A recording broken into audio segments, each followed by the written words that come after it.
Vandals of the Void. James Morgan Walsh. Chapter 1. Off to Mars.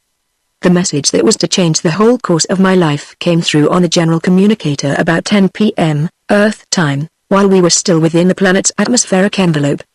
The interstellar liner Cosmos, bound from New York, Earth, to Titlanen, Mars, had lifted from the Madison landing scarcely an hour before, and we were still making altitude when the call came through from Harran. This was to have been my first interplanetary trip as a private passenger, my first carefree holiday in years. Not that the journey itself held any attraction for me or that I was new to the outer reaches of space. On the contrary, as an official of the Interplanetary Guard, which is responsible for the smooth running of traffic and the maintenance of law and order in the void between the inner planets, I had seen rather too much of them. Nevertheless, I was looking forward to a holiday free from emergency calls, the long restful voyage to the Red Planet, and the hope, if time allowed, of a stopover on Venus on the way home. Captain Hume, a man of Earth parentage, though he had first seen the light on Mars, and I were old friends, and I expected a heartier welcome than usual, since on this particular trip I had no official status. As a rule, the captains of the interplanetary liners look askance at us. We mean trouble for them, the endless scrutinizing of passengers and documents, and often as not the complete suspension, where the need justifies it, of the skipper's own functions. I boarded the Cosmos early in the evening while the liner was still tilting in the slips. Captain Hume was then in his cabin. His own particular duties would not begin until after the takeoff, and in the meanwhile the running was in the hands of the first and second officers. The first, a man named Gond, with whom I had some slight acquaintance, came up to me as I crossed the gangway and told me the skipper would be glad to see me as soon as I could make time, presumably after I got settled in my cabin. That did not take long. To one used to the stark simplicity of the guard ship accommodation, the passenger cabins spelled luxury. But I did not linger, as my training had taught me how to dispose of my few belongings in the minimum of time with the minimum of effort. Then I made my way in what I judged to be the direction of Hume's cabin. The Cosmos was a new type of craft to me. She was the first to be commissioned of the new giant liners that were meant ultimately to ply to the outer planets, though until the entire fleet was ready she was being tried out on the home run between Earth, Mars and Venus. She embodied features with which I was not familiar, and in many ways her designers had departed from the standardized plan laid down by the Board of Control in the year 2001, when the first regular space service was begun following on that disastrous business of the War of the Planets. I had some difficulty in finding my way, and once I was stopped by an officer I did not know with the intimation that this part of the ship was not free to passengers. I flashed my badge at him, however, that silver model of a guard ship with the letters I. P. G. stamped across it, asked to be directed to the captain's quarters. Rather surlily he conducted me through a maze of cross passages to a stairway and told me that I would find what I sought at the head. I came out on the observation deck, and here I was more at home, for in this part of the ship the original design had not been departed from. I pressed a button on the door that would show my face in the vision plate on the captain's table and waited. Almost immediately the door swung open and Hume's hearty voice cried, "Come in." It was like coming into another world after the bare bleak passage outside, a warm cozy room lit by suffused daylight from the store tanks, a room picked out in restful white that somehow lulled the senses and soothed the eyes.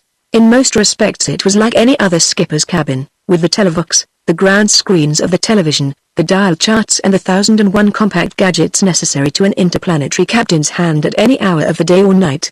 One new feature however caught my eye, the book machines racked up on the shelves. "So you've come along at last, Sanders, and for once other than as a troublemaker," Hume boomed at me. "Make yourself comfortable. I've nothing to do for 30 clicks or so." He nodded at the clock above his table. I had been subconsciously aware of the humming buzz of the seconds passing, but almost on the heels of his words came the click-click-click of 3 minutes past the hour. This, too, was a new feature. We in the guard ships have another type of clock, one that measures in half seconds, for when we travel it is at a tremendous speed and our chronometers need to be accurate to the least degree. In answer to a question of Hume's I told him something of my plans. My knowledge of the surface of the planets was rudimentary. I had been a dozen times in Titlanen and once to Chang'an, the capital of Venus, but these had all been flying trips literally, and I knew nothing of either land in the way I had come to know my own world. Hume chuckled. "Mars you'll like," he said. "Next to Tellus he meant Earth. It's the sweetest little planet I know, and I've seen some and mean to see more. But Venus," he gave a mock shudder. "It's certainly beautiful, though I can't abide the perpetual cloud drift. I like empty skies with the hot sun pouring down." "I don't," I said. Perhaps too much work in the absolute zero of space has tempered my regard for the sun, you chill being. But all you guards are the same. Have something as a warmer for a change. He did not wait for my nod but pressed a button in the wall behind him. A panel slid away and a tray shot out with 2 glasses on it filled with pure water. He chuckled again at my look, then took a small metal box from a drawer of his table. The box held 100 or more tiny brown pellets, of which he selected 2, dropped 1 in each glass and watched the water discolor as the pair dissolved. When a stream of hissing bubbles rose to the surface he handed me my glass. MagneonBooks, he explained, though it was a thing I had never heard of. It has all the virtues of Earth whiskey without its drawbacks. Drink up. I tasted it, just the merest sip. Liking it, I swallowed the rest at a gulp. There was exhilaration in the draught and something more. In all my interplanetary experience I had never tasted the like, and I said so. You wouldn't. Earthmen don't as a rule. Mars still keeps some of its own secrets, but I happen to have been born there. As you know, my wife's Atlananian, and that counts too. He slipped the box back in the drawer and I heard a click as the automatic lock engaged. The care he took of it made me wonder about some of those other secrets at which he had hinted and what, if anything, would happen to anyone who betrayed them. It came to me suddenly, sitting there, that the situation had its illegal side. Hume, I said. I'm a friend of yours, you're a friend of mine. Put it that way. This stuff of yours we've just drunk? Yes. He cocked one eye at me. Only this. I'm a guard. They pick us for integrity, moral, physical and every other way. Should I, knowing what you have, say nothing? There's an Earth law banning alcohol even on spaceships in the void. He laughed heartily. There's not a taste or trace of alcohol in it. Giving it to you transgresses no law in the universe. Can you take my word for that? I nodded. I know you, Hume, good. And there the matter dropped. Quite a little thing, it seemed then. Looking back I'm not so sure. That odd MagneonBooks, it appears to me, had something to do with the events that were to come. We never felt the lift, the cosmos rose so lightly from the slips. Insulated from all sound as we were in the cabin, we heard none of the blare of departure either. Only, the warning glow of the red bulb above the dial chart on the opposite wall told us that New York, the whole American continent indeed, was sliding away beneath us. In the old days there was none of this gentleness in the takeoff. We had not as yet learnt to control gravity with our screens. We could only nullify it, a practice that sometimes had dire results. We sat and talked and time went on. Soon the call would come for Hume to take over and sling the ship out of the Earth's envelope of air, always a ticklish business. Already he had his eyes on the ship's communicators, awaiting reports from the various control departments. A shutter dropped in the wall, and a call came through from the communications room. Hume touched a button. The face of the operator glowed in the screen and his voice came. Call through from Mr. Sanders, he said. Televox. I rose to my feet and Hume caught my eye. I'd better leave you to it, he mumbled. No need, I said. I knew it didn't matter. He couldn't hear what was said if I didn't wish. I stood before the screen, my fingers on the buttons that made contact. The surface of the screen flashed the room first of all, that room in headquarters building I knew so well. Then the view narrowed, centering on Harren's chair until Harren's face itself, lean, tanned and immobile, completely filled the picture. Hello, Jack, his voice came. Release. The command might have been Greek to Hume but it carried a definite meaning to me. I released one button, that which intensifies the voice, and clapped my free hand over my ear. Hume could not have seen, even had he been looking, the flat black disc no larger than a penny that I held against my ear. The moment I put it into position the disc functioned. Harren's voice, which before had filled the room, faded away entirely. The screen itself grew dark. But I could still hear him talking, a tiny voice in my ear, clear and marvelously distinct, though a man standing at my elbow could not hear a sound. What Harren had to say was startling enough. 2 spaceships had come in that night with all communications paralyzed. In each case the trouble had occurred in open space and was preceded by a feeling of intense cold, though the heating apparatus in each ship was working perfectly. Some passengers, indeed, had succumbed to the cold. Whether they could be revived had not yet been ascertained. Where do I come in? I asked. Harren told me. It might be some as yet undiscovered property of space that had caused the trouble. It might, he thought it quite likely, be the work of some alien forces. But whatever it was I was to keep an eye lifted. Hold on, he cut in on his own orders. There's something else. Quickly, I warned him. We're near the edge of the atmosphere now. Once we were away from the Earth's atmosphere, of course, the televox would not function. Why is beyond me. Reports through from entry ports of Venus and Mars. Harren took up again. State number of craft overdue and failing to answer calls.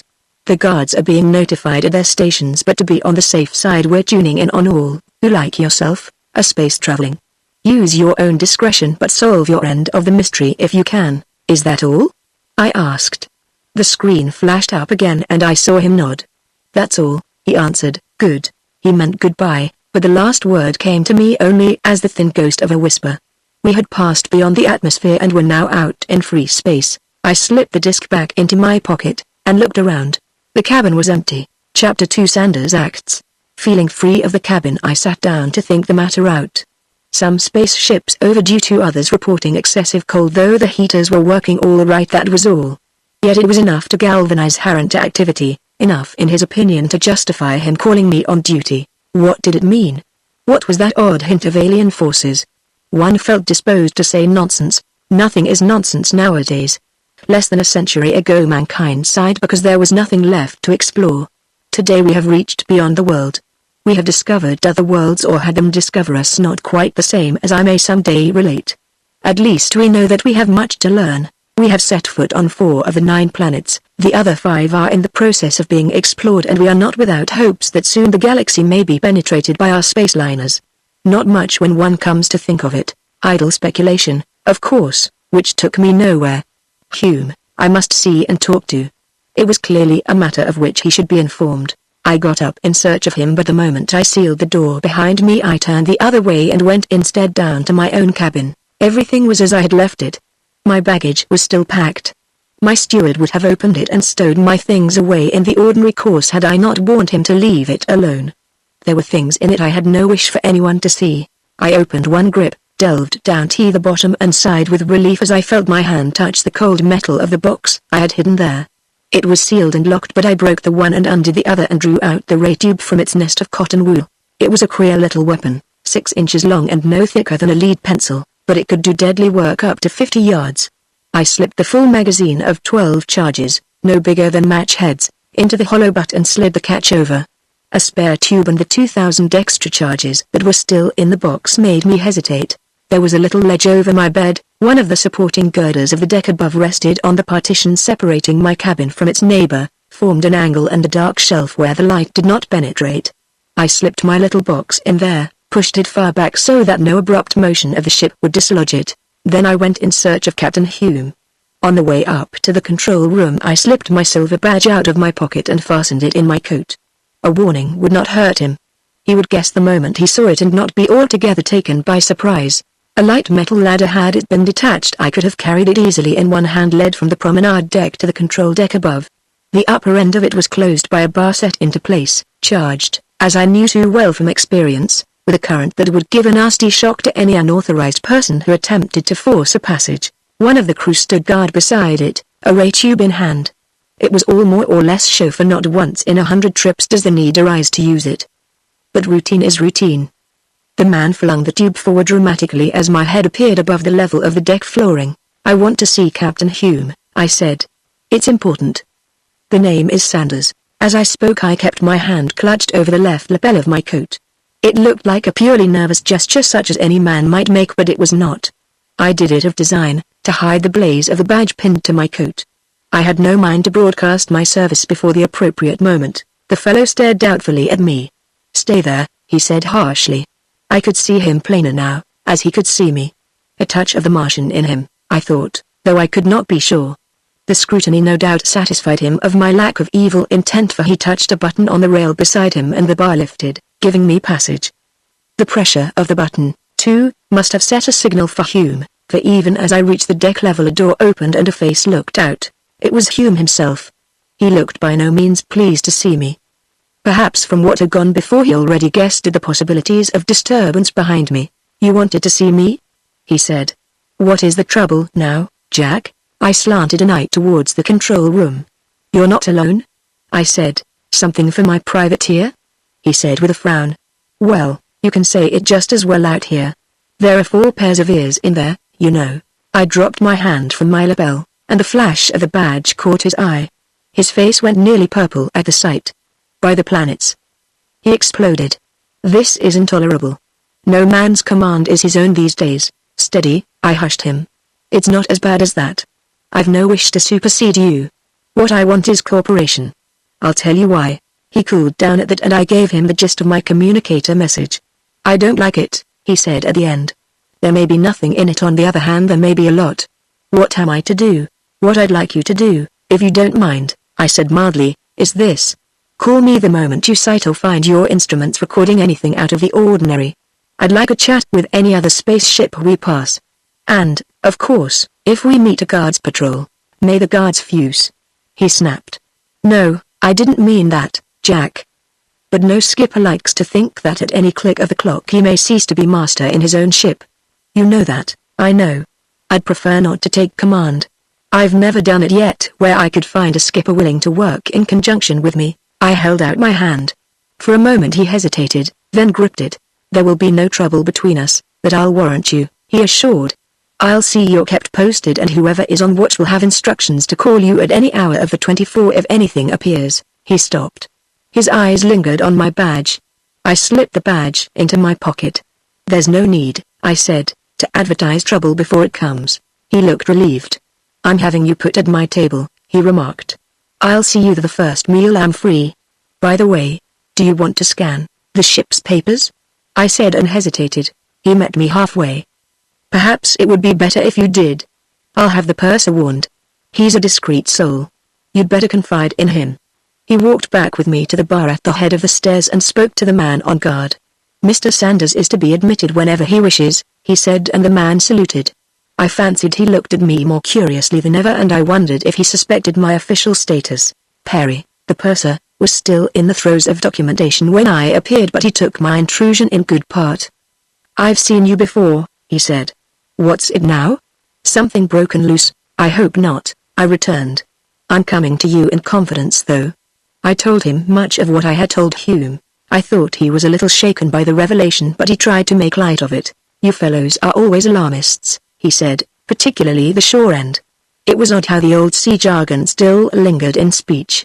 The shore end, as you call it, I reminded him, is staffed with men who have all graduated in space. That's the trouble, he grinned. They don't realize that conditions have changed since they came back to the atmosphere.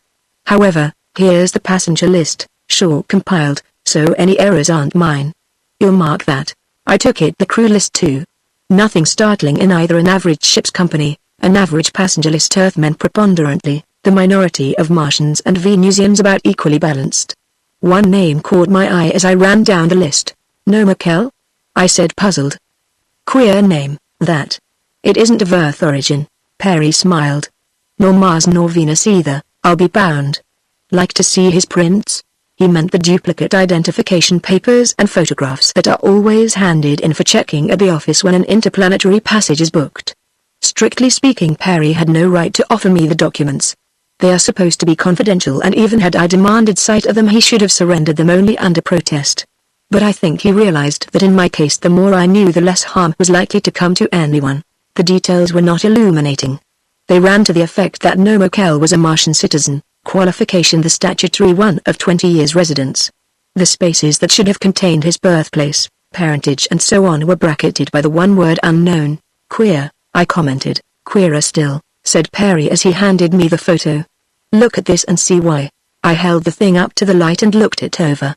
The colors came out exceptionally well and threw the man's features into vivid relief.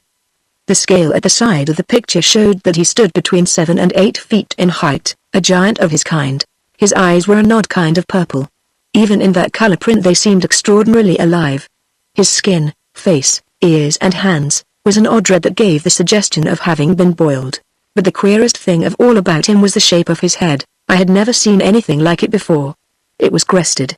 A ridge of something that looked like horn started a little above his forehead and ran back, as I found from the note, to his occiput. Where in the universe does such a one come from? I asked. Is he a freak? Barry frowned. Anything but that, he said. He came across on our last drift. In talk with some other passengers certain questions about Mercury came up. He flatly contradicted the others' views, told them quite definitely they were wrong, let it appear that in some way he knew what he was talking about. See the suggestion? that he is a Mercurian. But that's nonsense. Perry looked at me owlishly. Because we haven't made that planet yet, eh? Too close to the sun, our scientists say, too risky. Perhaps so. Nonetheless, it would be easier for Mercurians, granted there are any such, to come to us than it would be for us to go to them. We don't even know it is inhabited, I pointed out. We don't even know that it isn't, he countered. He was right there. I drew up a report that night before I went to bed, condensed it as much as possible and took it to the signals room for transmission to Harren. The operator looked it over in a puzzled fashion. What the blazes is this? He asked. Don't you know all messages must be written in a recognizable tongue? That doesn't apply where I'm concerned, I said. Send it as it stands. Why? He said, a trifle defiantly. I showed him why. He stared at my badge with a droop to his lip. It was marvelous the effect that little silver shape could have on the recalcitrant. I could see, however, that he was still curious as to the language in which the message was written. I did not tell him it was a tongue that had ceased to be a living language on Earth nearly 1500 years ago. He was too young to know that it was only 3/4 of a century since it had ceased to be taught in the schools as a so-called classical language. I waited until the fading of the helioglow showed the message had gone through and the flashback brought an acknowledgement of its receipt. Then I went off with the intention of turning in. I had been but a few hours on the cosmos, but in that short space of time my plans had been materially altered. What else might happen before we entered the Martian atmosphere was purely a matter of conjecture. I preferred not to speculate. Chapter 3 The Lunar Call. I awoke to the sound of buzzing in my ears. It came to me that I had overslept, that this was the warning note of the breakfast call. How many, I wondered, would face the tables this morning? Not many, I fancied. Even in these enlightened days a goodly proportion of folks still suffer from a kind of space sickness akin, no doubt, to the mal-de-mer that once used to attack travelers on Earth's oceans. However, the tables were fairly crowded when I reached the saloon. Either our doctor was not a popular man, there was a fair sprinkling of ladies present, or else he knew his work so well that he preferred prevention to cure. Hume, heavy-eyed and with his face lined, was halfway through his meal when I appeared. He caught my glance as I entered and beckoned me to a vacant space beside him. I noted as I took my seat that my name had already been affixed to the chair back. A Martian woman was my opposite, quite the loveliest creature I had ever seen. She could not have been more than 25, and the full glow of health made her fine eyes sparkle and her dark cheeks glow with a greater vitality than we Earth people are used to seeing on our own planet. Strange how, despite their height, these Martian girls seem so wonderful. Her name, I learnt as introductions went around, was Jan Skudurka. The man who sat a plate away was a Durka too, but it did not transpire whether he was her father or her brother, and there was nothing outwardly to show which he was. The way that they wear their age is, to an Earthman, another puzzling feature of the Martians. I have heard it said that they retain their bloom right to the very last, then fade and die almost in a night. Knowing Hume's leaning towards his wife's folk, I was not surprised to find I was the only Tellurian at the table. I had expected more Martians, if anything. Instead, the remaining 4 were Venusians, those quaint, not unlovable people, who somehow remind one almost equally of a bird and a butterfly. Father, mother and 2 daughters they were. The latter 3 very interested in everything strange and new, yet with an interest that one felt was purely evanescent. That, I am told, is the impression one always receives on first making contact with Venusians. How far from true of the race as a whole it is may be judged from the fact that it was the Venusians who first discovered for us the practically inexhaustible deposits of Rolga on our moon. Rolga, as everyone knows nowadays, is the substance, one can hardly call it a mineral, without which space flying could not have attained its present ease and safety. The Venusian himself was an official of the Rolga Company, he told me, and was bound for the Archimedes landing on the moon with a party of Earth miners. His wife and daughter were stopping over with him. No place for women, I hazarded. Not such a wilderness as used to be imagined, he answered me. Little troubles to be faced due to variations of pressure and extremes of temperature, but on the whole quite a change for short period. His wife and daughters seemed anxious to sample the new experience, as all women, no matter what their planet, welcome a novel sensation. Mirongar himself, such was his name, had paid more than one visit to our satellite, so counted himself something of an authority on it. Hume rose from his seat in the midst of our talk, gave me a careless nod, then as he came round the back of my chair dropped a whispered word in my ear. "Control room as soon you're ready," he said. I could have lingered there at the table merely for the sake of stealing glances at Jan Skudurka, but something in Hume's look more than his speech made me imagine an urgency behind his parting words. Also, oddly now I come to think of it, I had a wish to see what Nomakel looked like in the flesh. As I came out onto the promenade deck, I glanced through the quartzite windows. We were veering in now towards the moon, and its disk was beginning to fill the void ahead of us. The earth behind was dwindling, though its size was still considerable. I judged we had not yet reached the midpoint gravity, for an odd quiver of the hull showed the propulsive power of the roller engines was still on. In a little they would be cut off, and we could use the moon's attraction to draw us onward until it became necessary to counteract the pull and decelerate. "A light message for you," said Hume as I entered. He took an envelope from the drawer and handed it to me. I thought it better not to mention the matter at table. One never knows. Cautious, extra cautious man. Well, better that than a loose-lipped babbler. I spread the flimsy out in front of me and translated as I read. Though it came over Harren's signature, it was merely an acknowledgement of my overnight report, with the added note that if in the event of a guard's ship being handy when anything untoward occurred, I need not interrupt my holiday but could hand over investigation to the patrol. "Formal acknowledgement of my last night's report merely," I said offhandedly to Hume. "I thought as much," was his comment. "Though if more of these messages keep coming and going, our operators will be getting headaches. It's a code none of them has handled before. If they'd lived a century ago," I said a mite incautiously, "it would have been child's play for them to read it." He flashed a glance at me. "A dead language," he remarked, and said no more about it. "By the way," I asked, not that it mattered much, but it gave him something new to think about. "These Dulkers, who are they?" "They're friends of my wife and myself. Dulker himself, her father, is a director of the Martian Canal Company. The girl is nothing. Being a Martian woman, she need not work for a living. That, from an Earth man, was a subtle jibe at conditions on his own planet, or rather the planet of his race. I passed it by, however. There was nothing to be gained by retorting that on Earth many women preferred to work. He eyed me curiously. "Sanders, how old are you?" 33, I said. "Why, and unmarried as yet," he went on. "Well, there's time, and, friend of mine, by the comet's tail, the best I wish you is no worse luck than I had myself." I grinned. Thoughts of love had never come to me. Even now they seemed as remote in thought as Alpha Centauri was in fact. He ran on. "I suppose you have the whole ship's company more or less neatly taped by now." "No need of that," I returned. "There's only one person aboard this ship that I'm interested in, and that only as a matter of curiosity." "Who?"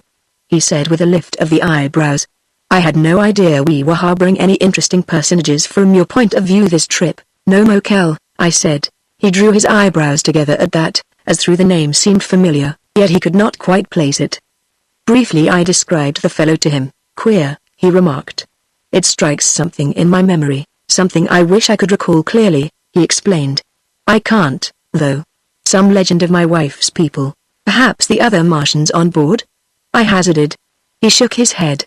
"They would not know," he said quite definitely, but did not explain why. As I passed back along the promenade deck, I met Nomakel himself for the first time in the flesh. It was well that I had been warned of his appearance. Had I come upon him without foreknowledge of what I would see, I don't quite know how it would have affected me. Yet he was not fearsome. It was the utter unexpectedness of him that astounded. Nomakel's print had flattered him.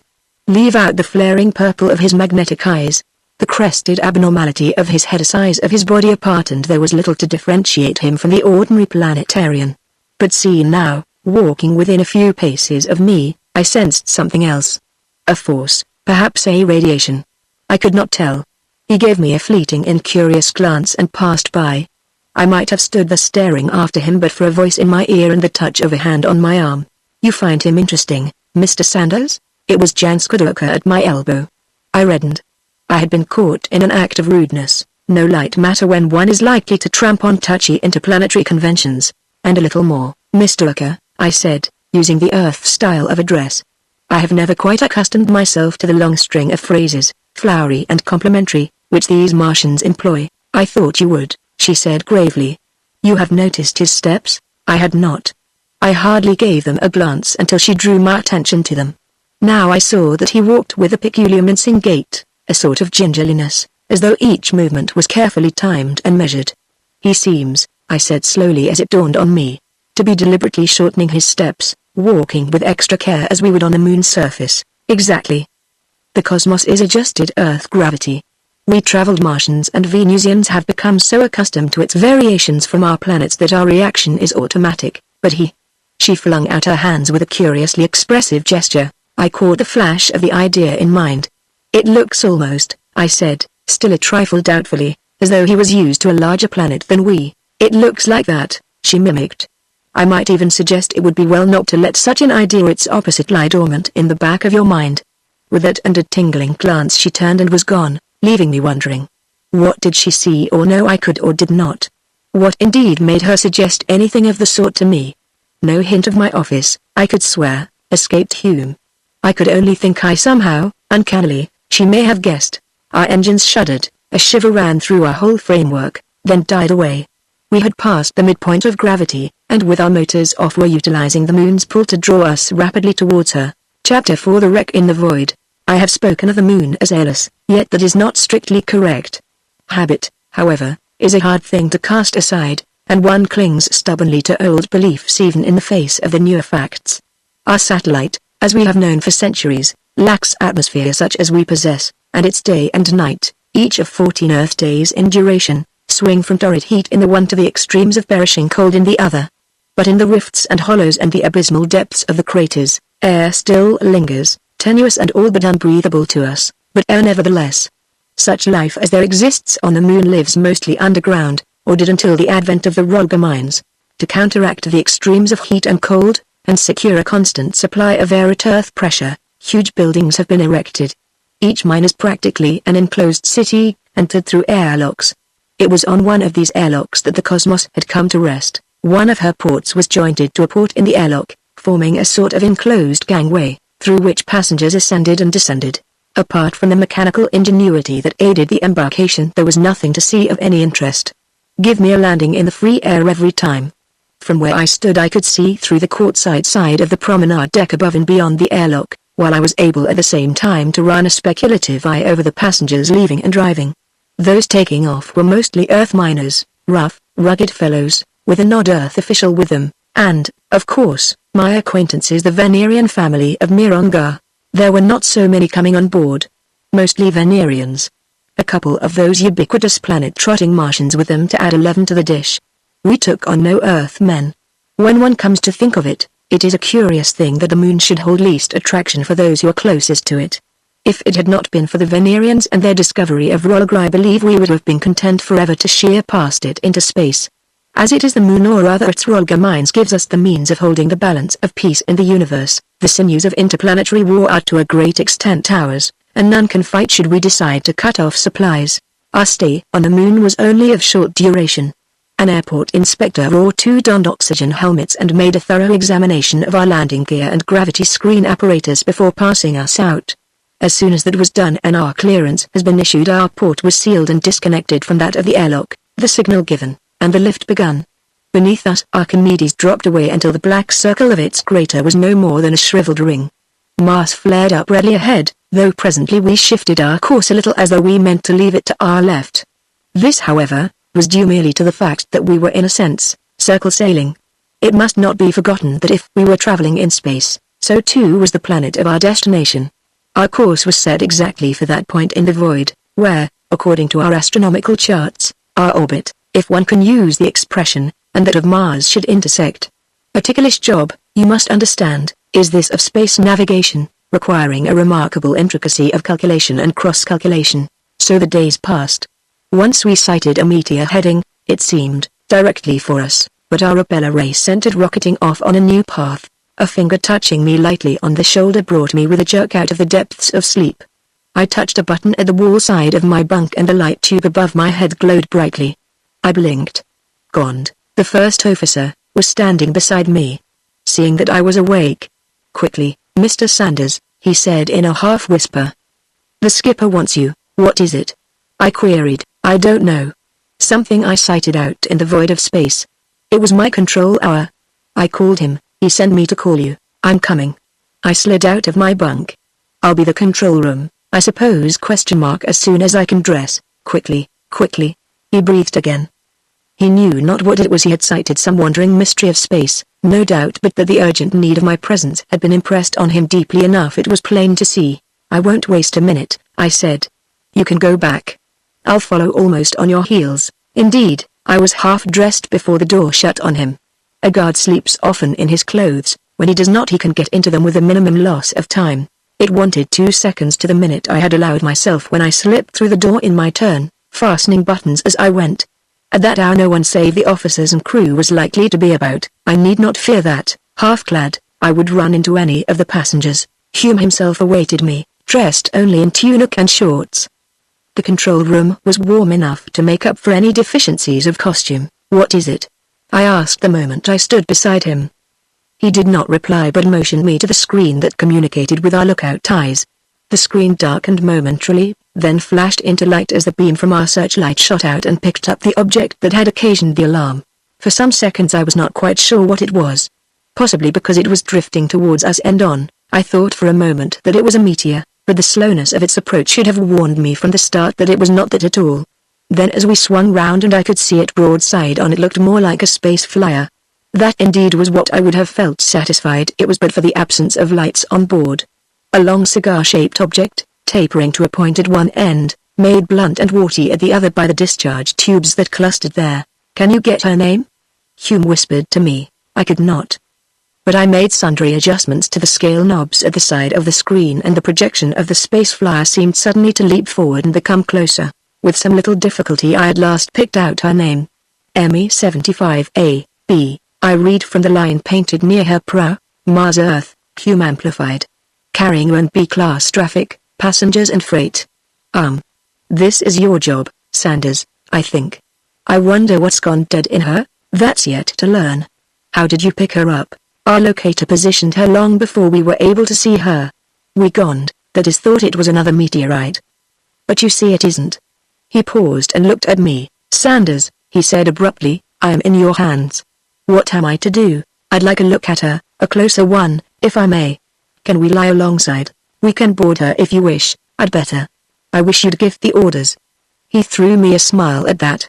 This big bluff man had his weakness, and I played on it that night, partly from a sense of courtesy, partly because it was policy. As long as I did not interfere with his command, just so long as I asked him as favors what I was entitled to order or demand, he was my grateful warm-hearted friend. Something of his appreciation of my consideration, my care not to humiliate him before his own officers showed in his face. I left it to him to give instructions, and set myself to watch the craft itself.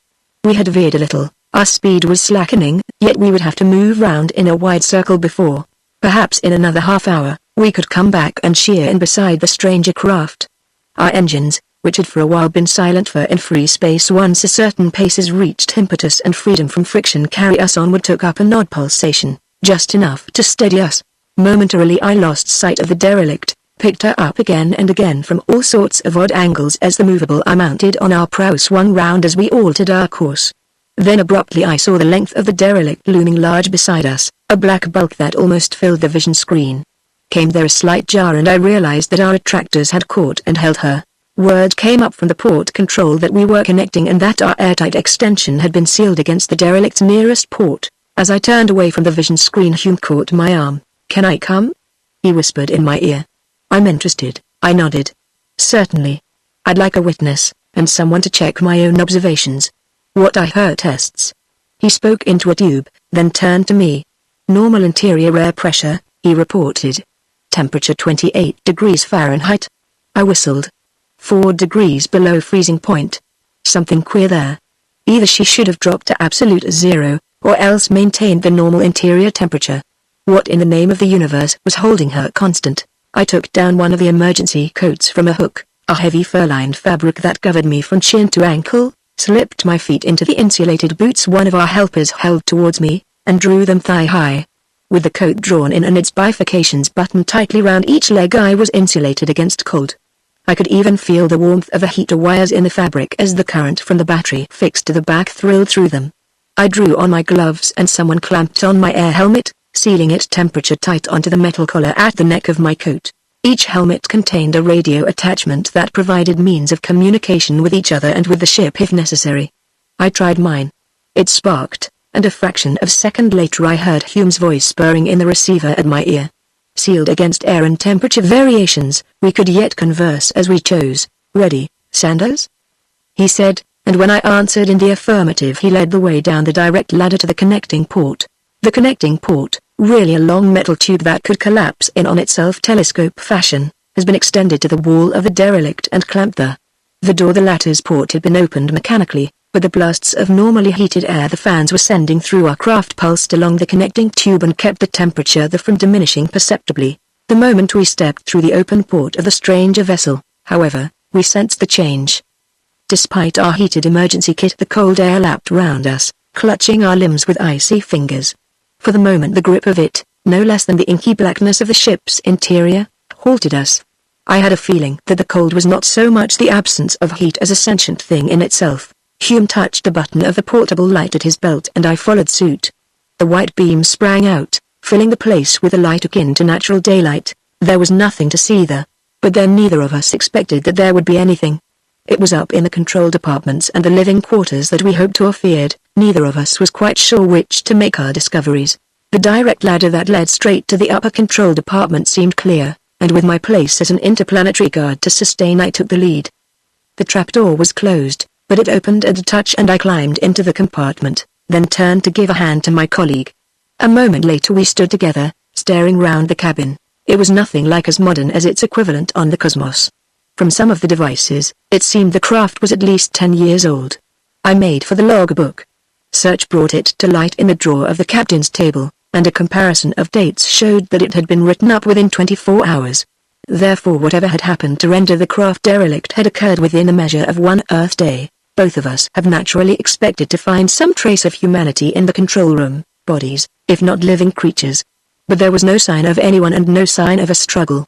For all we could see the men on duty might have walked out the door in as orderly a fashion as though they were going ashore. What do you think of it?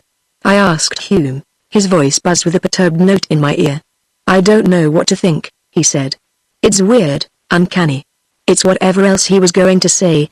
He pulled himself up with a jerk. We can't form any definite opinion about anything until we've searched the ship from control to keel. Quite so, I agreed, but as he made a move towards the door I stayed him. Let us read the dials before we go, I suggested.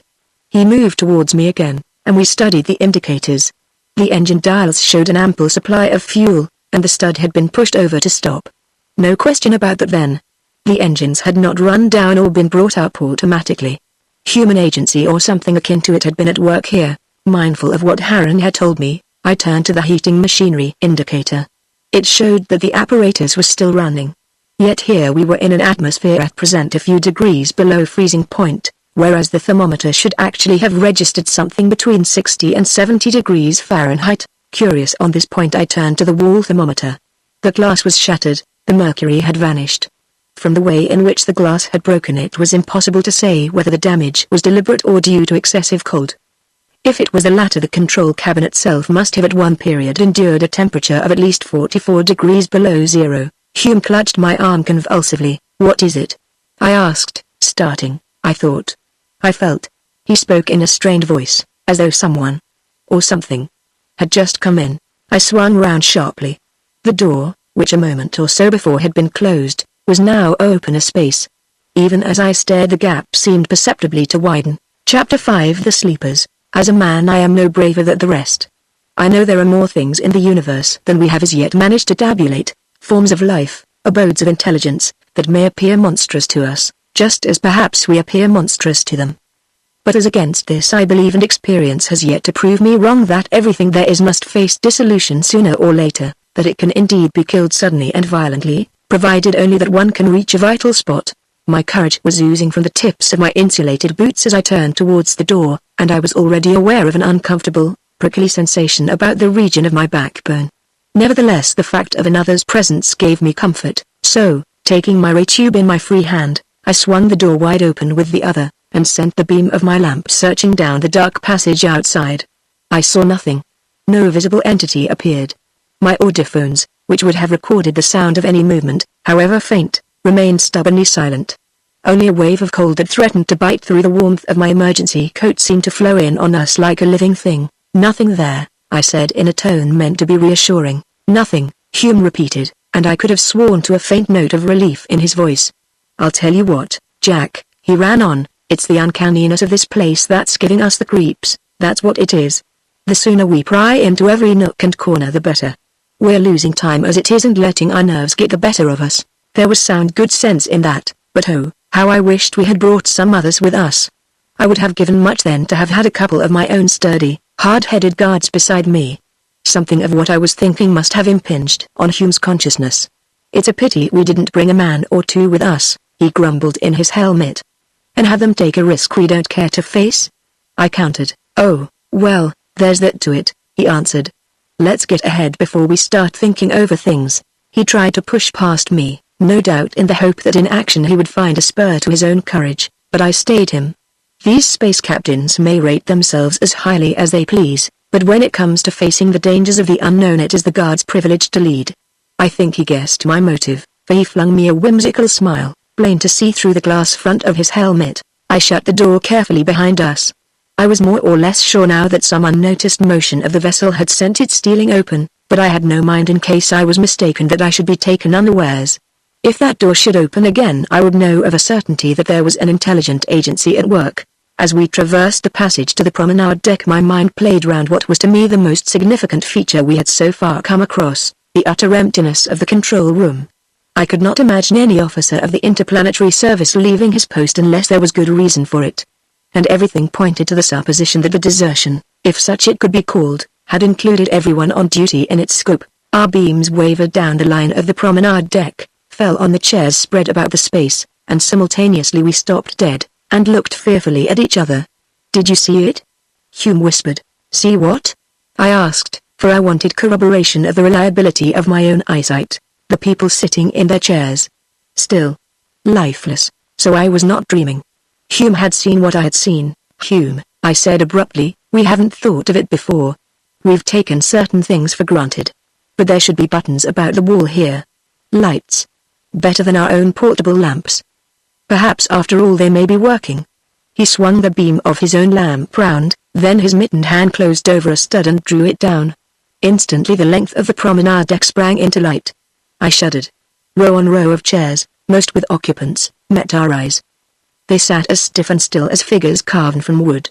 Dead, it seemed, without a doubt. I leaned over and touched the nearest figure, a woman, on the cheek, and even through the heated thickness of my gloves her flesh struck cold. I drew back with a gasping sigh. "Hume," I said, "this is beyond us. We must know how these people died, if they're dead. If not, what's wrong with them? And that's a doctor's job." "That's what I'm thinking," he agreed. "I'd better call him up?" He looked to me for approval. I nodded. He adjusted his communicators to the ship's, and purely out of curiosity I listened in on him. "That you, Gond?" I heard him say.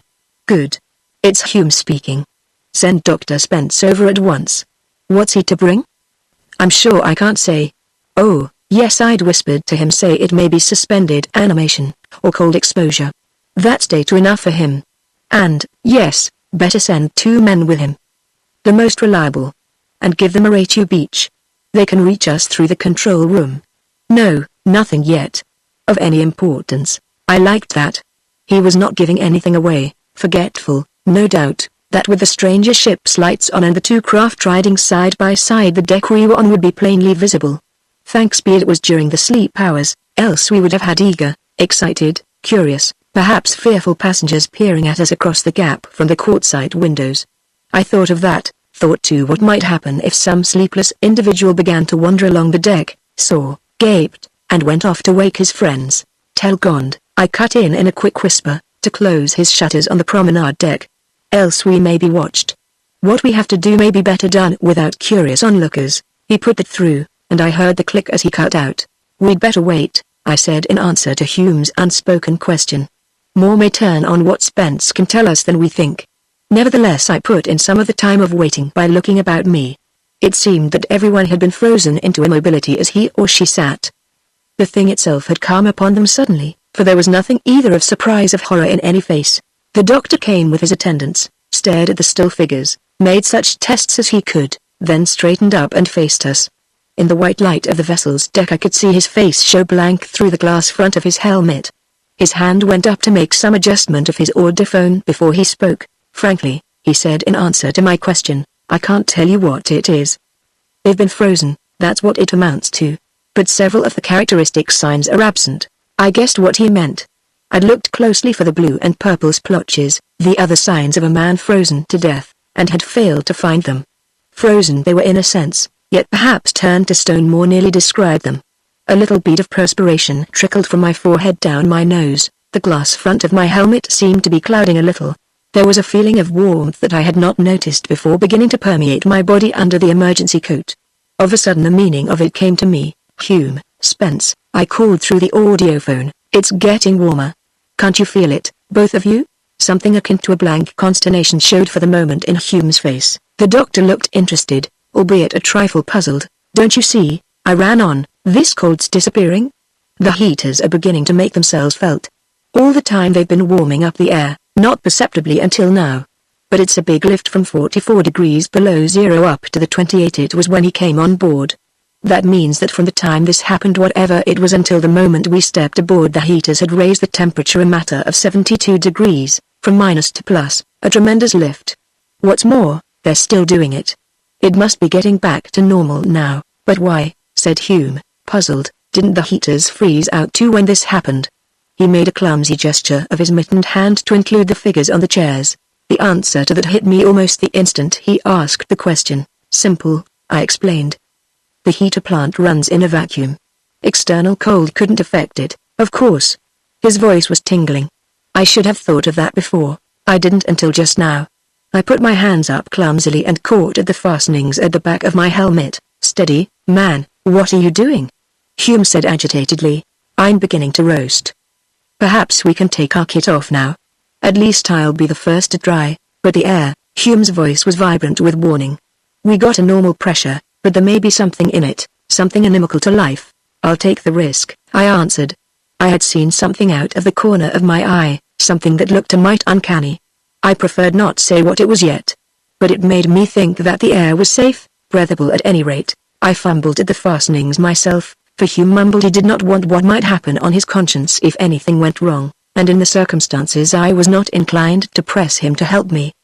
But I saw the doctor was following my example, though the two men waited to see what their skipper was doing first. The helmet came off at last and the cool air hit my face. Cool air, not cold. The temperature, as I had surmised, was lifting degree by degree as the heaters struggled with and overcame whatever it was had caused the cold. The air was breathable. At least I could sense no foreign element in it, nothing to account for that abrupt drop in temperature. In a moment I had stripped my emergency coat, leaving only my boots. They did not matter so much. The doctor was free of his trappings by this time, too. He took one gulp of the air, and looked across at me. Then I saw his eyes widen. His glance had traveled past me to the chair at my back. I whirled round. The woman whom I had first examined was stirring, yes, visibly stirring. Her bosom rose and fell, gently at first, then more rapidly as she gulped in the air. Her eyes opened wide. She stared about her. Her glance fell on us. One expression after another chased with the rapidity of light across her face: astonishment, incredulity, fear, I thought, an inarticulate cry, a sort of strangled scream, issued from her lips, and her head dropped forward in a faint. Spence sprang to her aid, but the little cry, almost soundless though it was, might have been some signal already agreed upon. All over the deck figures were stirring. It seemed that one surprise on another was being stacked up in front of us. Hume, with his helmet off and himself halfway out of his coat, uttered an exclamation. I gasped as I followed the direction he indicated. A tall man with the insignia of an interplanetary skipper on his collar and coat sleeves had risen languidly from a chair some distance down the deck, coming to his feet slowly, with a bewildered expression on his face, as though he had just been roused out of a sound sleep. His expression changed as he saw us. Surprise, anger at this seeming alien invasion of his vessel, seized on him. He made a quick movement forward, then came striding down the deck towards us. What's the meaning of this? He demanded. Then a puzzled look came into his eyes and he passed one hand across his forehead. How did I get here? He said bewilderedly. The last I remember was in the control room, thinking it was getting rather on the cold side, wondering if anything had gone wrong with the heaters. I took his arm. Captain, I said, there's a mystery here. With your help we'll solve it. We came on you, floating in free space, without lights, your people stretched out apparently dead. As you were just now. Who? What are you? From what ship? He asked quickly, the light of an odd fear in his eyes. I slipped my fingers in a pocket, found my badge and extended it flat in my palm towards him. You're safe.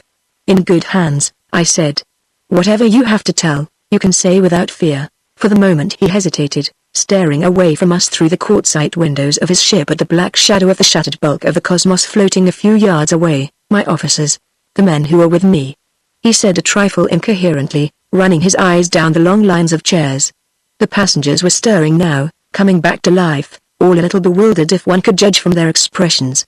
The woman who had fainted had now revived, and it struck me that she was the only one of the lot who had shown any sign of fear on regaining consciousness. Could it be that she alone of all that company had seen something? At least I was not minded to leave the ship until I had had a chance of questioning her. Good, I said, your first duty is to your officers. I think you'll find them all here, on this deck. You see, I was beginning to have a glimmer of what had happened, though the precise motive behind it all eluded me. Get them together. Bring them somewhere where we can talk.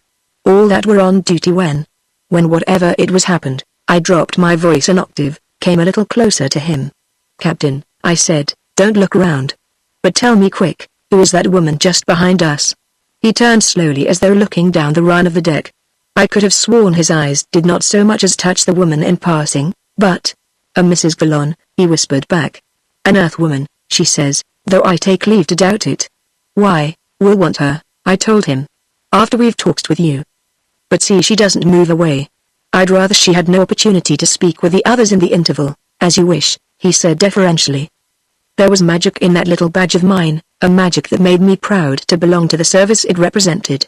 After all, we guards may hold up schedules, and interfere much in many ways, but it can never be said that we use our power at any time for anything but good. Perhaps that is in the long run the secret of our power. Better? The captain shot at me in a whisper, better get your men to tend her. Mine? I don't know. Everything's bound to be disorganized.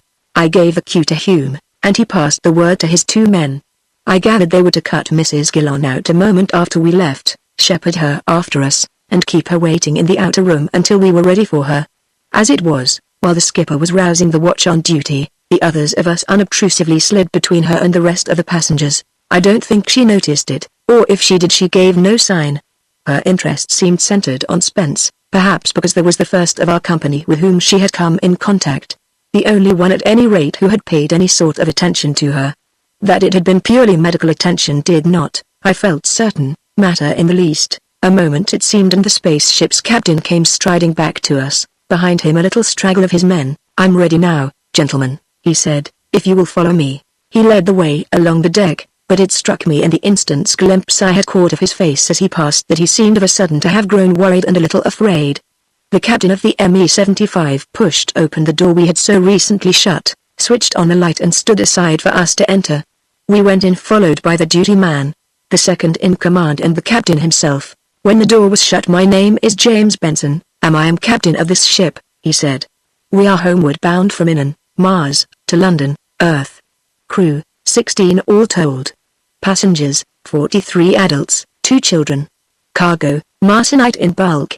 Here he flung open a drawer of his table, and drew out a steel box. Here are my papers, thanks, I said, as I took them. He had made merely the formal declaration and carrying traffic that is required of every space boat that is stopped and challenged by the Interplanetary Guard. Before I went further I ran through his papers, found they agreed with his declaration, and now, I went on, before you start your story, it may help if I tell you what I found. I gave him in detail a sketch of all that had transpired from the moment our locators had picked up his ship drifting free until the time he regained consciousness on his own promenade deck. I was careful, however, not to hint that other ships had apparently suffered in the same way. His brow knitted as my story proceeded. It was plain he was more perturbed and bewildered than ever. I don't know that I can tell you anything much at all, he said half apologetically. Things were going as usual, I was in control. My second and duty man were with me when I fancied it was getting a bit on the cold side. The indicator showed, however, that the heating machinery was running as usual. I interrupted. Can you give me any idea of the time of this? He did a brief calculation in his head. The pause made me realize that he was still running on Innan, Martian, time. It would be the equivalent of about 8 p.m. Earth Western time, he said. The passengers would have just finished dinner, I fancy. I was on the point of ordering the duty men to call up the heater control and ask what was wrong when I suddenly dropped into unconsciousness. When I came to I was propped up in a chair on the promenade deck. Thank you, I said formally. He looked at me a trifle anxiously. It doesn't help matters much. Does it? It's hard to say as yet, I told him. Now the others. The second and the duty man had much the same story to tell. On the face of it, said Benson at the end, it looks as though we were carried from here down the deck while we were unconscious. Though, he added thoughtfully, I can't see how anyone could have existed through the sort of cold that we felt. You did, I pointed out. All of you. I'm afraid I didn't put that too well, he said. I should have said retained consciousness rather than existed. A cold chilling enough to send us into a torpor for some hours should have had the same effect on anybody else. I mean, not necessarily, I said. Suppose the people will assume that's what they were who moved you came on board in emergency suits like ours, insulated against cold. A light sprang up in Benson's eyes. You're assuming, of course, that the cold was an artificially induced state, but it seems to me that there's one point you've overlooked. Assuming you're correct, the cause of the cold must have been introduced from outside, perhaps in the form of a gas. The biggest argument against that, however, is the fact that we are to all intents and purposes hermetically sealed between ports. Besides being insulated against the cold of space, we're dealing with facts, I said a trifle testily, not with theories. The fact is that something happened here to lower the temperature to such a degree that everyone lost consciousness. The heaters are functioning perfectly normally, so whatever occurred was not due to any breakdown on their part. And if you want any further evidence that it was the work of an intelligent agency, you have it in the fact that you and the others on duty recovered consciousness in another part of the ship. The captain looked crestfallen. That's true, he admitted wryly. That being so, I went on, the point to clear up at the start is whether the trouble originated on board or arrived from outer space. You mean to say, Benson cut in with a light in his eyes, that there's a possibility that someone on board, some passenger perhaps, was at the back of this? That would appear too patently impossible. In what way? I demanded. Cold-like heat has to be manufactured, he explained. You need apparatus and chemicals and so on. I saw what he was driving at. Even in the fourth decade of the 20th century, science was beginning to realize that cold was not the absence of heat but a state quite as distinct and as readily induced, even though it happened to be at the other end of the temperature scale. And what you're working up to, I've no doubt, I said, is that no such apparatus or chemicals could possibly be smuggled on board. The examination of passengers' baggage on embarking is pretty strict at the Earth ports, but how about the other planets? Mars, Hume put in his deep voice, is even stricter if possible. No, my friend, you can rest assured that nothing of the sort could have got past the examiners at Innan. Very good, I said. That's impossible. Remains the other alternative then, that some space visitors half froze you into a state of unconsciousness, then boarded the vessel with some object yet to discern. One moment. It was Hume who interrupted. Tell me why everyone was half frozen if you're correct in saying that instead of being wholly frozen, stiff and stark. The answer seems simple enough, I retorted. The heaters were running all the time, and once the nadir of temperature was reached they gradually managed to overcome the condition. No one was left in the frozen state long enough for harm to ensue. But even that's only the beginning, Benson said glumly. Admitting we've reasoned rightly up to this juncture, admitting further that by some means yet to be discovered space raiders made an entrance to the ship, we've still to settle who or what they were and what exactly they came for. What value have you on board? Nothing, he told me, other than our Martianite cargo, and that, as you can see from the indicators, still shows intact. Looks as if the whole thing was absolutely without motive. I wondered what, if anything, had been removed from the other spaceship Karen had told me about. If I'm not mistaken, I said, quickly, we have a witness of sorts, Mrs. Golan. I think she knows or saw something. Will you have somebody bring her in? She came, glancing questioningly from one to the other of our little group. Even the presence of the doctor did not seem to reassure her. I imagined that during the wait she must have been turning matters over in her mind, perhaps finding a lengthening fear beginning to throw its shadow across her path. Yet she was a woman of character and decision. Before any of us could speak she lifted her head, quite regally, and swept us with a glance one could almost call defiant. Well, gentlemen, she said, why have I been brought here and kept under guard awaiting your pleasure? She turned to the one man of our little group she knew. Perhaps you, Captain Benson, can explain it? The doing is not mine, Mrs. Golan, he said. I'm under orders too. We are in the hands of the guard. In such a moment one can imagine all sorts of things, most of them with no foundation in fact at all. I thought, however, though probably I was mistaken, that a glance of understanding passed between them, at least in the hands of one representative of it, I said, and bowed. She looked at me with a genuine interest she had not hitherto displayed. Irritation at her detention appeared to have vanished entirely. Then she said, then, I wasn't dreaming. It wasn't a nightmare if the guard is playing a part in it. You saw something, I said sharply. In those few minutes on the deck in its chair before you fell asleep, something happened. What was it? If I said just what I saw, or rather what I fancy I saw, no one would believe me, she said a little fearfully. No one will doubt you, I told her. Listen to me, Mrs. Gillon. I can tell you something that may help you. I can trust you to keep it to yourself, not breathe a word of it to the other passengers? Of course, she said. I won't say a word to a soul. Frankly, I did not believe her. Not that it mattered much. But thinking she was being taken into my confidence, she was almost certain to tell me without reservation everything she knew. This, then, I said slowly, is not the only ship that has had a similar adventure. This, however, is the first ship I've boarded, and it is my business to get to the bottom of this particular mystery. If you can give me the slightest help, the service and I will forever be your debtor. Flowery, you will say, and so I thought and hated myself while saying it, but something told me she was the type to whom such phrases were meat and drink. Out of the corner of one eye I saw Hume frowning. Oh, she said. Well, I don't know if there is much to tell really. I was just sitting in my chair on the deck just where you found me. Of a sudden I began to feel cold. I wondered if anything had happened to the heaters. Then I thought perhaps I'd better go to my cabin for a wrap. But I could not move a limb, not even a finger, only my eyes. Why they weren't paralyzed too I can't say. Then there was the feeling of intolerable cold and another feeling on top of it, just as if I were sinking away into unconsciousness under an anesthetic. Not actually an unpleasant feeling at that. I think I must have been on the verge of going, for things seemed very misty before my eyes. Then the odd thing happened that I'm still not sure wasn't something I dreamed. Two figures carrying someone came down the length of the deck. The person being carried, a limp unconscious body, must have been Captain Benson or one of the officers. I could see only the uniform.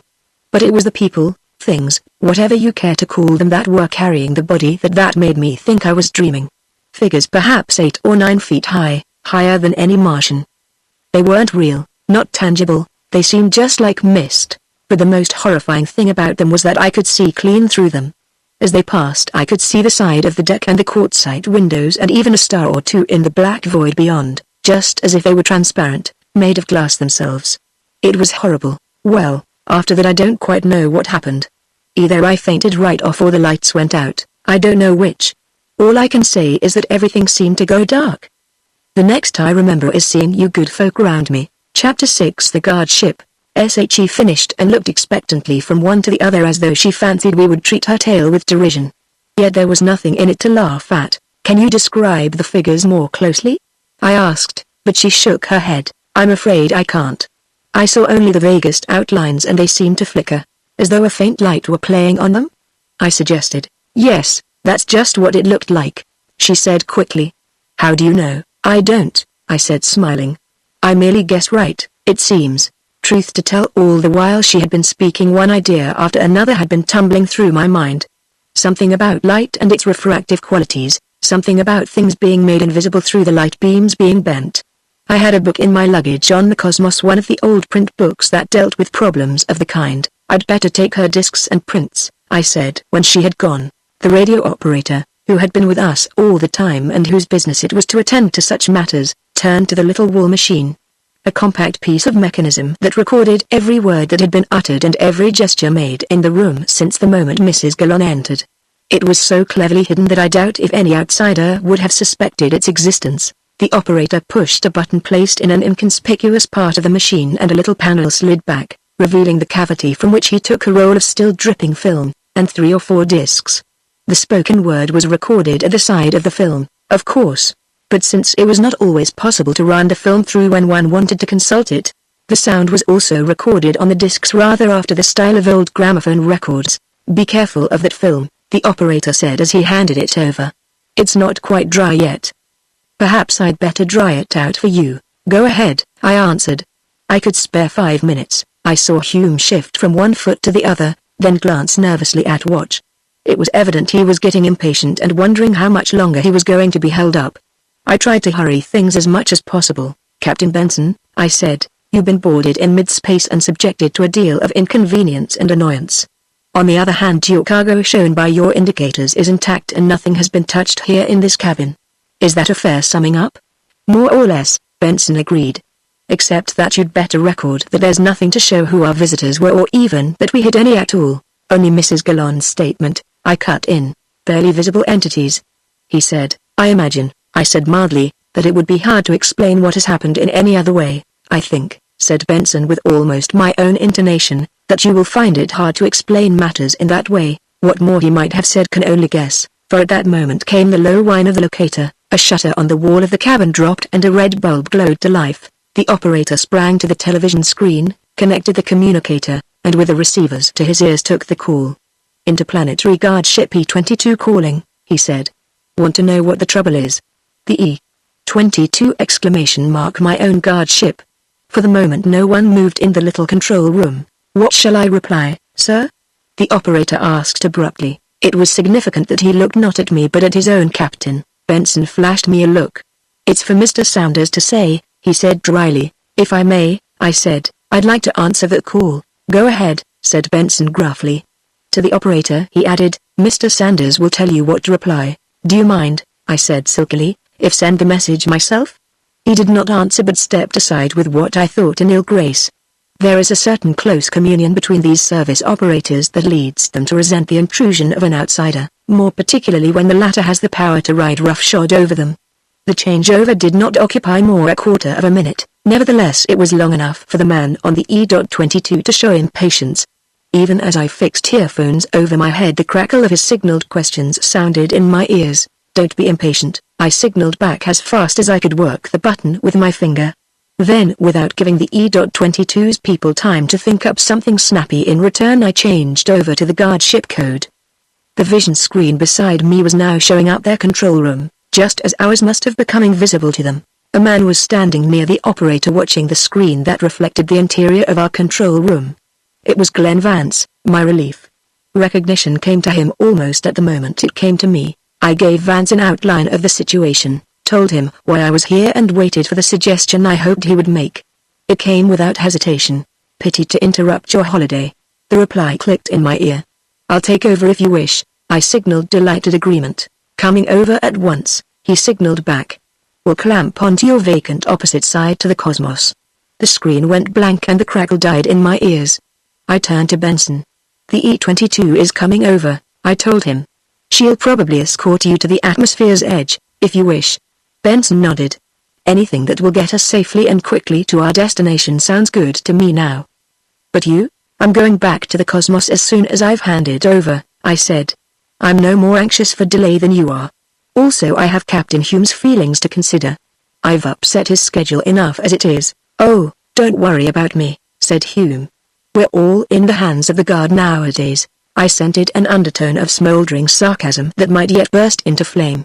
I was saved from saying something that might have led to an exchange of remarks for which we would all be sorry later by the glow of the warning bulbs advising us the E-22 was connecting and would want the port opened on signal. It came a second later, a dull buzzing that filled the room. Benson gave the order to open the starboard port. Came first the clump of feet up the ladder, then the smiling face of Glenn Vance appeared. So it's really you, Jack, in trouble as usual, was his greeting as he gained level flooring and came towards me. The only trouble I'm in is that of delay, I said a little sharply. I was not in the mood for banter. The sooner you can take over and let us be off the better we'll be pleased, so? He said agreeably.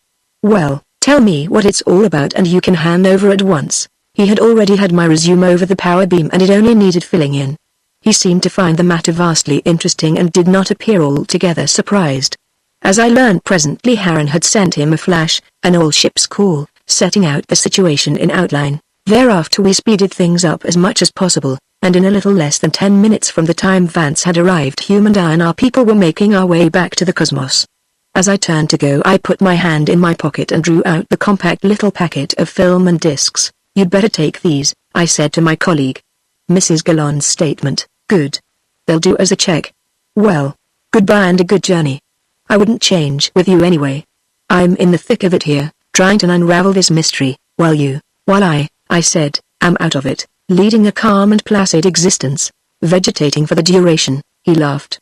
Well, you'll hear all about it when you get back to duty and will probably want to kick yourself for being out of the climax of the most interesting investigation in years. Probably, I agreed. We got back to the cosmos, closed our port, and signaled our imminent departure to the others. Chapter 7 A Martian Girl Seeking Knowledge. I slept until the steward at the door filled my cabin with a grotesque wail of the sounder. I came to with a start, dimly realizing what had happened. After our adventure in mid-space and our return to the cosmos, I had tumbled into bed dog-tired. I had locked my door against intrusion, but had forgotten everything beyond that. Since I had slept beyond the normal, and not answered the breakfast call, and there was no indication in my message grid beside the door of the time I wished to be called, my steward had not unnaturally concluded that something was wrong. I sprang out of bed the moment the wailing started and made shift to open my door. My steward's face showed relief when I appeared. "I'm sorry, Mr. Sanders," he said, awkwardly apologetic, "but when you didn't appear for breakfast and there was no message in your grid, I thought." "Quite right," I told him. "My fault entirely. I'll be more careful next time." "What's the hour now?" 10 a.m. Earth Western Time, he told me. "We changed to Martian time at midnight tonight. We're working up to velocity now." That was news to me, good news in a way, for it showed our trip would be over sooner than I thought. I might have guessed it, for the vessel quivered slightly to the steady pulse of the roller engines. Not often are they used in free space, save to take off or slow down. Evidently Hume had decided we had wasted enough time over the unscheduled stop last night. The steward lingered. "If you want something to eat now, I think I can manage it," he said hesitantly. Looking out for an extra tip, no doubt, the rascal. Well, it didn't matter much. He'd looked after me well to date, and I could do with something to eat and drink. I made ready while he was away. A certain giddiness that I did not like attacked me from time to time as I moved about. It was nothing much when all was said and done. Nevertheless, it worried me. In some ways it was akin to space vertigo, an affliction I dread, for it would mean the end of my career in the service. In all my 11 years in the interplanetary guard ships I had not been troubled by it, and so concluded I was immune. The trouble passed away, however, by the time my tray arrived. Probably it was no more than momentary weakness engendered by the exertion and the tenseness of the night. The fact that it left me completely, once I had made my meal, seemed to satisfy me on that point. A knock came on the door just as I was putting the finishing touches to my toilet before venturing out. I called, "Come in." It was another steward, a man whose face I had not seen before. He had a message from Hume. The skipper was inquiring after me. If I was up, he would like a word with me. "I'll see him," I said. "Where is he?" "In the control room, in bed," the steward told me. That was rather a surprise. It set me wondering if there were any connect between my recent giddiness and Hume's indisposition. Hume was sitting propped up in bed when I entered. He looked a little grey. He did not speak until I had closed the door and we were alone. "Glad to see you about, Jack," he said then. I was beginning to wonder. "Wonder what?" I asked. "What's wrong with you, anyway?" He made a wry face. "I thought it was space vertigo when it came on," he said. "I was up before the breakfast call, not much sleep naturally, seeing what we were at during the night. But when I tried to move about, the cabin started spinning round me. That's bad. And then, I won't bore you with my symptoms. I got a scare, however, began to imagine space vertigo was seizing me, saw my career snapping off short, and all helped to make me worse, I suppose. However, the long and short of it is that Dr. Spence came down, tested my reflexes, and decided it wasn't space vertigo after all. I had a somewhat similar experience this morning myself. I gave him details. What do you make of that? What Dr. Spence thinks is that we got out of our emergency suits too soon last night. There must have been something in the air of ME-75, something other than the cold, an ingredient with a slightly anesthetizing property. We're feeling the afterkick of it now. What's Spence ordered you to do? Stay until I'm better. Hume smiled. I'm feeling that way already, and if you don't mind we'll have the complete cure in a moment or two. Oxter, he went on. You'll find the box in that drawer. The lock's a simple switch one. The white button breaks the circuit.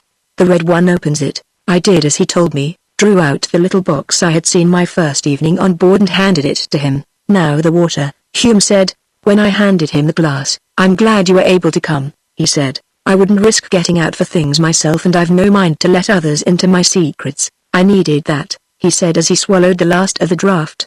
Then he eyed me. I've been thinking of myself solely. You need a taste of it too. Draw yourself a glass. I did, and felt immeasurably the better for it. I said so. He did not answer, merely nodded and still eyed me, a trifle more thoughtfully now. Jack, he said, I've been thinking. Last night put a fancy or two into my head. Yours isn't altogether a pleasant job, though no doubt it has its romantic side. Still, you may get into tighter corners than I'm ever likely to. Corners of the sort we were both in last night. A few of these on hand. He held out a dozen of the oxcta pellets to me. Might be valuable. Only I must ask you never to say that you have them in your possession, never indeed acknowledge that you know of their existence. In that case, I said, not taking the pellets, perhaps you shouldn't offer them. A time may come when you'll be glad I did. You've seen their effect on me. You've felt it twice on yourself. Here, take them. Call it humoring me if you like. All right, since you're so pressing. Keep them in a metal box, steel for preference. You've got one you can use? No? Well, you'll find an empty one in the same drawer. It's earth-made, so there's nothing to connect it up with them. I found the box, and transferred to it the dozen pellets he had given me. A lot of fuss to make about them. After all, if his assurances were to be believed, as I felt they were no more than a remarkable tonic whose constituents were kept a close secret by the Martian manufacturers. The box slid into my pocket. As far as we are concerned, said Hume a trifle anxiously, I take it last night's affair is over and done with. We still kept to the old Earth style of dividing the day into periods of darkness and light, though here there was neither. We saw only the blackness of space with the stars and the planets doubly bright, doubly brilliant with the absence of air. The guard ships taken over, I pointed out. That should end it as far as this voyage goes. But there may be inquiries at London when we reach there. It depends on what the Martian authorities think. At any rate, we won't have our schedule upset, Hume remarked. I shouldn't think so. In a day or so we'll pass the beat of the last of the Earth Guard ships, and the Martian ones, I'd imagine, would be more interested in speeding us towards London for an inquiry than in hanging us up in mid-space. I hope so. He did not seem so sure of that. Perhaps he knew the Martians better than I. A moment's silence, then, well, Jack, if you don't mind clearing out, I'd like to get up, he said. I'm feeling fit to face things again, now that I know it isn't space vertigo coming on. Also, the oxcta has made a new man of me. By the way, use the stuff sparingly. It will lose its effect if you take it too often, never fear. I don't like forming habits, good, bad or indifferent, I told him. With that and a nod I left him. There were many things to think about. Free though I was of the necessity or probing further the particular mystery of the ME-75, I was still interested deeply. Here was a mystery doubly intriguing. It seemed to defy solution, yet ever and again I had a queer feeling that I was very close to a revelation. It was not unlikely that contact with my fellow beings might not only clear my befogged brain but perhaps set it working along new lines. For some reason or other there were few about at that hour. My chair had already been marked out for me, though so far I had made no use of it. Now I found it without difficulty, dropped into it and began to fill my pipe. That alone of Earth's vices was left me for comfort. I felt drowsy. I must have dozed, for the next I remember was a voice musical in my ear. I opened my eyes with a start. Jan Skudurka was standing beside me, smiling. I jerked upright in my chair and began some remark about having dropped off to sleep. I'm sorry, she said in a voice that held just the faintest trace of accent. I wouldn't have disturbed had I known. I drew up a vacant chair beside me. Sit here, I invited her. I did not believe her statement that she did not know I was dozing. Patently she wanted to talk with me. She seated herself and half turned towards me. You do not mind? She said. Go ahead, I said, amused. I can see you want to ask questions. What is it now? Her eyebrows lifted archly. Nothing of any importance. I am merely a Martian girl seeking knowledge. In that case I'll be happy to tell anything I can. I have been reading, she went on gently, delving into the ship's library of your Earth books. Somehow I prefer them to the book machines. They are not noisy. One can read them and at the same time maintain privacy without the need of sound insulators. I'm glad you like them, I said simply. I, too, have a leaning towards old print. In many ways I like the old ideas. The book machines seem to lack something. Yet we took them from you, she frowned. From Mars, she said thoughtfully, using the Earth title for her planet. Well, not all that comes from us is good. She stopped abruptly, thinking perhaps of that disastrous war of the planets that came near wrecking the civilizations of the inner planets. Abruptly she pulled herself back to the conversation. I found amongst those books an old one by a man named Wells, The War of the Worlds, she said slowly. I thought at first it was an actual history, then discovered as I read that it is what you call. She hesitated, looking to me to supply the elusive word, a romance? said I. An imaginative romance, she qualified. I read on and on. Tell me, was Earth really like that? Did men at one time drive animals about? As a picture of those times, I fancy it is pretty accurate, I said. That is, course, if you leave out the invasion part of it. She shuddered. To think that Earthmen once imagined we might assume those shapes, the things that came in the cylinders. Octopus shapes. Loathsome things. Then quickly, before I could comment, she ran on. Yet it was you Earth people who first voyaged to the distant planets. I've often wondered about that, I said. Time and time again it has puzzled me why neither your people nor the Venusians branched out in that way. There were many reasons, she told me. You are a predatory folk, an exploring, restless race. Also you had certain things we lacked. We could fly, but we had not that urge to reach out for stars that is your heritage. In this she was not quite accurate. Interplanetary travel would never have become the accomplished fact it is today had it not been for the discovery of Rolga. True, we found it on the moon, in our own territory so to speak, though we did not immediately realize its significance, even with the improvements Leighton Brown introduced in 1975, which enabled our space explorers to extend the radius of their travels. Interplanetary voyages could not have become a commercial proposition. It was only when we made contact with the Venusians and learned from them the true value of Rolga that we began to make any progress at all. It is odd to recall that to the Venusians Rolga was practically a theoretical substance, one as rare, if not rarer, to them than radium is on Earth. The Earth, ignorant of its value and its almost incalculable powers, possessed on our moon a practically unlimited supply. Sad to think that it was over Rolga that the first, and we hope, the last of the dreadful interplanetary wars was fought. Do you think then I switched back to the immediate subject that there would never have been communication between us had it not been for Earth folk, do you? She said, and for the moment I failed to realize that the question was merely rhetorical. Do you ever pause to think, Mr. Sanders, whether somewhere in the universe there may not be others, intelligent beings, like us in form, immeasurably our superiors in intellect, who may even now be reaching out to contact with us? One hears strange stories. I stared at her. What she was saying ran so close to the ideas in my own mind, paralleled so nearly my own recent experiences that I asked myself if she weren't throwing out feelers. A Martian girl seeking knowledge, you know it. I said. I might have phrased it otherwise, have said, you've guessed. But I used instinctively the one word that accurately summed up the situation. She knew, I know, she said, this Martian maiden seeking knowledge, and her hand dropped comfortingly on mine. Indeed I am more aware of you than perhaps you think. You see, you have interested me as my father and I. She did not take her hand away. A moment later I had prisoned it in mine. You know, I said challengingly. But how much do you know? Enough to startle you, she told me. That you are no private tourist, that you hold a high position in Earth's guardship fleet. I am not unknown.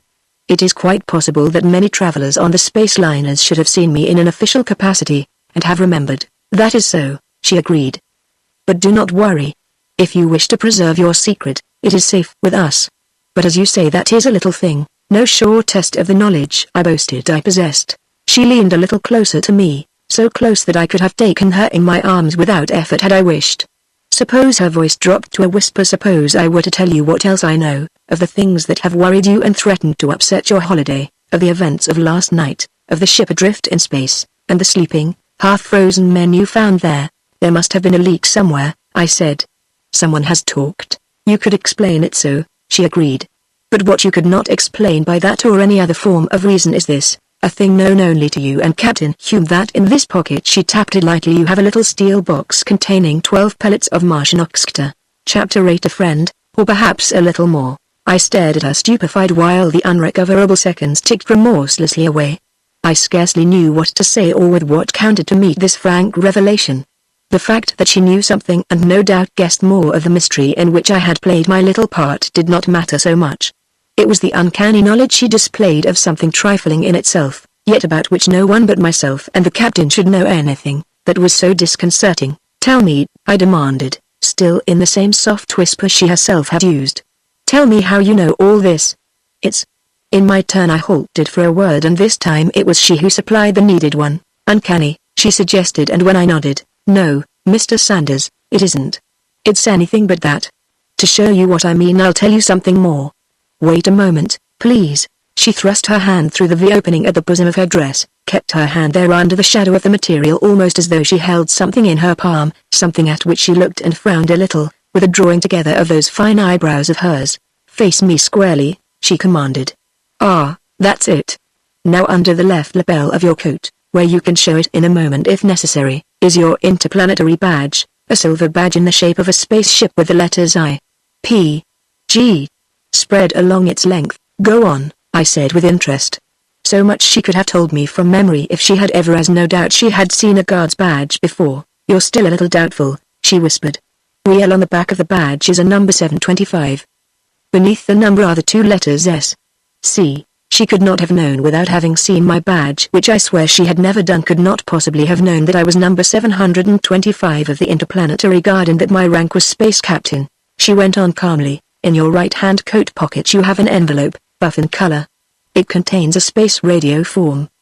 The message on the form is written in an Earth language I do not know. It is not one in use, that is all I can say. But I can spell out the words to you." She spelled it through until I thought it time to call a halt. "Please," I said almost breathlessly. "I'm convinced." She looked up mischievously at me. Her hand came out of the bosom of her dress, empty, as it had gone in. Yet I could swear that the moment she raised her eyes to meet mine I heard a slight click as of a spring being released. "And of what are you convinced?" she whispered. "Of the reality of what you're saying or doing," I told her. "But it's magic, witchcraft, no. Applied science, that's all. A little toy it is, yet how it shakes you, saps your confidence and makes you talk of magic, of witchcraft, of things no sane planetarian really believes in." "Tell me," I said quickly, "why do you do this thing?" "I am sure it is not merely to puzzle me." "It is," she said, "because I want to help you, if only in my small way, with that little toy." "What is it?" "May I see it?" She took my questions in order. "Yes, with that little toy, as you call it. It is worked on the principle of your X-rays, something analogous, at any rate. But I cannot show it to you here. There may be prying eyes about." She flung a swift glance about the deck. No one seemed in the least interested in our talk, but then that was nothing to go by. Men, women too can watch and listen without showing the slightest outward sign of interest. "Mr. Sanders, you are Earthborn. You have conventions that are not ours. We have conventions that possibly you do not understand. Would you therefore think it a thing that should not have been said if I were to ask you to come down to the seclusion of my cabin where we can talk undisturbed?" My hesitation was but for the moment. "No, of course not," I said readily. "Leave me now," she said. "My cabin is C8. In 10 minutes you will find me there. We had better not go together." There was wisdom in her suggestion. With a brightly flung word and a cheery nod for the benefit of anyone who might chance to be watching, I rose to my feet, sauntered off along the deck, stopped to relight my pipe, strolled through the saloon. So casually I made my way to the accommodation deck, and presently located C8. The glow of a light tube streaming through the grill over the door told me it was in occupancy. I glanced at the name grid. Jan Skudurka, that was all. She then had the whole cabin to herself. She closed the door behind me, snapped the switch and shut the sound insulators. Then she turned to me with a smile. "Why," I said, "are you doing all this?" "Because," she said, "I would be your friend." "A friend or perhaps a little more," I said softly, overwhelmed by that otherworld intoxication of her presence, that lure that was not Earth's. I had her hands in mine as I spoke. She said nothing, but I felt them drawn softly away. "We can," she said with meaning, "speak of such matters after. There are more important things to talk of now." She turned swiftly away from me for a moment. What she did or where it came from I could not say, but when she faced me the next second, in the palm of her outstretched hand there lay glittering a watch-like thing with a tiny thread-thin chain attached. "Take it," she said. "It is yours. It will help you." It was shaped like a watch, save that back and front were made of some vitreous substance, neither glass nor quartzite. As I looked into one crystal face I could see nothing till the girl leaned over, touched a spring I had not noticed. I nearly let it drop, for the floor of the cabin under the crystal face seemed to vanish, and I found myself looking into the deck below, seeing everything beneath me as clearly as though the floor were made of glass. "It is rather startling when one sees it for the first time," she said, "but as I've told you, the principle underlying it is quite simple. It is merely a matter of penetrative rays." "It is rather astounding," I said as soon as I recovered my composure. "You don't know then how the principle is applied?" Slowly, seriously she shook her head. "I do not know," she said deliberately, "and if I did I would not tell." I am giving you this little instrument because I know it will help you, but not even for you would I betray the secrets of my people. I turned on her, suddenly contrite. Of course, I said. You are doing a wonderful thing even in giving me this. I should not have asked you any such question. She waved it aside, came a little closer and, as though afraid that even in that soundproof cabin she might be overheard, dropped her voice to the merest thread of a whisper. Keep it there, she said, pointing. On the inside of your button jacket. Make a pocket for it there to keep it hidden out of sight. You have only to put your hand down. You need never pull it out more than is necessary to see the dial face on one side or the other. Your father? I suggested. He does not know, she said quickly. I do not want him to know. He is well disposed towards you, as he would not be? But even he, if he knew that I was even to this extent betraying a Martian secret to one not of our race by blood or by adoption, would be harsh with me. Her voice trailed into silence. Tell me, I said quickly, if this were known what would happen to you? Anything dire? She did not answer, but the droop of her head told me all I wished to know. This Martian maiden, in so many ways like an Earth girl, in so many other ways unlike, was for me taking the stars knew what risks. Tell me, I begged. Is it merely that I am an alien, because I have no Sancho blood in me, that you would be punished? In my eagerness, anxiety, call I what you will, I had stumbled into using the Martian word itself. Yes, she said slowly, thoughtfully. Yes, it is because you have no Sancho blood in you that I must fear for myself. For a space she paused. I saw the glitter of the little knife in her hand and sprang forward, but she thrust me back with one hand, and for once I was not minded to use force. Stay, she said fiercely. I mean harm to you or anyone else. But I see a way. Something in her eyes compelled me to wait. She took the little knife, made a tiny scratch in the fleshy part of her left arm, waited until the red blood came. Suddenly she thrust the arm towards me, and spoke commandingly. See, she said, I have drawn blood. With your lips remove it. She came of a long line of those born to rule, this girl. There was something of their concentrated magnetism in her, something too that was all her own. Scarcely knowing what I did, I obeyed her. My lips touched her warm flesh. She drew her arm away and as I straightened, looked at me with a new light in her eyes. You are one of us, she said with a strange dignity and a stranger softness in her manner. Now you can always say with truth that you are of the Sancho blood, for you have that blood, my blood, in you. It was no barbaric rite, no ancient survival of blood brotherhood such as once existed amongst certain peoples on Earth. It was her way, the only way she knew, of giving me power to claim if necessary the rights by blood of a citizen of Mars. The deed, as much as the thought behind it, amazed me. I knew enough of her planet's customs to realize that it would hold as binding in any Martian community, but whether it had any deeper implication I could not say. Our eyes met. She stepped back a pace, drew a long breath, and slid the tiny knife into a sheath at her girdle. I had better explain, she said in studied calm tones. The working of the she used a word I did not catch, a Martian phrase new to me. She smiled at my puzzled expression. That little instrument I gave you, she explained. I took the thing from my pocket for lack of a better name. I called it in my own mind the crystal eye, and as such it will be referred to hereafter, and handed it to her.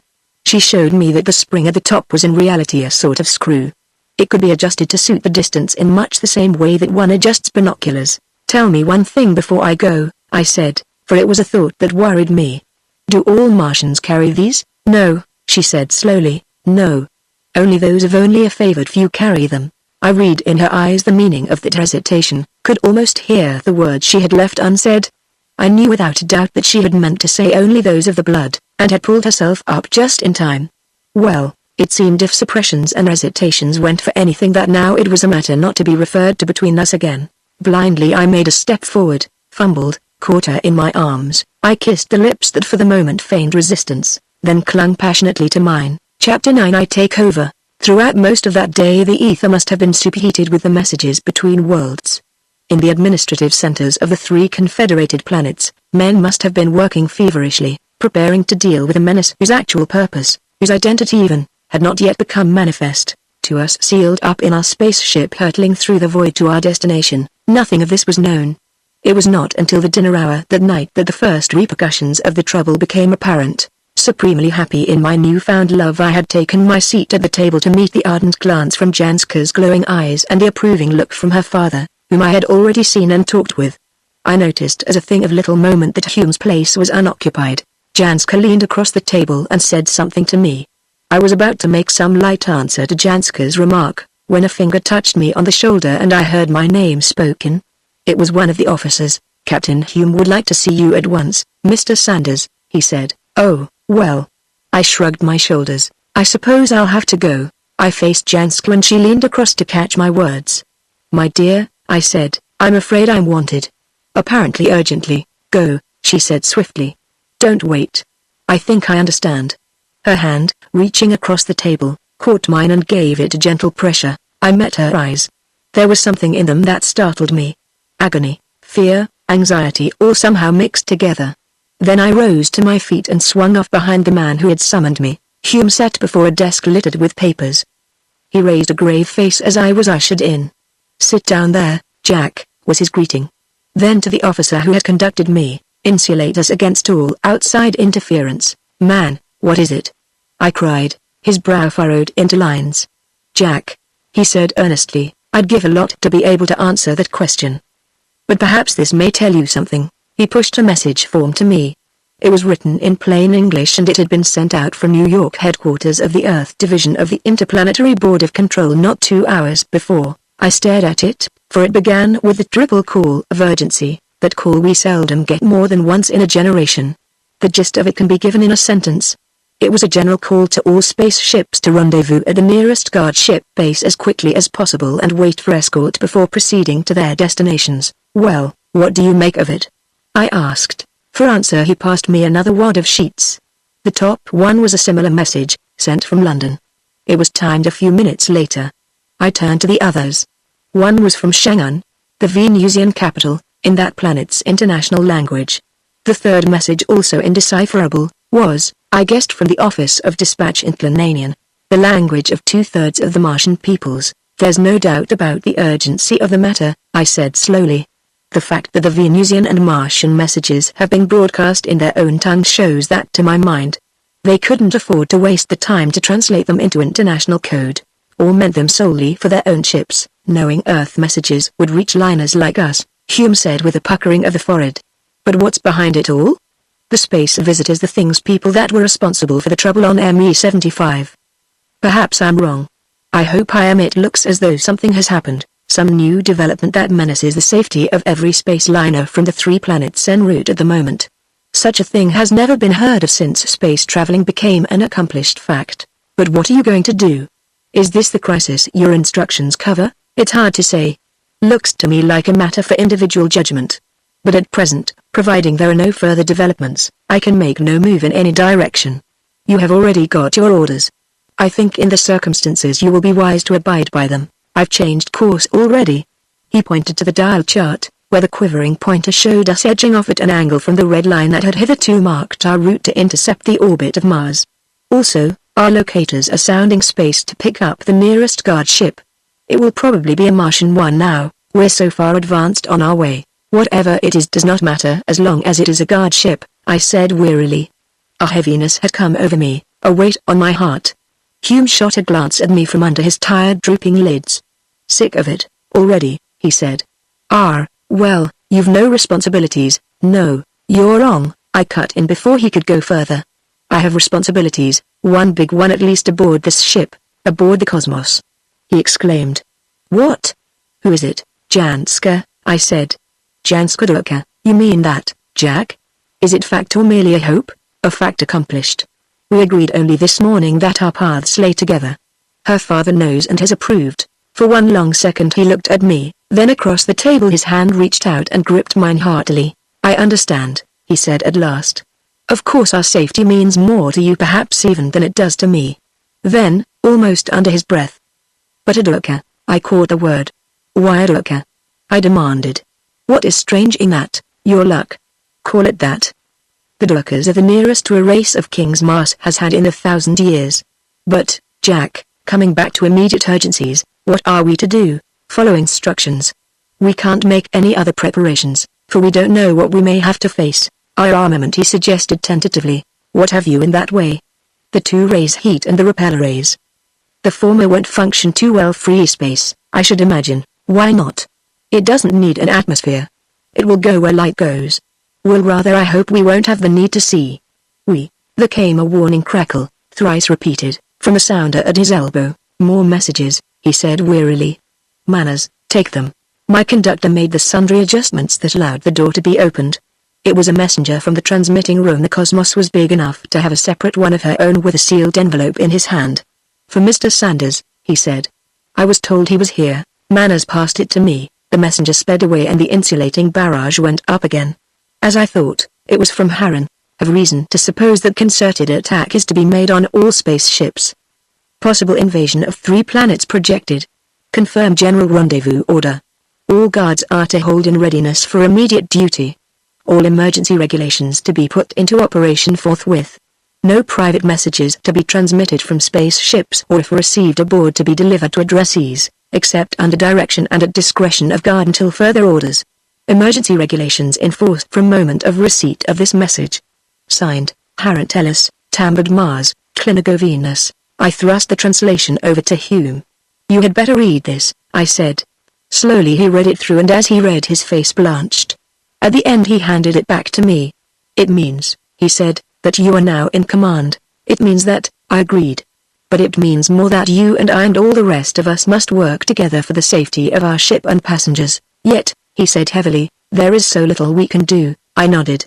"Arm your men," I said. "Serve out your ray tubes at once. Are all your officers trustworthy?" "Every one of them. I want them paraded at once here." "Would you care to advise them or shall I?" "Better you, Jack. I won't cavil at what you say or do in a time like this." "About the operators. Had they better come too?" "Yes, all except the men on duty." He called Manners and gave his orders and soon the emergency signals were sounding in each man's quarters. One by one they came to the room, the 3 officers, the apprentices who were actually junior officers in training, the purser, Perry the doctor and others. All told there was around a dozen of them. Hume wasted no time in preliminaries. "You've been called here," he said, "because of certain matters of importance with which you should be acquainted at the earliest opportunity. What they are Mr. Sanders will explain." I saw curious eyes turn wonderingly towards me. Even Perry, who knew who I was, knitted his brows. I pinned my guard's badge in the lapel of my coat where it was plain for all to see. Even then I could see most of them were still frankly puzzled. I gave a brief sketch of the condition in which we had found Demi-75. There was no need to enlarge on that as it was already more or less common property amongst the afterguard, and added that similar things had happened to other spaceships. I insisted that as yet we did not know anything about the motive behind these visitations. One could hardly call them attacks and certainly had no idea from which planet the Vandals had come. Then to round everything off I read out the message signed by the 3. I finished, and glanced round the little company. "Any questions?" I asked. "We may not have the opportunity to ask or answer them later." Perry caught my eye.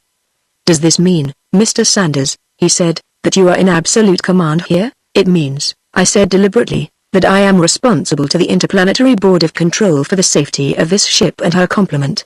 If anything goes wrong it is I who will be to blame. But let us have no talk of absolute or any other kind of command. Captain Hume and I have discussed the matter thoroughly between us and are agreed, as I want you all to be agreed, that unless each man does his utmost we may fail to pull through. It may hearten you to realize that in 1,000 ships all up and down the void this message is being repeated and similar scenes enacted." The first officer, Gond, took a step forward. "I think I can speak for the others. What you say goes with us. The more so as Captain Hume is backing you up." "That's a mouthful, I think." I smiled at the quaint archaisms in his little speech, but I could not smile at his sincerity. It was too affecting for that. A murmur that rose from the little group showed how well he had expressed the sentiments of all of them. "That's that then," I said. "Captain Hume, will you take over, please?" Chapter 10 The Inexplicable Incident. My further duties took me half an hour or so. Then I was free to go about my own small concerns. Dinner had long since been ended and the saloon was bare and empty. Knowing the long hours the kitchen staff put in, I did not feel like giving them extra trouble in serving me a late meal. I slipped down to my cabin, drew a glass of water from the faucet and dropped an oxygen pellet in it. I drank the resultant mixture and felt all the better for it. But, I warned myself, it would not do to make a regular practice of this. Despite what Hume had told me that it was not habit-forming, I had no wish to put the matter to the test. It was too early to go to bed yet. I wanted time to think things out and if possible formulate some plan of campaign. Since I can always think better with a pipe in my mouth, I filled and lit one. The result of half an hour's intensive thought was 0. When all was said and done, the initiative did not lie with us but with those invaders out of space, and until we learnt a little more about them and their objects, I could see no use in speculating. Was it possible, to borrow a phrase from one writer who 150 years ago forecast something of the sort, that we were being examined in much the same impersonal fashion as man will examine infusoria under a microscope? A soft yet penetrating rap sound on my cabin door and brought me out my reverie. Janska was standing there, mild perplexity and alarm in her eyes. "Oh, Jack," she said almost breathlessly. "I've been looking for you and wondering. Then I saw your light and knocked." "Come in," I said. "Come in, dear. I've been here some time." I shut the door and threw the insular switch. I was getting jumpy, taking precautions that a week before I would have laughed at. "When you left the table and did not return, I feared something was wrong," she said, looking up earnestly into my face. "Nothing was wrong with me, no?" Her fair brow wrinkled. "But there have been comings and goings, an amount of activity amongst the officers that made me think." She stopped abruptly and looked to me to supply the end of that truncated thought. "Made you think what, Janska?" I said encouragingly. She put her 2 hands on my shoulders and looked me straight in the eyes. "Dear," she said, "tell me what is wrong, if not with you, at least with things in which you are implicated." "Janska," I said gravely, "sit down." She obeyed but flung me one quick glance of interest as though already she glimpsed something of what I had to tell her. "This," I said, "is between ourselves. It must go no further than you, not even to your father. Will you promise me that?" Her face glowed. "Where you and I are concerned, Jack, there is no need of promises, given or taken." That was good hearing, and I said so. "But, Janska, what I wish to impress on you is that I am revealing to you secret matter, messages that have passed and will be passing between myself and the Council of Three." Briefly I told her, omitting nothing, stressing nothing. She did not look as grave at the end as I had expected. "It follows on what we already knew," she said simply. "It may mean trouble for our worlds, or it may be something that can be dealt with very easily once we understand the reason behind it. But, dear one, does this mean that when we reach Tlanon, if we do in safety, you and I will be separated for a time?" "I hope not," I said with truth. "If things were left to me, I would marry you out of hand and make the rest of my space voyage a honeymoon." "A honeymoon?" For the moment she seemed puzzled, then the meaning of it dawned on her. "Of course," she said brightly, "that is your Earth term for the period of adjustment. It is a sweet phrase. Sometimes I wish we Martians were a little less practical in sentimental matters and a little more sentimental in practical affairs. Strange that we should so reverse things. We can all teach each other something," I told her. "We all have much to learn. Perhaps, by mixing as we do, we planetarians may yet evolve a race as noble as it is good." She smiled at that. "Too much to hope for, prophet mine. Men and women are much the same the planet's over. Well, we needn't worry about it, as long as we're happy in ourselves," I remarked. My thoughts leapt off at a tangent. "Janska, beyond that little knife you carry in your girdle, have you any weapon of defense? Do I need one?" she queried. "I don't know," I said frankly, "but it's just as well to be prepared." "Can you use a ray tube?" "I can use anything," she said, "once you have shown me how." Without more words I took down the case containing the charges and the duplicate tube. She had seen such before. The ship's guards carried them on every space boat, but she had never held one in her hands and had no idea of its mechanism. But within a very few minutes she had acquired as complete a command over the weapon as though she had been handling it for years. I loaded the tube, gave her an extra clip or 2 of the charges, advised her to conceal it in her dress somewhere. "Now," I said, as she slid it out of sight, "my mind's at rest. At the worst you have the means at hand to defend yourself if necessary." "I wonder if it will ever be necessary," she said softly. "I hope not. Are you coming up on deck for a while, Jack? It wants an hour or 2 yet of retiring time. We can sit and talk and perhaps find pleasure in each other's company, if not forgetfulness of what hangs over us." "Janska, my dear," I said chuckling, "you seem to be taking rather a pessimistic view of the situation." "And you," she countered, "who should be that way inclined, are almost cheerful. Missing a meal seems to do you good." As though her own words had brought back recollection, she dropped her bantering tone. "Oh, you must be starving, and here I have been keeping you from getting anything to eat." "I don't need food," I told her and pointed to the empty glass standing on the ledge beneath the faucet. For a moment she looked puzzled, took up the glass, some of the dregs were still in it, and held it close to her nose. "Ah," she said, "I understand." Then came a little pause, just the merest hesitation. Then, Jack, it is years since I last tasted Oxter.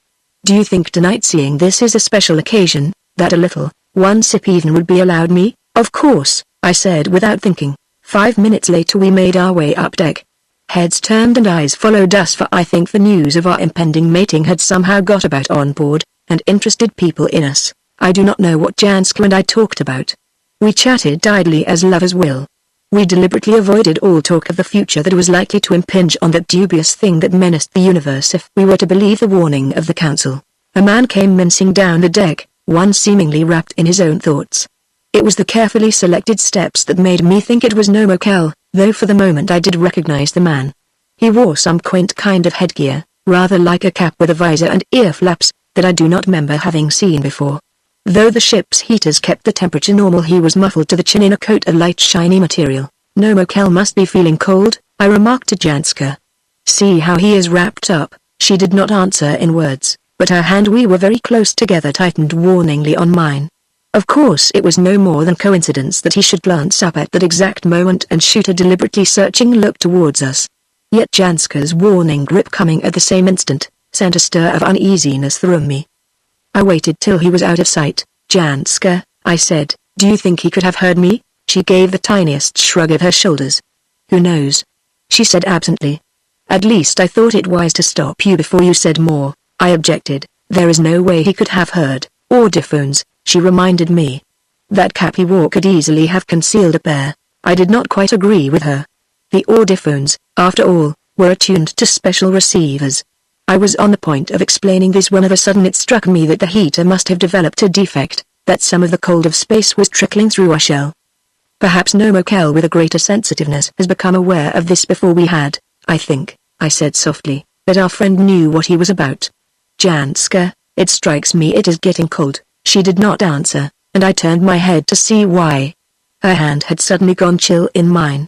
I gasped. Her head had slumped down on her breast, fallen in a way that it would have seemed the natural outcome of her nestling near me had it not been for the iciness of her hand. A great horror crept over me, a feeling of utter lassitude. Through split fractions of a second too small to measure by any accepted standard of time, though they felt like hours, the advancing tide of chill torpor crept over me, numbing all my faculties. With horror I realized that we were grip of that mysterious force that had set more than one space liner floundering, a derelict, about the void. And at that all things seemed to go before me. It was as though a veil of mist had been drawn down between us and the rest of the ship, shutting me out from sound and sight and consciousness of all other life. Chapter 11 The Space Raiders. But this phase must have been merely momentary. For a reason that became apparent later, I did not entirely lose consciousness. I must have trembled on the brink of coma for an instant, then the rising tide of life came flooding back through my veins. I felt the slight stir of movement beside me, tried to turn my head, discovered to my great surprise that I could.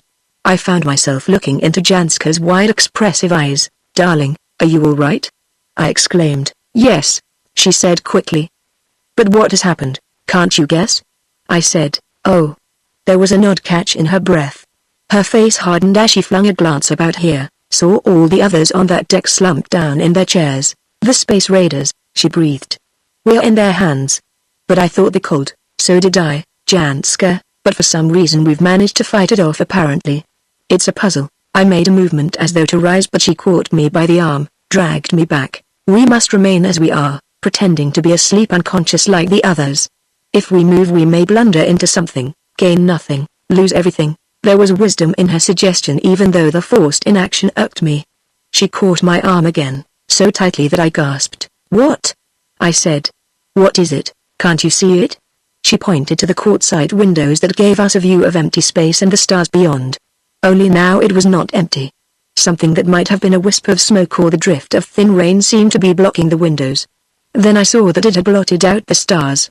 It was the ship of the Space Raiders. More correctly, we did not see it. We had no means of knowing that it was there save that it had interposed itself between us and the stars and hid them from our vision. An idea came to me. I closed one eye. Dimly then I began to see a form, a cigar-shaped thing, the spaceship of these strange entities, resting in mid-ether, so to speak, side by side with our own vessel. No doubt its connecting port was already clamped against our port, which could be opened on the outside by the emergency manual machinery. I opened my eye, and stared at the shape beyond the quartzite windows with the sight of both eyes. The shape was no longer visible. It had become absorbed in the blackness of space. But I knew it was there, you see? I said. You understand what it is? Janska nodded. I can guess at the principle by which they make themselves invisible. But what I can't yet understand. She did not complete the sentence. Instead she slumped down in her chair, releasing my hand as she did so. I took the cue from her. I could not see what it was that had alarmed her, and I dared not raise myself in the chair to find out. I did not have to wait long. But what I saw seemed for the moment so monstrous and incredible that I could hardly believe my eyes. A procession of bodies was advancing along the deck, the bodies of those officers who should at this time of night have been in the control room. The eerie thing about it all was that the bodies were seemingly floating in the air, at a distance of 3 or 4 feet above the deck. While the head and legs were more or less on a level, in each case the middle part of the body sagged, dipped or drooped.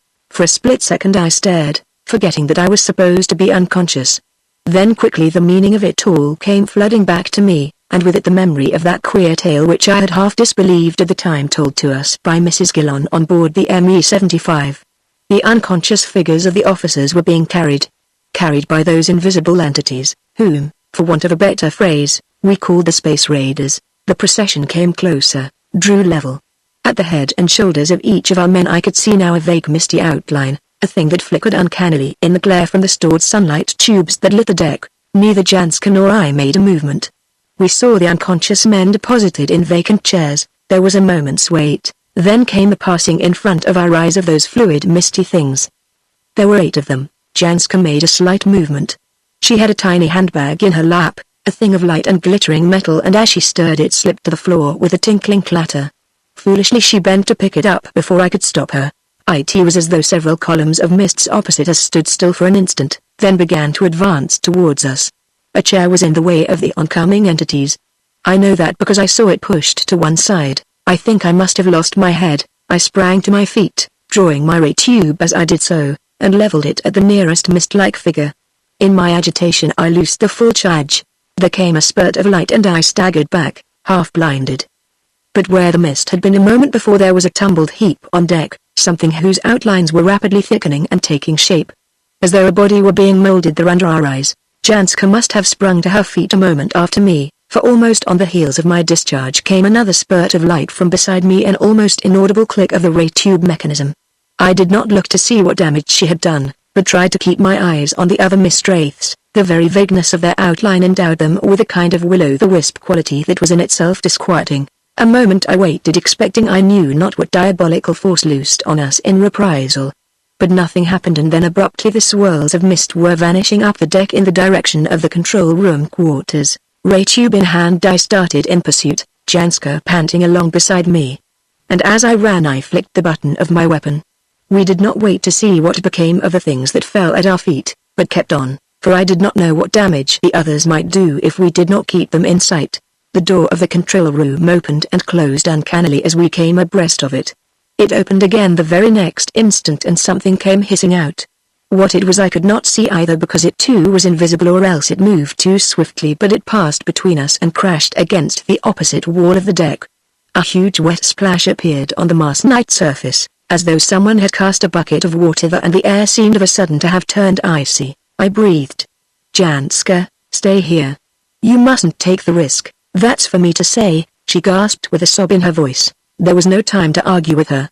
Feeling that we were taking our lives in our hands, I dashed in through the open door of the control room, expecting every second to find another icy missile, better aimed this time, hurled at us. But nothing happened. To make doubly certain we followed the descent down to the port against which they had linked their ship. For some reason the light here had failed, but we blundered on. Then, with the most surprising luck in the universe, I blundered into something. It felt soft and cold and repellent to the touch, like a dead body, save that there was a jelly-like flow of it away from under my hand. In my horror I flickered the button of ray tube. The catch must have slipped somehow, for I don't think it have given a full discharge. I heard an odd sound like a thin wail. There was a rush of cold air past me. Then as something creaked under my feet, I realized that we were on the edge of the passageway our visitors had clamped against the port of the cosmos. I drew back abruptly, pulling Janska with me. The planets know what would have happened had I not done so. It was purely an instinctive movement, for I hadn't time to stop and think that the stranger ship would probably cast off at once. Yet this is much what must have happened, and had I not pulled back then another few seconds might have seen us hurled out to our deaths in space. I heard a creaking almost at my feet and blindly flashed my ray tube in the direction from which the sound came. I know now, what I did not realize at the time, that it was the preliminary movement of casting off. But what I did realize the very next instant was that the air of the cosmos was beginning to whistle off into space. I got the port closed just in time. Panting, I leaned against the port through which we and the whole ship's company had nearly come to our deaths, striving to get my breathing back to normal. Janska, who had been further back than I, had not fared so badly.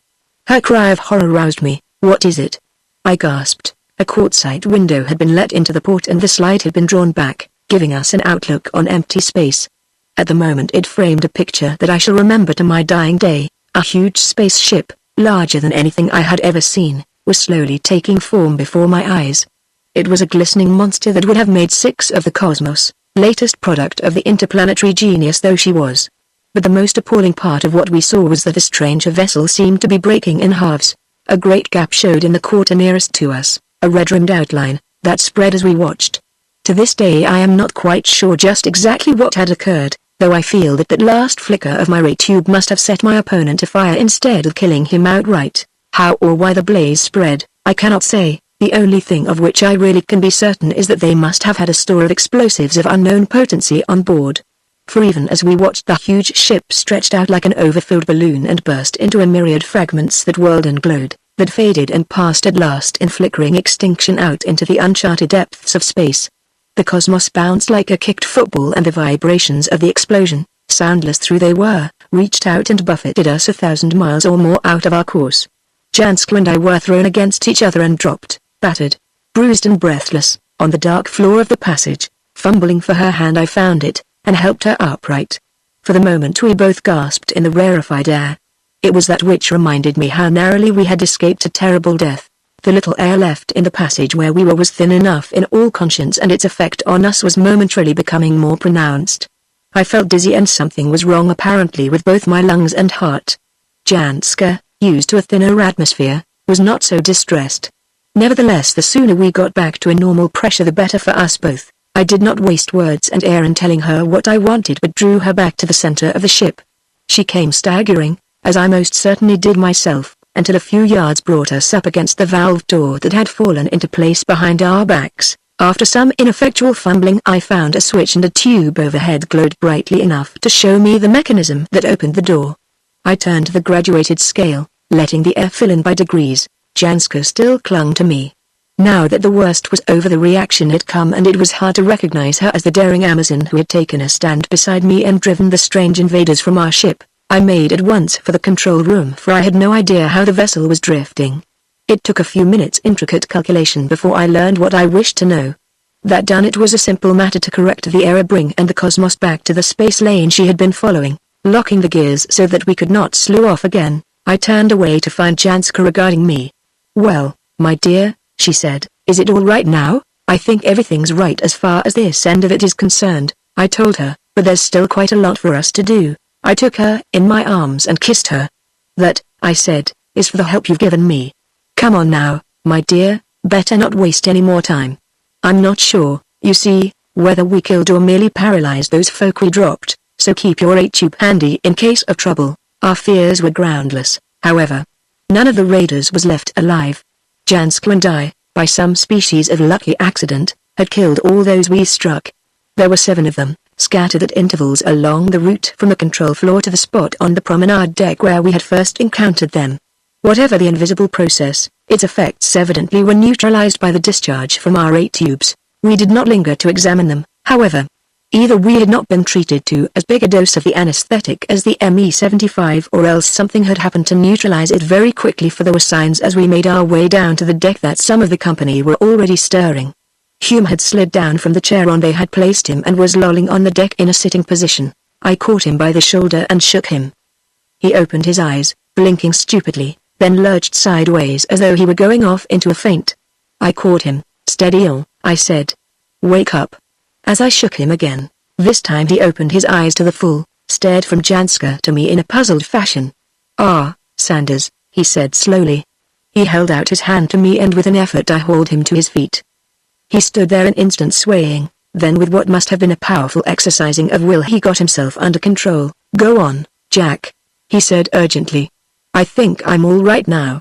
The last I can remember is doing something in the control room, and now I come to and find myself out here. It's not." A flicker of alarm passed across his face. I guessed what he had left unsaid. "These space visitors we were warned against," I said.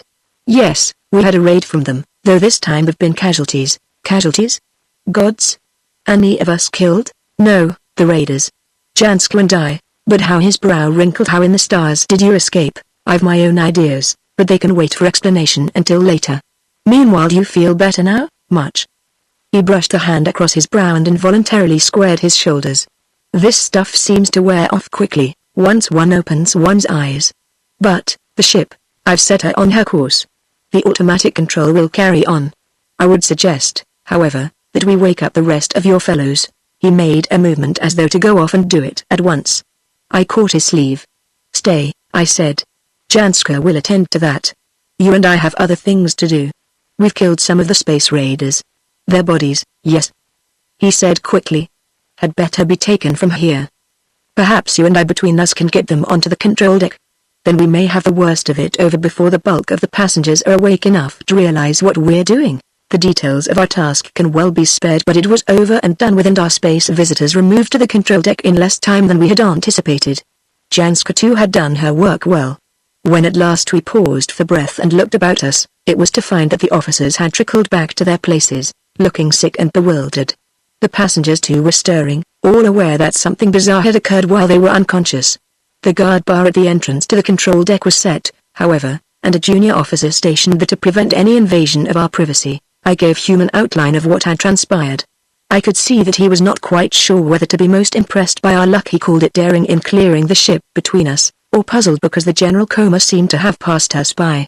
It was pretty plain to me now why we had been less unaffected, but I did not want to advertise it unduly. I fancied he would agree with me when he knew. "And now," I said, "perhaps it would be as well to have a look at our bag." Janska moved forward with us. I would rather she kept away, but she was insistent, and for once I did not gainsay her. An odd sense of familiarity struck me the moment I had leisure to look the dead beings over carefully. Each was clad from neck to knee in a coat of some light shiny material. The head of each was covered by a cap of the same stuff with a mica-like transparency in front for the eyes. I gasped as I realized where I had seen such garments before. Janska too recalled, for her eyes met mine meaningfully. I bent down swiftly, fumbled with the visor of the helmet. Inadvertently I must have pressed some spring, for the visor shot back, revealing the face of the dead being. A cry from Hume brought me round to him. He had been examining the next being and had managed to get the helmet clean off the head. As I turned, he was standing with it in his hand, an expression of utter amazement stamped on his face. "Look," he said huskily, pointing. We looked. The wide staring eyes, vacant of life now, were an odd shade of purple, the pupils queerly flecked. The skin of the face was blotchy red, and starting at the forehead and running back to the occiput was a horn-like ridge. I nodded. "They're all like that," I said. Yes, Hume said quickly, "but this particular one, he's not a stranger. I've seen his face before on this ship." "I know," I said deliberately. "And his name, in case you have forgotten, is Nomokel." Chapter 12 Rendezvous. Hume nodded. "Nomokel, the man you were suspicious of from the first time you saw him. I only wish now," he added bitterly, "that I'd taken notice of your suspicions. I couldn't give a name to my suspicion. I felt he was odd, that's all. And all the taking notice in the universe wouldn't have made matters one whit better. As it is now, we know something. We've made a point of contact, and we have some sort of a clue to guide us when we want it." Others of the officers were gathering round now, staring curiously. Gon came out of the control room, and stopped with a little gasp of surprise. I could see from the man's face that he was itching to know all that had happened, and I could hardly blame him. He was passing by when Hume called him. "Just a moment, Mr. Gond," he said. "We may need you." Hume himself turned back to me. "Jack," he said, "what should we do with these bodies?" "It's for you to say." "Keep one, dressed and all," I said promptly. "It may be wanted for purposes of study.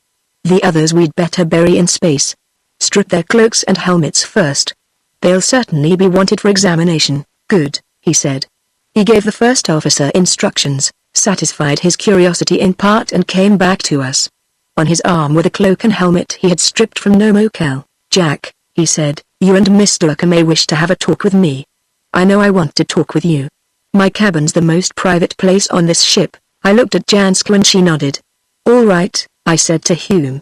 Lead the way. It wasn't until we were comfortably seated in Hume's cabin and all precautions taken against outside interference that any of us spoke again. What I'd most like to know, Hume said deliberately, is why you two alone out of all the ship's company were not overcome. It's quite simple, I said smiling. We did it unwittingly. Well, then, by accident you've discovered some way of combating what it is Nomakel's people use, so I think it's up to you to make your discovery public property. You and Janska would be the first to protest against doing anything of the sort. Janska made an odd movement of impatience. Don't mystify us merely to amuse yourself, Jack, she said softly. I don't know anything more than Captain Hume does of this matter. What is it, my dear?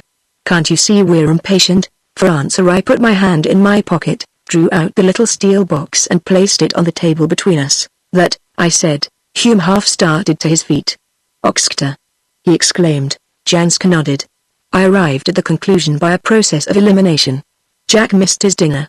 With his forethought for others he wouldn't trouble the kitchen staff getting a late meal, so he decided to carry on Oxcta. I came down to see him, saw the signs of the stuff and asked for some myself. It kept me awake, energized me, gave me a chance to be of help, and it seems you were of considerable help, Mr. Ucker, he said. If the council don't make you an honorary member of the guard, they don't know merit when they hear of it. If Jack won't report you I shall. You'd better do it, I hinted. Mightn't look well coming from me since we're going to marry soon. Never mind me, what I do or don't deserve, said Janska calmly. Let us get to business. What can we do? I queried. We've discovered certain facts, she said. I suggest we make them public, save lives. It will certainly save trouble. Hume leaned forward across the table, his dark face suddenly grave. Up to a point you're right, Janska, he said with the easy freedom of an old friend. But the main fact, the one that is going the most important factor in fighting this menace, is one we can't make public. You and Jack retained your consciousness and were able to make a sweep of this ship's invaders simply because of Oxcta, and, I put in quickly as he paused, that we can't broadcast. No, I'm with you there, Janska agreed. I hadn't had that in mind myself anyway.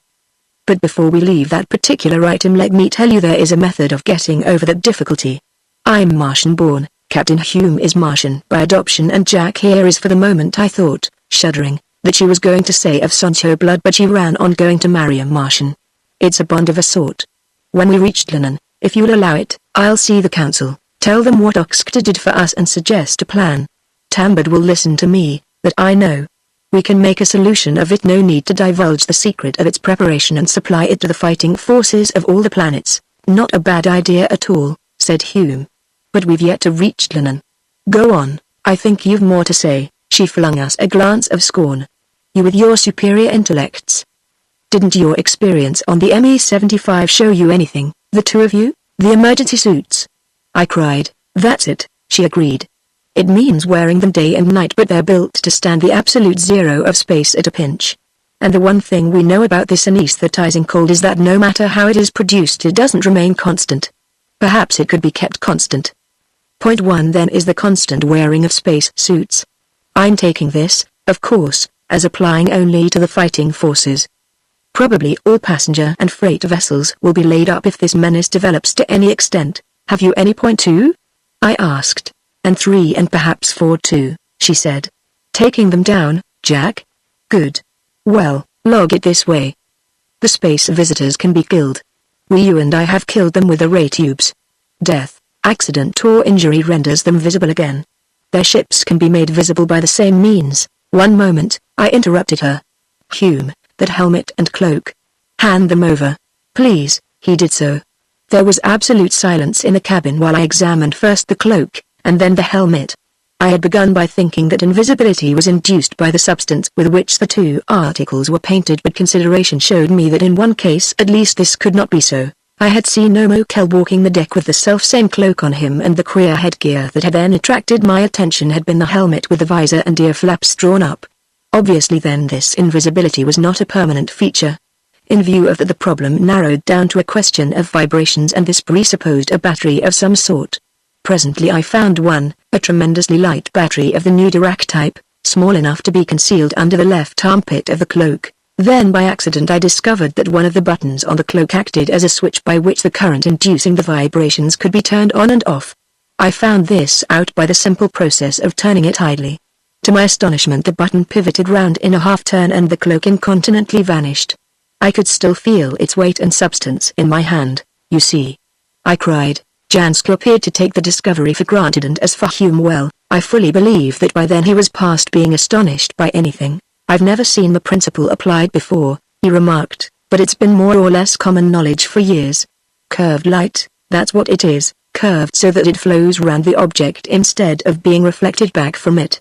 Once you've found a mechanical method of bending a light ray out of its path, you've achieved practical invisibility. I won't say you're entirely wrong, I remarked as I twisted back the button and once more rendered the cloak visible. In fact, I think you're right up to a point. But apparently the properties aren't constant. They have to be activated by the vibrations set up by this battery. I'm afraid I don't quite grasp that, Janska said with a puzzled air. It's simple enough, I told her. You know that human ears, whether they are Martian, Tellurian or Venusian, have a limited range of audibility. She nodded. I went on. Birds and animals can hear sounds that are too high or too low in the scale to make any impression on our eardrums. The same thing applies to sight. Our eyes are attuned to respond merely to a limited range of vibration. Get above or below that limited range and a thing becomes invisible. It is a result that can be obtained mechanically by speeding up the rate of light vibrations, or by slowing them down, said Hume. Either would answer, I take it. I should imagine so, I said a trifle dubiously. At any rate, this little gadget in the cloak apparently works the miracle, so I don't see that the rest matters, doesn't it? Janska interrupted. I should think it rather important. Why? I queried, interested. I knew she had a singularly clear sense of perception in most matters, and when she made a suggestion it was usually worth listening to, because, she said slowly, if we wish to combat this invisible menace must know something about the method they used to produce it. I flung out my hands and nodded towards the cloak and helmet on table. We do, I said. There's the evidence, and your last words, she retorted scathingly, are evidence that you don't quite realize the nature of one at least of your discoveries. Go ahead. I smiled. In the first place, we found that when we attacked these people with our tubes their visibility returned slowly and gradually. Therefore the ray has power to neutralize the vibrations that induce visibility. Most probably breaks the circuit somehow.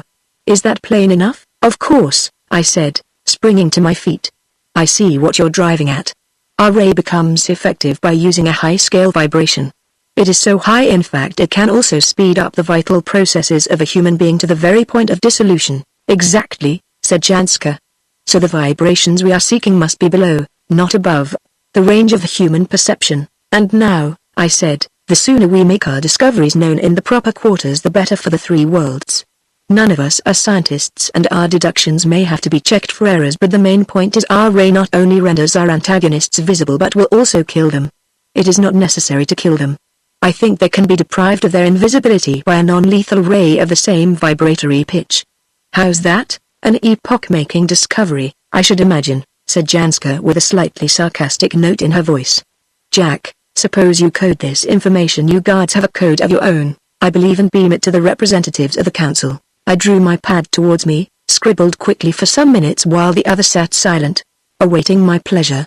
At last I flung down my pencil and looked up. I've made it as clear as I possibly can, I said, though I've had to put some words in English since there is no equivalent in the code I use. Want to send it yourself? Said Hume in reference to the message. I'll have the transmitting room cleared if you wish. Doesn't matter, I assured him. The operator on duty can send it providing he sends it as it stands, right? Hume pushed the button, and waited for the answer to come from the transmitting room. Almost immediately the surface of his vision plate glowed and the voice of the operator sounded in the room.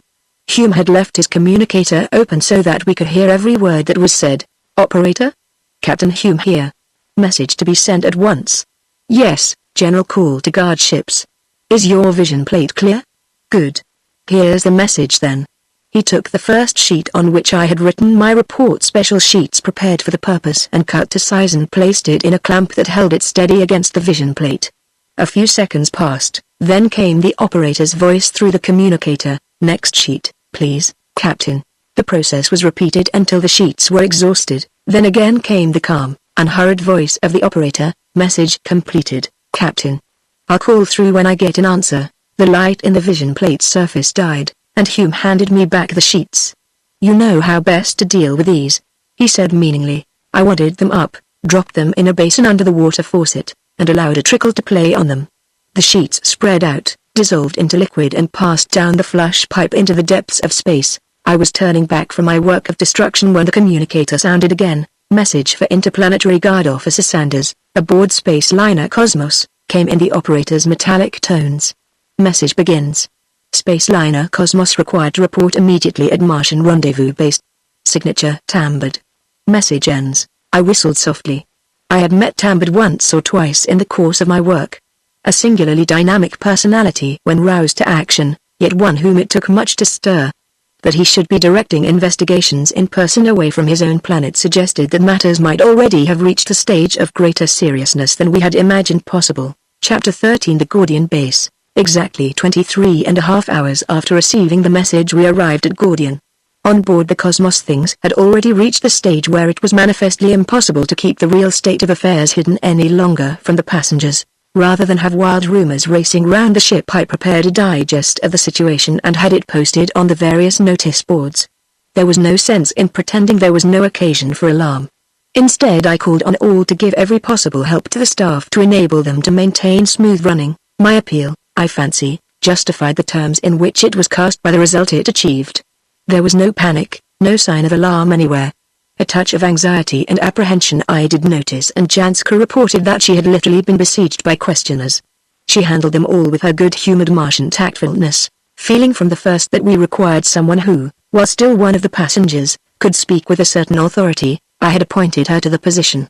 Her work was simply to keep the social activities moving, and deprecate any alarmist tendencies. The Council, I was sure, would have no hesitation in appointing her an honorary guard once my report went in and they had time to study it.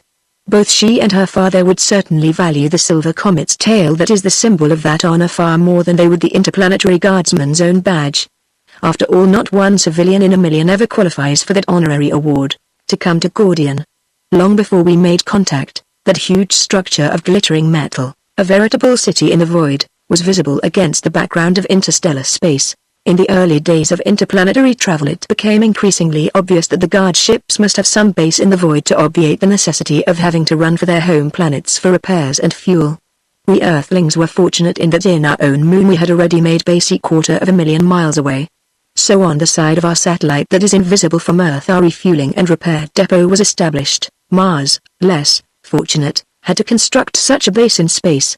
The result is a lasting monument to the friendship between three worlds, that banished the last of the ill feeling which lingered for years after the disastrous business of the War of the Planets. The plans for the Gordian base were actually based on designs drawn up so long ago as the year 1929 by Captain Hermann Nordung, a German engineer and authority on mechanics, who was perhaps the first of all Earthmen to deal with the problems of space navigation seriously. The final result is all the more remarkable when one considers that the greater part of the work was done in free space, that only the nucleus was built on Mars and the rest of the floating base built up bit by working in space suits of metal, which again we owe to Captain Nordung's fertile invention.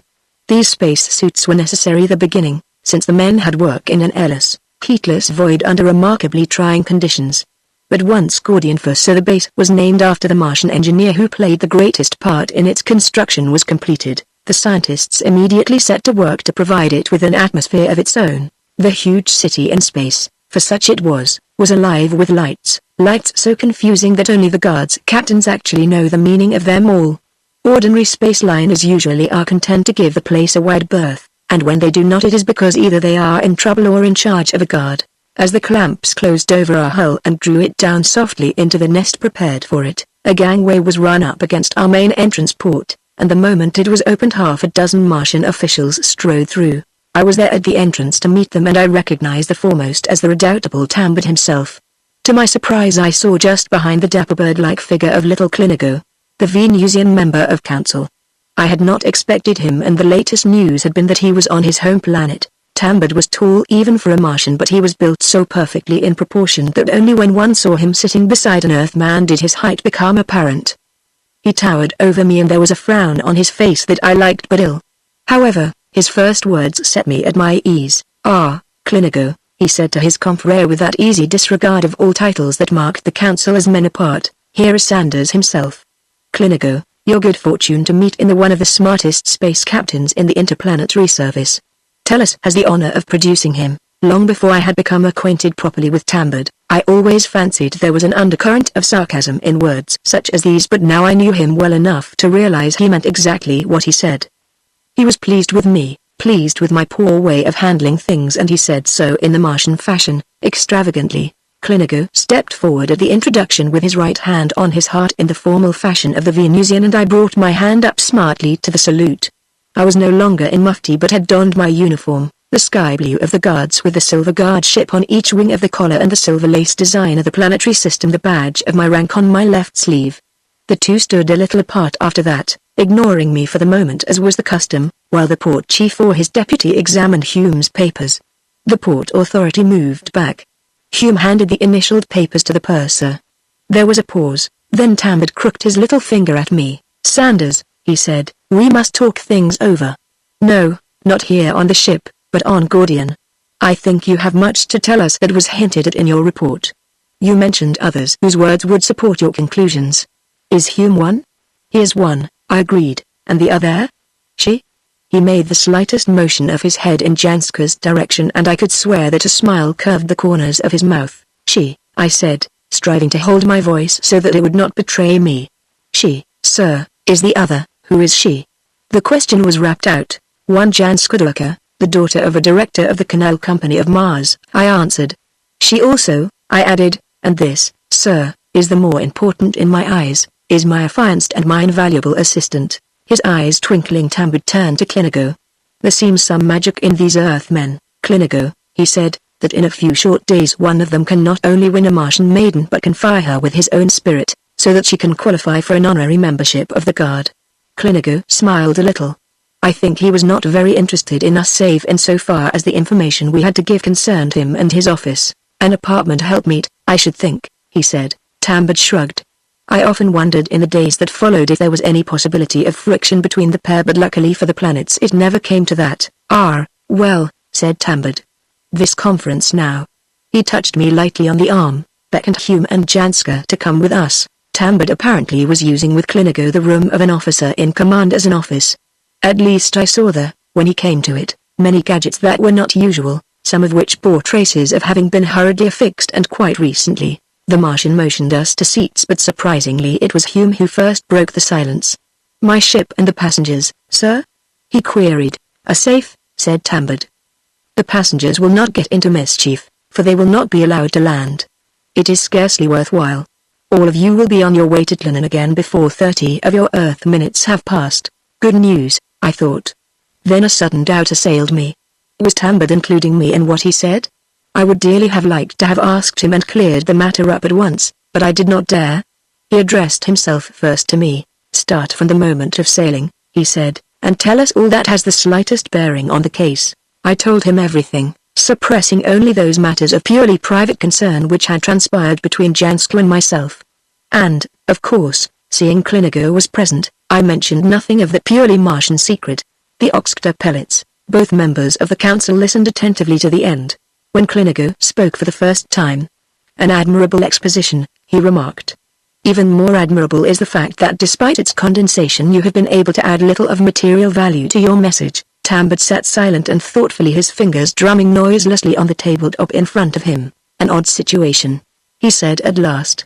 Frankly, we can all be outspoken here and know that nothing goes beyond the walls of this room. We don't quite know what to make of it.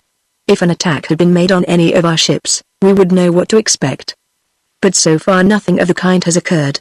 The only bloodshed, the only destruction achieved rests at our door. Or yours rather. One moment, I spoke. That explosion, when a stranger ship flew to pieces, to my mind throws a sidelight on things. I reason it was the ignition of high explosives that caused her end. And, I'd say, those high explosives, their nature whatever it was, were intended for a purpose. I agree, said Tambard coolly. But these explosives were not used against our ships. Your space visitors, we must call them that for want of a better name, boarded each ship they came to and seemingly left it in the state they found it. The obvious conclusion is that they boarded it for purposes of examination, infusoria under the microscope. For the life of me I could not help using that century-and-a-half-old phrase of Wells. Tambard looked puzzled, so I explained the allusion delicately. Of course, for the War of the Worlds as a book ever was a sore point with Martians. Quite so, said Tambard when he had grasped what I meant. I would agree without reservation if we seem to be dealing with vastly higher intelligences than our own. They are using forces whose existence and of many of whose methods of application we are already aware. Given time, our scientists can puzzle them out. The point, said Clinigo, is that we be given time. Tambard, why are we being studied? Our ships. It may merely be in a spirit of scientific curiosity, though I doubt that. Most probably we are dealing with spies. In the message I received, I interrupted. There was a phrase referring to a menace to the universe. Tambard's face went grave. That is so, he agreed. I was responsible for that. It was my suggestion, but Clinigo here agreed with me, and Harren is already of the same opinion. May I ask a question? Janska spoke and Tambard nodded. I'm not sure that any can tell me, she said daringly, but I should imagine that we might arrive at some more definite conclusion about the menace we have to face if we knew with whom we are to deal. Can you suggest from where the space visitors are likely to have come? They do not come from Clonon, Venus or Tellus, of that we can be certain, the Martian returned. The major planets such as are inhabited possess no peoples so far advanced in space navigation. There remain to be considered then but two possible planets, the outermost and the innermost, Pluto and Mercury. I exclaimed. Exactly, said Tambard. Of Pluto we know little, of Mercury even less. One far from the Sun, the other two near it to allow observations to be made with any degree of accuracy. Of the two I would favor Mercury, I told him. And when he looked questioningly I explained what I had learned of Nomokel. Apparently he had not paid much attention to that part of the story. Now I stressed the point, particularly what Perry had told me about the argument over the condition of Mercury, in which Nomokel had flatly declared the others did not know what they were talking about. There is always the possibility, he said thoughtfully. I wonder if we could learn anything from the body, the dead space visitor we kept on the Cosmos? Hume queried. Yes, said Tambard. Only he's not on the Cosmos now but down in the laboratories. Our scientists. He stopped abruptly. Excuse me, he said, and turned and whispered something to Clinigo. I saw Clinigo nod and rise to his feet. He sauntered to the door and passed through. Tambard turned to me. Clinigo and I agreed, he said with a curious half-smile, that it would be well if he went down to the laboratories and had a look about himself. He can use his eyes. He is trained to observation of that sort. Now someone here has something to say that had better be said before Clinigo returns. Tambard looked meaningfully towards Janska. Chapter 14. The new command. I have, Janska said simply. I stared at her, then turned to Tambard. Somehow, during the course of conversation, a word, a sign must have passed between them, something that a Martian alone could understand. Speak on, Tambard advised her. Time is short. It's only this, she said hurriedly, though it's rather important. The reason why she nodded towards me and I were not stupefied when those people boarded the Cosmos is that we'd each had some Oxcta not long before, so that's it, said Tambard gravely. I thought from the mention of emergency suits as a temporary measure he was referring to a line in my message that there was something more to come. But Oxcta, he looked from me to Hume and the latter colored. I'm afraid, he said apologetically, that the fault was mine. I gave it to Sanders. Tambard stared at him a space, then his stern face relaxed. You have the right to carry it, of course, he said. You've acquired that right because of your wife. A Clonanian lady. You also have the right to exercise your discretion as to whom you should offer it. He turned easily to Janska. You had your own supply, I suppose? He said. Janska shook her head. I got mine from Jack. Ah. Tambard's eyes came round to me. And you got it from? Hume pulled himself upright in his seat. From me, he said. I used my discretion. For a long second Tambard brooded over us. But again Janska saved the situation. I don't think there's any question about the rights or wrongs of the case, she said with a touch of indignation. Jack is perfectly entitled to Oxcta, even more so than Captain Hume. He has not yet married a Martian wife, Tambard reminded her, but Janska's voice quivered a little. But he is of the blood Sonchern. Hume uttered a wordless exclamation. Tambard stared at her long and thoughtfully. You did that? He said with a note of perfect amazement in his voice. You thought enough of him for that? I would do it again. But her voice faltered. I did not expect so soon to have to make it known. Tambard sighed. Perhaps it is just as well, he said softly. It may simplify matters considerably. However, dismiss the matter of the Oxcta from your minds for the present. I'll attend to all that it implies. Will you take over a new command, Sanders? I hesitated. A command of a Martian guard ship fleet, temporary though it might be, was not a thing likely to be undertaken.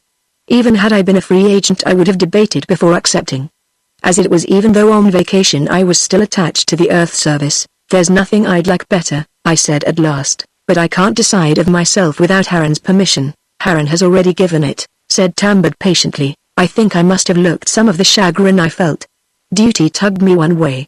The thoughts of my interrupted holiday and of Janska drew me the other. Tambard looked up at me thoughtfully. Still, he said, unless the unexpected happens you will not be required immediately. I would suggest you resume your interrupted voyage to Tlinan in the cosmos. It might not be wise follow your original intention and proceed to Venus and wait there for orders or developments, whichever comes first. I shall do that, I said stiffly. A holiday of this sort with the hourly prospect of having to part from Janska at a moment's notice was not so inviting as it seemed at first glance. A pity, he said musingly, that you are not mated. It would solve many difficulties, and if we were mated, Janska asked interestedly, what difference would it make? I could give you place with your lord on his ship as second in command, Tamard said steadily. It is no new thing. You are too young yourself to remember the old custom, but I... He stopped abruptly and his eye clouded. It was then I realized how old Tambard must be. If truth be told he was well into his second century.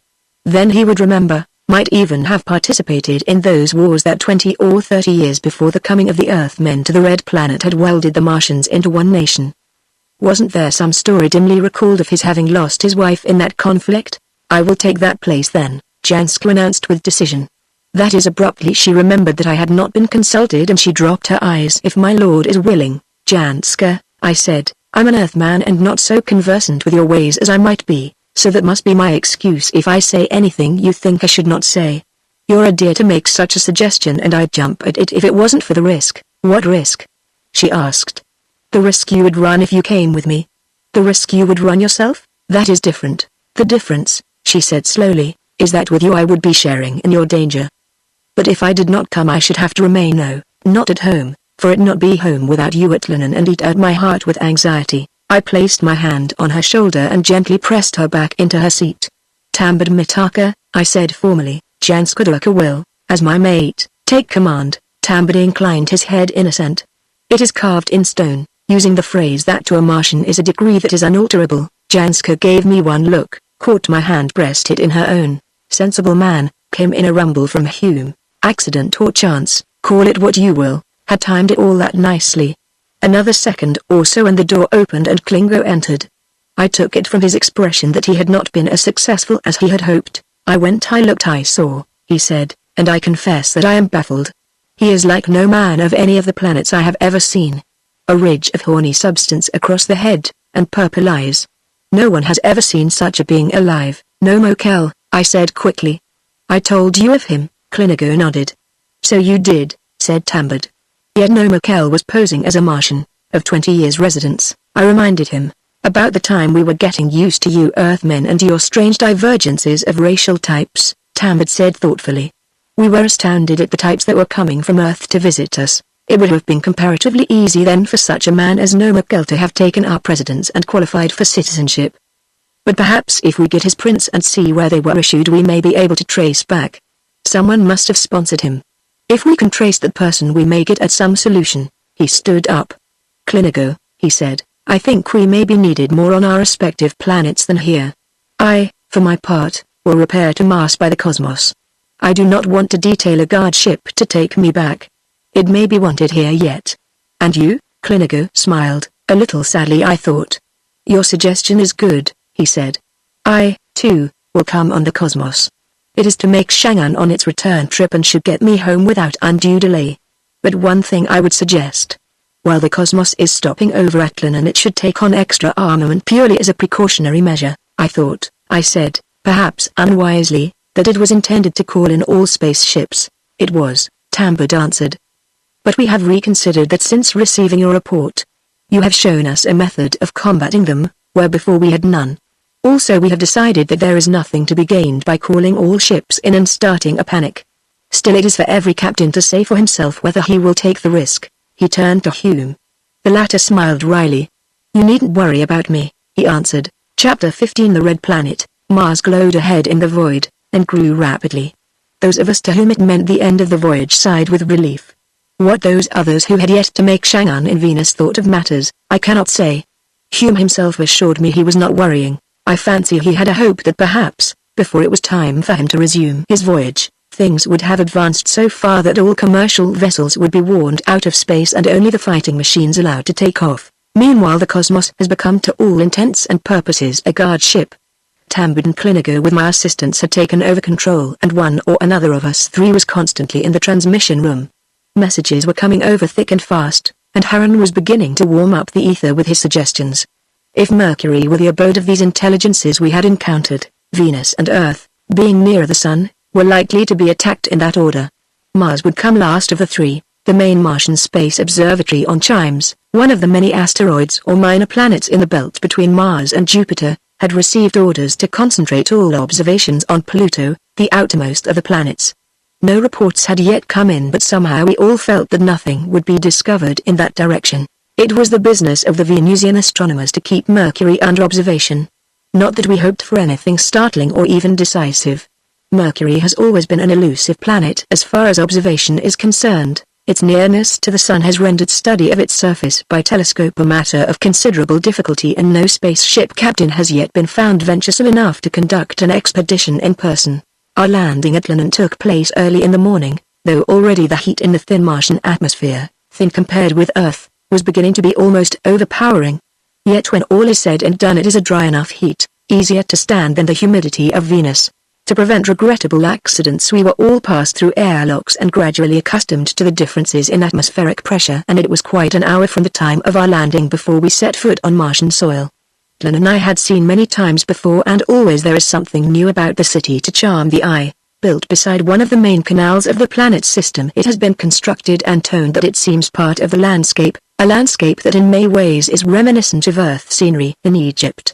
All these Martian cities are what one might call dual-purpose constructions, for they are built to be comfortable both by night and by day, very necessary when one considers the great variation of temperature one encounters there in the Martian equivalent of our 24-hour Earth day. Ordinarily I would either have remained on the Cosmos during her stay in port or else have taken quarters at one of the various hostels run by the Interplanetary Tourist Bureau. I think it was with some idea of doing the latter that I gathered up my meager baggage, and was casting about for transport when Janska detached herself from the crowd and came towards me. "I've been looking for you," she said. "I was afraid you might have strayed off or done something foolish." "Foolish?" I echoed with a laugh. "What do you mean by that? Where are you going to stay?" She queried. "At one of the hostels," I told her. "My purse won't run to anything more opulent, you utterly irresponsible Earthman," she cried. "Don't you know there is only one place in all of Mars where you can stop?" "No," I said with a faint touch of alarm. Was this some new regulation of which I had not heard? "Where, Janska?" She slipped her arm through mine. "Where but with us? I don't think I should." The trouble her face clouded. "Our conventions are not yours, I know, Jack," she said slowly, "but if you wish to give Assange a deadly insult, refuse his offer of hospitality. My dear, I did not mean it that way. But I did not wish to be a source of trouble and inconvenience to you." She bent swiftly and brushed my lips with hers. "Your habit of kissing," she said softly, "is the sweetest thing that Earth has taught to Mars." She dropped her voice to a whisper and drew closer to me. "Jack," she said tremulously, "time may be short for us. The sooner we are mated the longer we will have to ourselves. Father and I have talked the matter over." I nodded, my heart too full for words. It was what I wanted most in life and the one thing I was dubious of suggesting. "That's settled then," she said firmly and turning, beckoned. For the first time I noticed that her father had been standing back well out of earshot, obediently waiting, great man though he was, until his masterful daughter had said her say and brought me to her way of thinking. His and Janska's baggage made a formidable heap beside my puny lot. I was wondering how we would set about removing it when a robot or to give him his Martian name appeared. Much of the menial labor on the planet was done by these mechanical men, though to give them their due the average Martian was not backward in putting his shoulder to the wheel when the necessity arose. Dworker spoke into the televox apparatus situated in the trill's metal diaphragm, giving him orders that were picked up by an exceedingly sensitive cell which in some very ingenious fashion operated the mechanism. The Terror picked up as much of the baggage as he could conveniently carry in his metal hands, and unerringly led the party through the exit doors of the building to the Duramac road outside. A small battery car just large enough to hold the three of us and our luggage was standing outside. Dulka took the wheel while Janska nestled in between us, and soon we were speeding along the Juralmac track at a pace that well-nigh took my breath away. In the void, curiously enough, speeds approaching that of light do not seem to matter. But on the planet's surface 100 miles or so an hour seemed perfectly appalling. The ride lasted only a matter of 20 minutes. We pulled up outside a pleasant little house, beautifully shaded by delium trees with a slope at the rear to the sparkling waters of the Great Canal. A few launches floated on the canal's smooth surface, pleasure boats, the only form of water travel that the Martian knows on his own oceanless world. Dulka's wife, of course, was no longer living. I would have guessed that from the first, even if I had not been told so by Janska, for no Martian of the upper classes ever travels without his family if it can possibly be avoided. There were only servants in the house, who did the light work, while the rougher jobs were attended to by the Tras.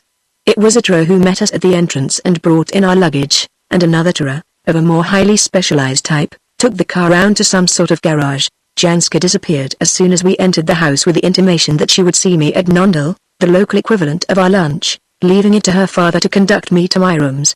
My apartments were 3 in all, a bedroom, a sort of study and sitting room combined with the walls lined with shelves containing book machines, and a private bathroom. "You may want to bathe after your journey," Dulka remarked as he showed me the bathroom.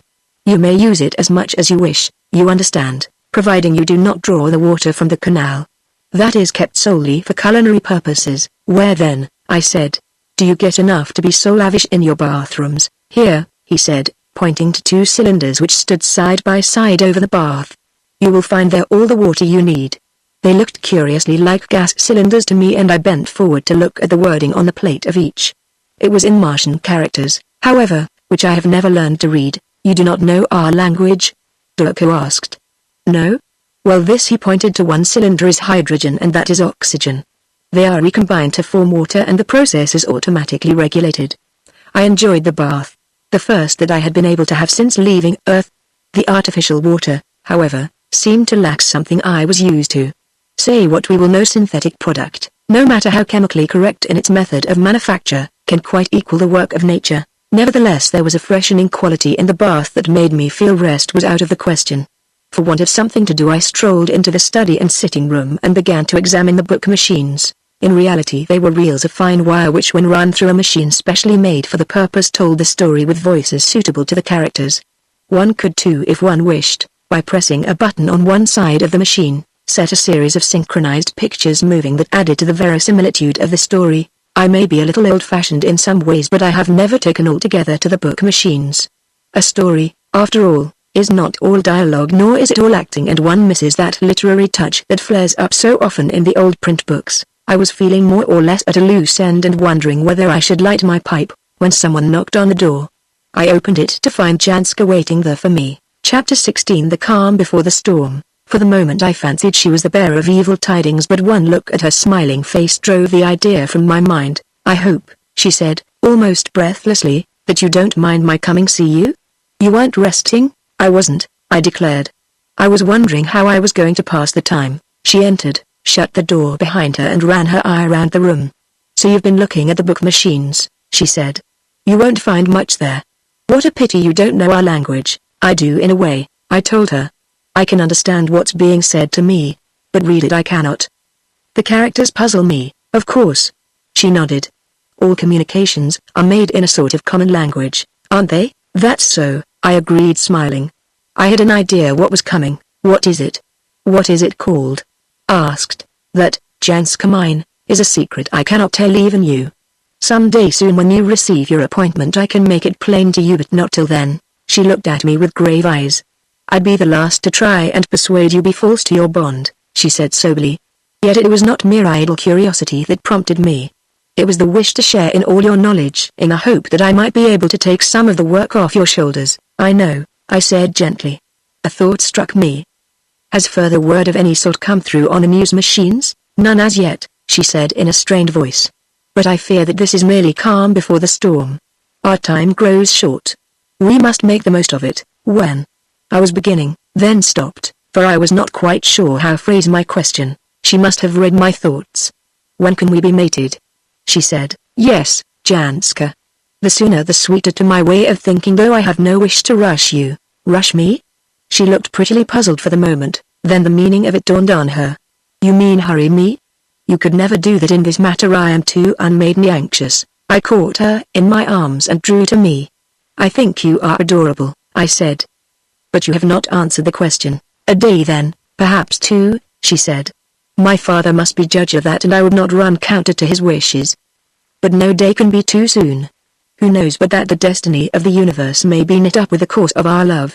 You and I together can work miracles. It is questionable, I said grimly, whether they are the sort of miracles that might stem the tide of invasion. You do not know, she said softly with a light in her eyes. My father. There are things you will be told. I should not tell you now. She spoke hurriedly, ending incoherently, as though she were afraid her tongue might betray her into breaking confidences. Somewhere in the distance a bell tinkled softly, a faint silvery note that brought us back to the immediate present with a jerk. Nondal hour, she exclaimed. So soon. How time has passed. She glanced in the mirror, passed herself as presentable, then took my arm. She drew me down the spacious hall to the room where the meal was served.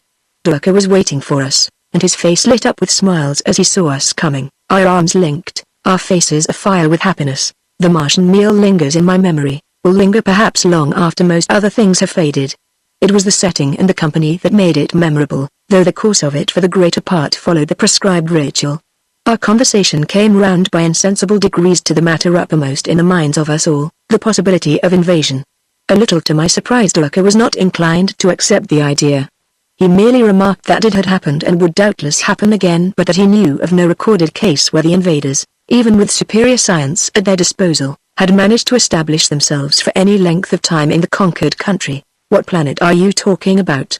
I queried. All of them, I suppose I had better say, he answered with a smile, but of Venus I cannot be sure. Both Mars and Earth have had their visitations. From what planets? I asked with interest. He shrugged his shoulders. Who knows? He said. The very fact of these invasions is buried under the litter of history, but, I persisted, if you know so little of that side of it, how can you be sure that actually there have been invasions? Legend, folklore, even fairy tales. He met my eyes with a smile in his. Your own Earth legends are full of such things. That has been my hobby these many years. The interpretations of many of your various races' so-called myths in the light of this theory. I can give you 2 instances at least. What are they? I begged. You have a country on your Earth in the continent called Asia, a land sometimes referred to as the Celestial Empire, though it has been a republic for over 100 of your years. China, I said. Go on. Did not their old emperors call themselves the sons of heaven? That may or may not be of value in the last analysis. But the legends of that land are full of tales of dragons, monstrous flying things, breathing fire and smoke and pouring destruction on the country. The myths of all our countries have references to them, I pointed out. I should be surprised if they had not, he answered. What could they be but spaceships? Admitting that, what became of the invaders? Any of 100 things. Some of them may even have survived, have married into an alien tribe and carried on some of their culture and attainments. Your histories are full of stories of races that have little in common with their neighbors, that still preserve strange rites and ancient customs, that seem at times to have lost a culture that was once theirs. I thought of the Basques, of the pre-Christian civilization in Ireland, of isolated cultures scattered throughout ancient America.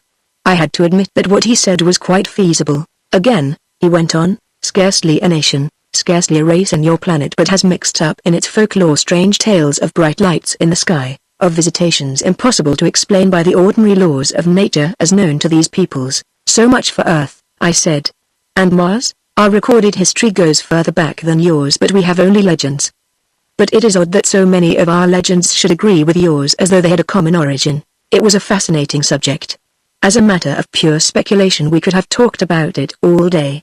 But there was another matter, one closer to our hearts, that Janska and I wished her father to discuss with us. We would with your permission be mated before we go, said Janska demurely.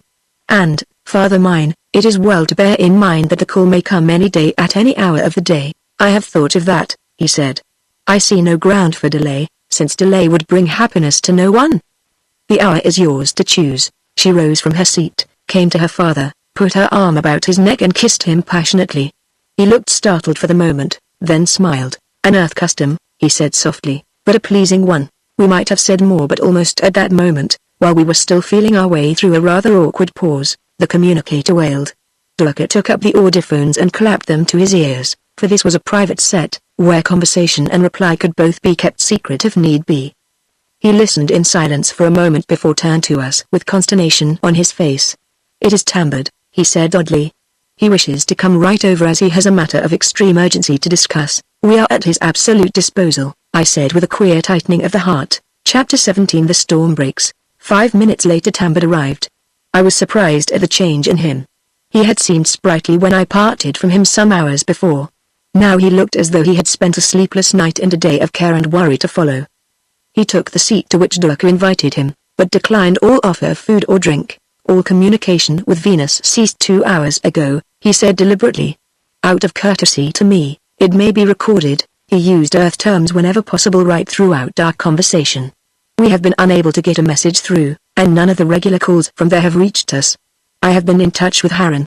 Some of the Earth stations report having received weak signals, something about attack and invasion, and that was all." We looked at each other as he ended, seeing the thing we had dreaded coming to pass. "But that," Tambard went on, "is not all. I wish it were. Harren and I from our respective planets called up our outermost guard ships, where they junction with the Venusian lines. They were not acknowledged." There was a silence lasting half an hour. Then came a reply, not from the flagship but from a smaller scout on the edge of the fleet. It ran, "Can transmit but cannot receive messages. Receiving apparently hopelessly damaged in fight. Invisible foe suddenly descending, wiped out combined guard ship fleets before attack could be resisted. M10, sole survivor, transmitting and heading for Gordian at velocity." Tambard paused and again his eyes swept our little circle. "No further details have come through. If M10 does not reach Gordian soon we can only conclude that there has been no survivor at all." "Then," said Dlucker, "what is there to be done?" "Dlucker, it is you, through your daughter and her mate here, who may yet save us. We want water, canal water, as much as we can get, even if all Mars has go on thirst rations. We'll have to live on the synthetic product if it is necessary to save the planets," Dlucker said oddly. "What is it? Atomic power, that what you want?" Tambard nodded. I was frankly puzzled. "Am I supposed to know?" I asked. "Because if I am to handle this matter I think I should know," Tambard told me. "We have perfected an atomic weapon, a disintegrating ray obtained by breaking up the atomic structure of water. We hoped we would never have to use it and we kept the knowledge secret. Now we find we have made little preparation. Dlucker, write me an order to pump your canals dry if need be." Without hesitation the other drew a pad from the pocket of his tunic and in crabbed Martian characters wrote the necessary permission. He handed it to Tambard with a wry face. "It may well be Mars' death warrant," he said queerly. "Without it we face certain annihilation," Tambard pointed out. Now he turned to me. "I would discuss the rest with you." Dlucker made an abrupt movement. "I shall leave you," he suggested. "Do nothing of the sort," Tambard insisted. "What we have to say concerns you. I want this young man's help. Mars needs him badly and a man with divided mind is of no use to anyone. He cannot leave Janska behind since his thoughts would be on her, not on what he had to face, and he cannot take her even as his second-in-command unless they are mated." "I see. So the sooner they are mated the better then," Dlucker remarked. He spoke quite easily, calmly, without the slightest trace of hesitation, but I think Dlucker realized the need was desperate. No doubt, too, he knew his daughter well enough to rely on her judgment. "Good," said Tambard. "We will attend to the details of that in a little moment then. Meanwhile other matters await our attention. Before we get to the point of making suggestions," I answered, "I'd like to have some idea of what I am to command." "The newest, swiftest spaceship we can find for you," he said with a twinkle in his eye. "If it narrows down to a question of speed and novelty," I remarked, "there's nothing in the known universe to beat the Cosmos. Unfortunately she's a liner, embodying all the latest improvements and built with a purpose," said Tambard. "As you doubtless know this is her trial trip and later she was to be put on an outer-planetary schedule. She is the last word in spaceships. If you're satisfied with her, we'll commandeer her." "Then the Cosmos let it be," I agreed. "Now, what surprises have we in store, in the way of armament?" "Beyond this atomic weapon none, and even with it I should imagine you'll find it rather difficult fighting an invisible enemy." "Not altogether invisible," I corrected. "The locators will enable us to spot them and then, of course, the ray tubes." Tambard brought his hand down on the table with a thump. "The ray, of course," he exclaimed. "It was that which made them visible. We can rig up projectors, no need to make them lethal. That will nullify the greatest advantage they so far possess over us." "Can they be rigged in time?" "Yes, in ample time. Anything more you'd like to suggest? Several things, I said.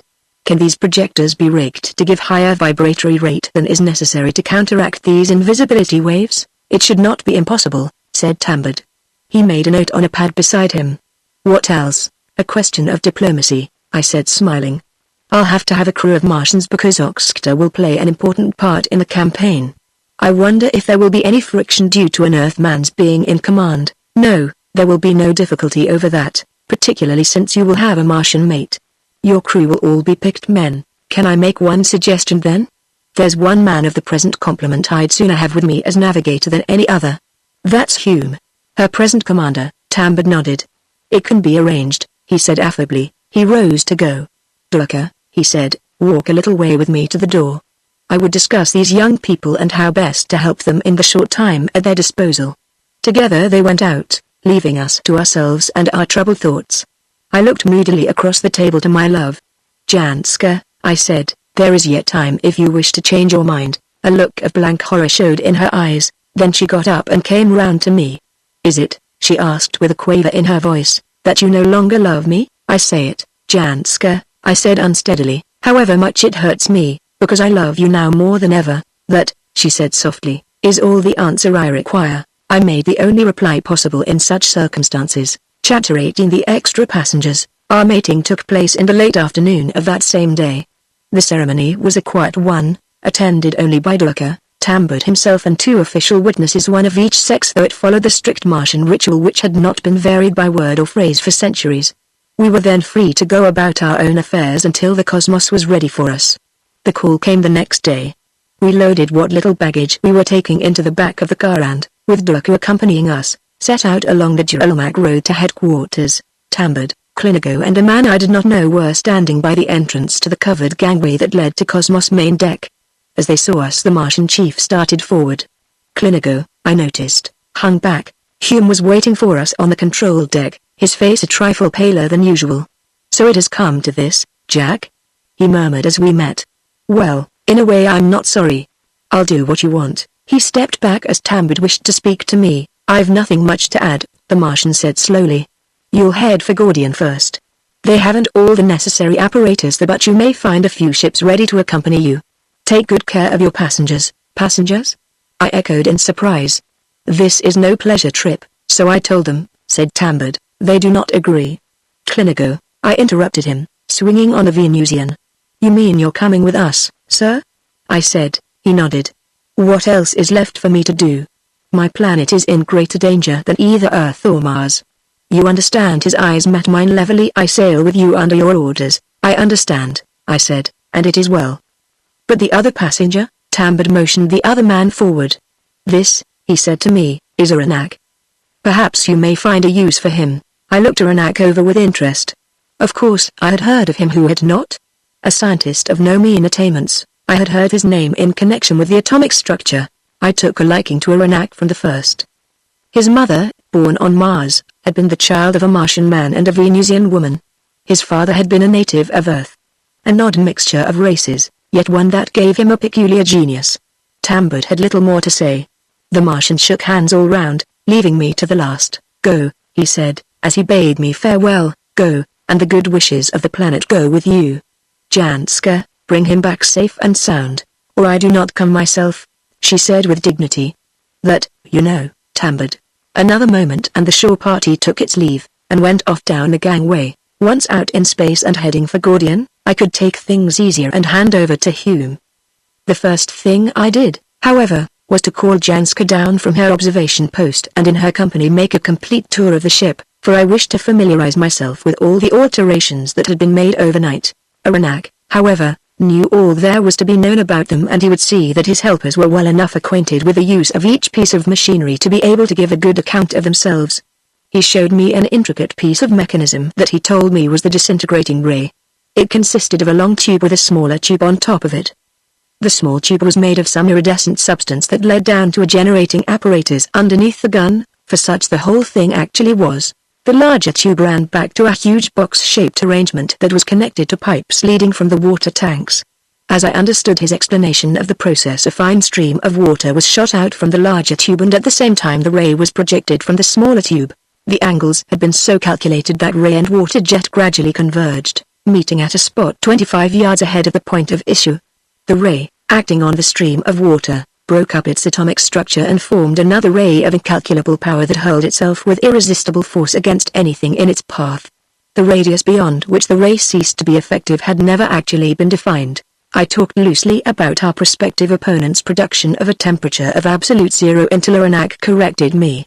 The production of absolute zero, he informed me gravely, would have resulted in some sort of transmutation of metals. In other words, every scrap of iron and steel that encountered the source of this temperature or lack of it would be turned into neutronium, an element with the astounding weight of 60 million tons to the cubic inch. But after all, I said, that's only a theoretical condition. There's no such element known in the whole of the universe, isn't there? Said Aranak sharply. If you get in the neighborhood of Sirius you'll probably learn far more about neutronium than you care to know. I left it at that. As we went out, Janska dropped a swift remark to the man that I did not catch. He nodded and smiled. What was it you said to Aranak? I said as we went along, that made him of a sudden so human. Janska glanced at me roguishly. Merely making a suggestion that was after his own heart, she said.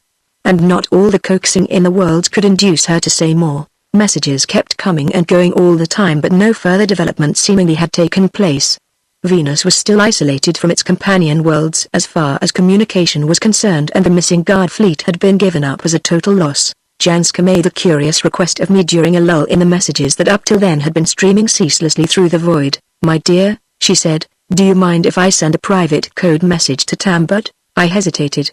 You should have no secrets from your husband, I said reprovingly. It is no secret, she smiled. I have an idea that may or may not work. Until I am sure it functions I would rather say nothing about it. Well, I said, I suppose I'll have to let you have your way. She sent the message herself. Within 10 minutes an answer came back. She took that herself too, and, judging from her smiling face, it was evidently the answer for which she wished. Can you tell me yet? I asked. She handed me the reply form on which she had scribbled the answer. It ran, you have my permission to proceed. Tambud. That, I said with chagrin, tells me precisely nothing. You shall know by the time we reach Gordian. Chapter 19 Between Worlds. But I did not learn the details of Janska's plan before we reached the Gordian base. Something must have gone wrong with it, for whenever I twitted her about the matter she became very glum and avoided giving me a direct answer. The glare of the artificial suns from the base picked us up 1,000 miles out. We clicked onto the directional beam and headed for the earthward side. This, we learned on contact, was where the guard ship fleet was being gathered. Work there had been speeded up, and I was agreeably surprised to find that half a dozen ships were ready to proceed with us. Others would follow later. Harran had not been idle either. London and New York were mustering a fleet, which was planned to make junction with us somewhere in mid-space. The Gordian people had fixed up a fast flyer with the latest thing in locators, put in special power communicator apparatus and sent it off into the void in the direction from which our last warning had come. Her commander had orders not to attempt to engage in combat even though it were forced on him, but to turn tail and run away. It was his job to make contact of some sort with the invading vessels and to give the position on a general call. In space it is difficult to plot an exact position, but the Martian officials at Gordian had seen this and provided for it. The flyer was to accelerate to peak at progressive rates or speed, and her course would be plotted hourly as her reports came in. The moment she made contact and transmitted the news, the Gordian officials would be able to plot reliably the exact spot in the void where she had encountered the invaders. Had I known before that such a ship was being hurled into space as a bait and possibly as a sacrifice, I do not think I would have countenanced the proceeding.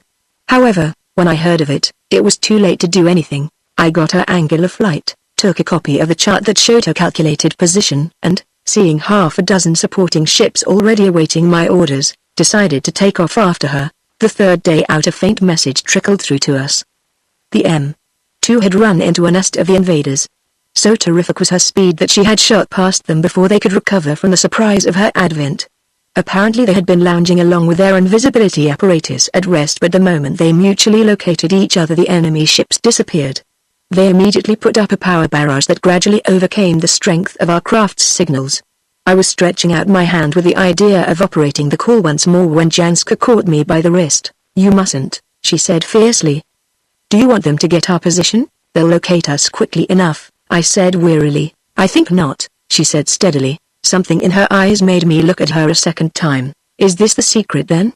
I asked. Part of it, lover, part of it. Tell me, I said quickly. Instead of utilizing the projector's neutralizing rays, we have turned their strength to making the cosmos invisible. Very nice, I commented, but if they are invisible too, how much better are we? None, she said. If they should be invisible. But they won't be. We have provided for that, but I think I should prefer to keep that a secret a little longer. They'll surely have locators, I objected. Certainly. But you are forgetting repeller rays. We are strengthening them to make the locator vibrations ineffective. Can it be done? I said dubiously. Aranak says so. A better answer is he has done it. A rather marvelous man, this Aranak, I said with a touch of bitterness. A gong clanged in the control room, an urgent signal from Aranak that something was afoot. Hume, I said, you'll have to take over here. We're wanted in the projection room.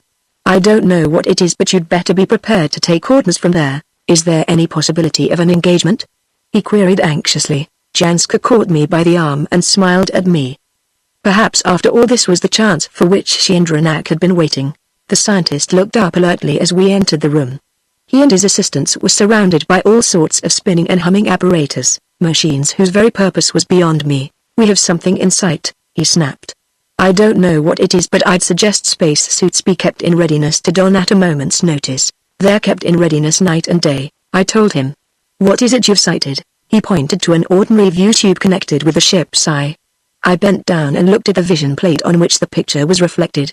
At first I thought I could see nothing but the blackness of space with the constellations gleaming brightly against it. Then abruptly one constellation was momentarily obscured, as though something opaque had passed between it and me.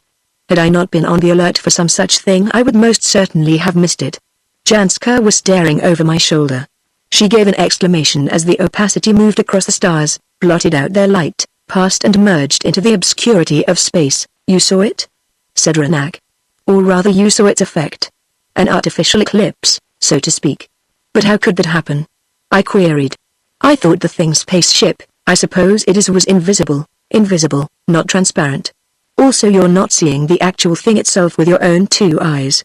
In other words, you lose the stereoscopic effect. I nodded. There was one big objection, however, and I voiced it. It's rather risky relying on anything like that, I said. Only sheer luck enabled us to pick up that object the way we did. Double luck, yours and mine. No, I picked it up with a more reliable apparatus. Come here. He moved from his seat, motioning me to take his place. In front of where he had been sitting, at eye level, was something like a pair of elongated binoculars. They had a hood arrangement that fitted like a mask to one's face. Aranak leaned over me and adjusted it. Some automatic mechanism, I learned later, on the lines of the clockwork that moves telescopes in the observatories, kept it constantly on the object to be viewed. I stared ahead, blinked, and then I saw. It was a spaceship modeled on the lines of the craft Janska and I had been instrumental in destroying not so long before. Only it did not seem so large. You saw it then? Said Aranak at my gasp of surprise. One moment, please. He made some minor adjustments. The spaceship seemed to leap towards me, its walls shimmered and vanished, and it was as though I were looking through glass into its interior. Everything, however, was on a reduced scale, and I could see nothing with any clearness of detail. Machinery, men, pygmy figures dressed oddly. That was about all I could make out. I slipped the hood from my face. That's it then, is it? I said with amazement at the miracle I had witnessed. It's too far away yet for us to see details, of course, Aranak said, but you see we've a means to overcome their invisibility. But how? I queried. He said something that sounded like Dalafine, but before I could ask him what that meant, Janska interposed. What you call the crystal eye, she explained. We may be able to make further improvements, if we have the time and opportunity, Aranak said softly. That fellow is cutting across our line now, but at any moment he may change direction and veer towards us. Perhaps they have some mechanism for detecting our presence, even though we happen to be invisible. I realized that. But I fancied I saw one defect in the apparatus of detection. This is good, I said. Excellent in fact, but does it not mean that you must keep someone with eyes constantly glued to the peepholes here? Smilingly Aranak shook his head. Not necessary, he told me. He gestured towards a white plaque on the wall in a direct line with the crystal eye.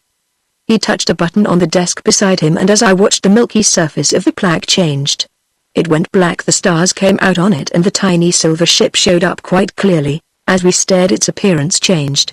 From a cigar shape it altered to a disc, then abruptly with a great leap the disc increased in size. Aranak exclaimed. Janska caught at my arm. It's changed direction, she cried. It's coming towards us now and it's moving at a terrific rate. Do you think they've managed to locate us somehow? I asked Aranak quickly. Impossible to say, he answered. Try altering our course. I got Hume on the open communicator. 3 points west of our present direction. I told him. Hold her there for 15 minutes. Again we turned our eyes towards the plaques. The angle of the spaceship seemed to have altered slightly.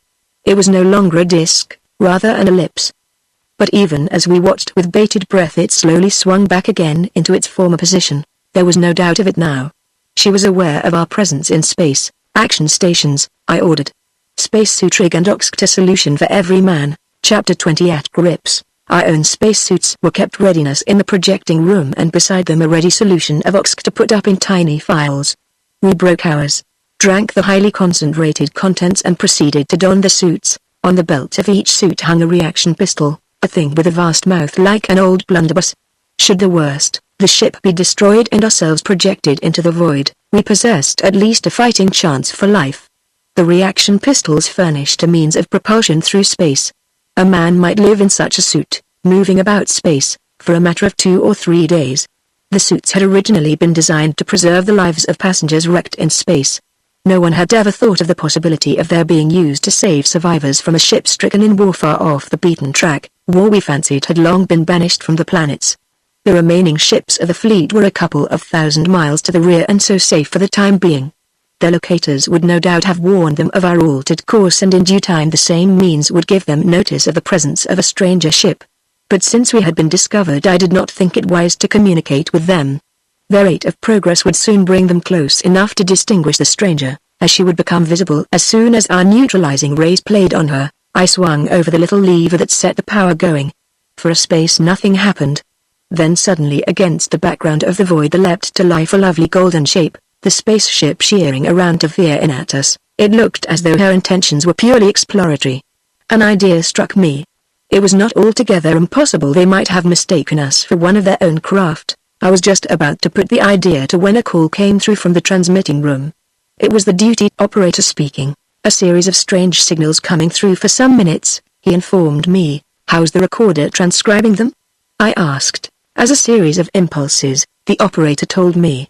They're coming over with irregular frequency and the recorder is putting them down as lines and dots. If it wasn't that it's never been used nowadays I'd think it was someone trying to transmit in archaic Morse code. Morse? I ejaculated. Do you happen to know anything about that? The operator chuckled. Not much.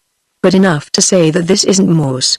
Here, sir, something's coming through again. I've got a group combination that came several times before. It looks like a message begin sign. It's clattering.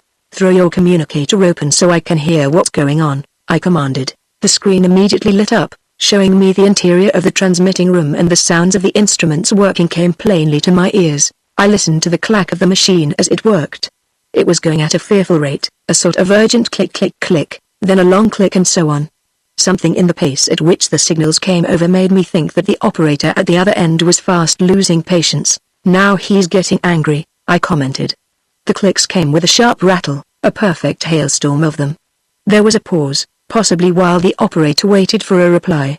Then when none came our machine began to clatter again over an octave and ended on a final note that expanded into one sharp explosion. Anger, irritation, finally utter disgust. Though I waited a full minute nothing more came through. Good, I said to the operator, you can cut out the general circuit now. But keep those records. We may try our hands at deciphering them. I cut out and spoke to Janska. How's that stranger ship been behaving while I've been at the communicator? I asked her, maintaining distance, she said. I told her something of what I had seen and heard. She said, doubtful of us then. Perhaps that's a good sign. I wonder what Renak thinks of it. Thinks of what? He said, looking up from his work on the projector. I told him, that's it then, he said. They're trying to speak us and have lost patience because we haven't answered. That means they don't know our ships have discovered an invisibility process. When they find out. He finished the sentence with a soft whistle. I looked towards the plaque where he had pointed. The golden shape was moving again.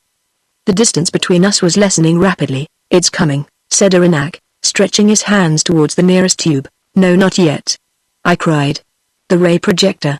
You've taken the kick out of it and are merely using its vibratory scale? I'm not, he said calmly. What I'm doing is using a wave with a lesser number of vibrations. If I quicken up the vibrations I can send the ray over again. I nodded. I don't want to destroy that craft utterly.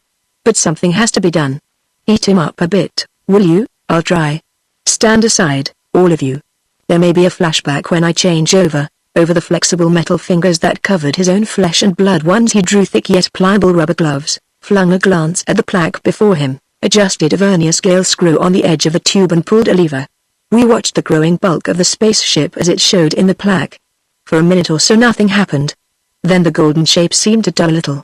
It shone out again, gleaming rather brighter than before. A little later it began to glow. From gold it passed to a deeper orange and gradually a faint tinge of red crept over it. Better hold it at that, Aranak, I said warningly.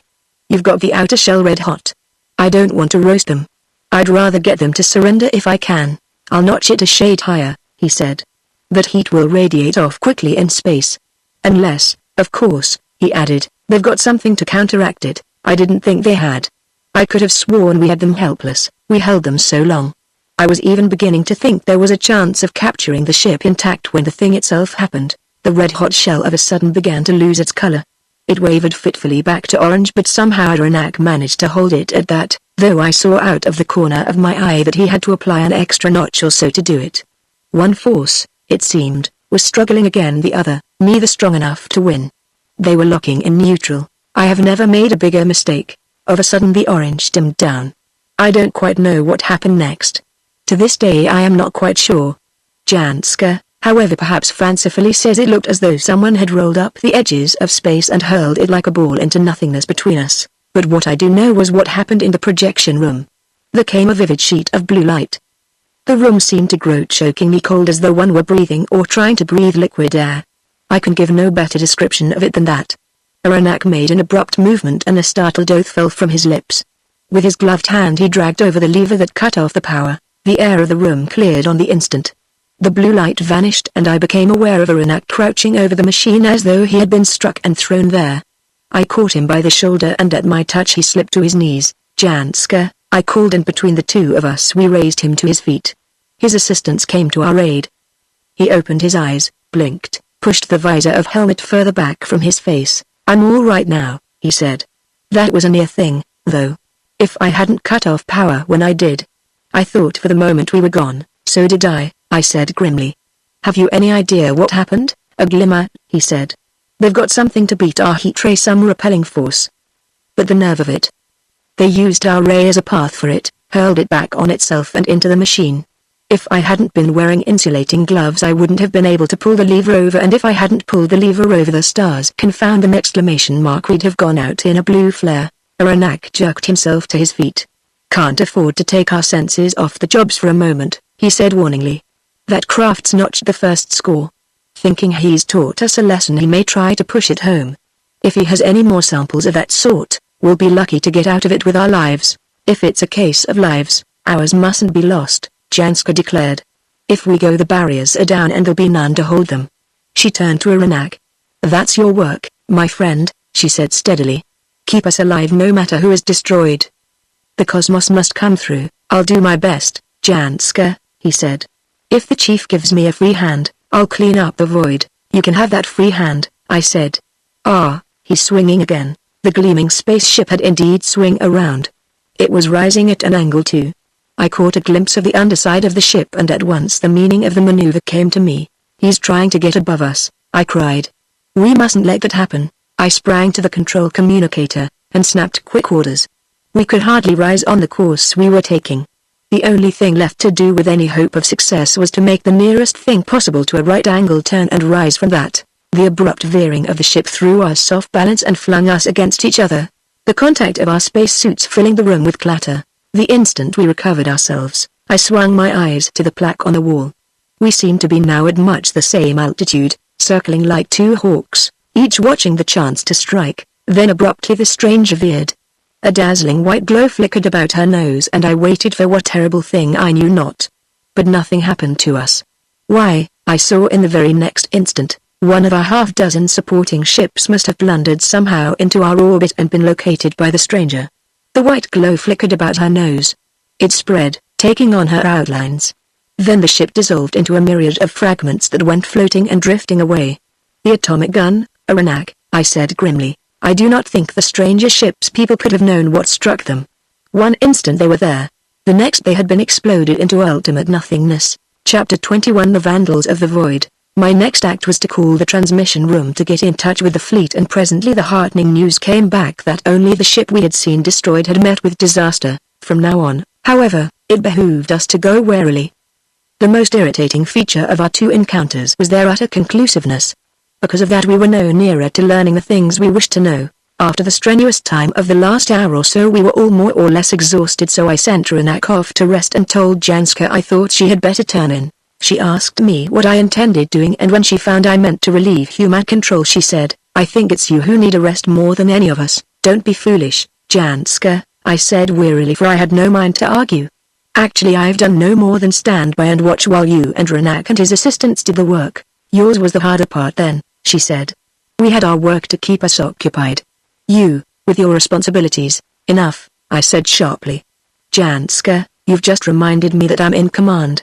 Carry out orders, please. She made a wry face but she went. I took over from Hume. Though he said nothing, I thought from the look of him that he was glad to be relieved. He had got the Cosmos back on her original course, so I gave the control into the hands of the Martian second officer with orders to hold her and turn to the work of plotting our further direction.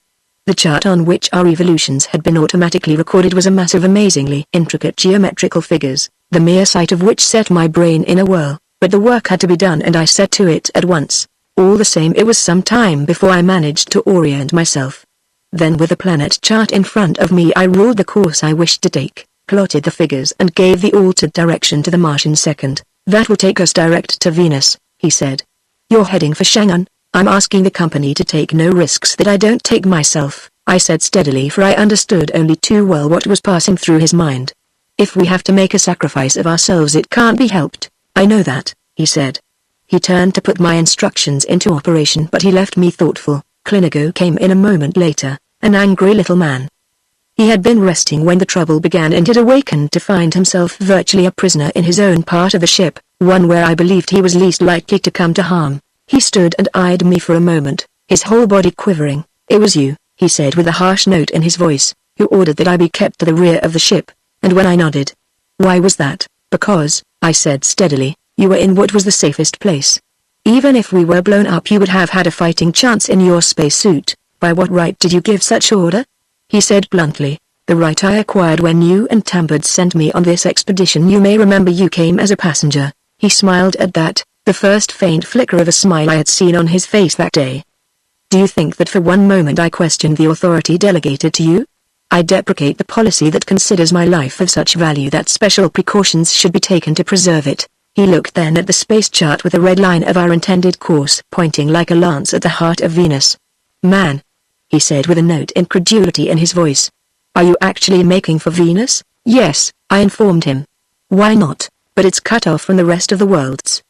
The entire planet may be in the hands of these Vandals of the Void, he pointed out. The more reason for going there, I assured him. The sooner we tear the veil away the better. He looked doubtful. I suppose you know best, he said at length. We're in your hands now. You've pulled through one encounter successfully, you may do so to the end. That's rather optimistic, I smiled. You heard what happened?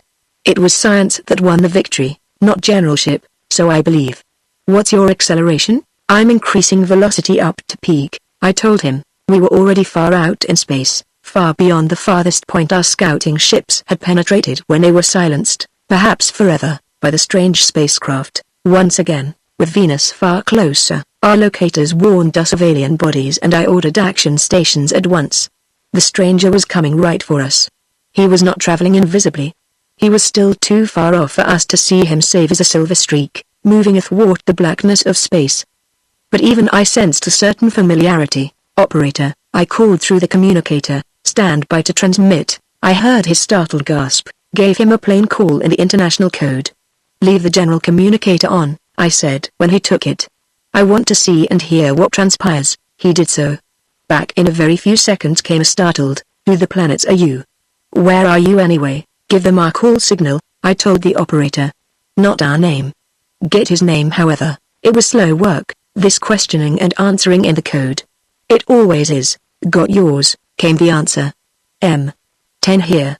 But where are you? Throw off the vibrations, I said over my shoulder to Janska. It won't hurt to be visible for a while now. I could imagine their vision man on the M10 blinking as we suddenly appeared out of nothingness, perhaps gasping with amazement at the apparent miracle of it. But they wasted no time. Once they were sure of us, we've escaped, ran their next message. But we think we're being pursued. Tell them to link up and send a man across, I said to the operator. Their commander, if he can rely on anyone in his absence. Get action. We haven't time to spare, coming across at once, I read on the screen 2 seconds later. Stand by to connect. It was ticklish business, making that connection, but it was done in record time. I went down to the port myself to meet the commander. Everything went like clockwork. We closed our port, disconnected, and M10 sped off, heading for the Gordian base and Mars beyond.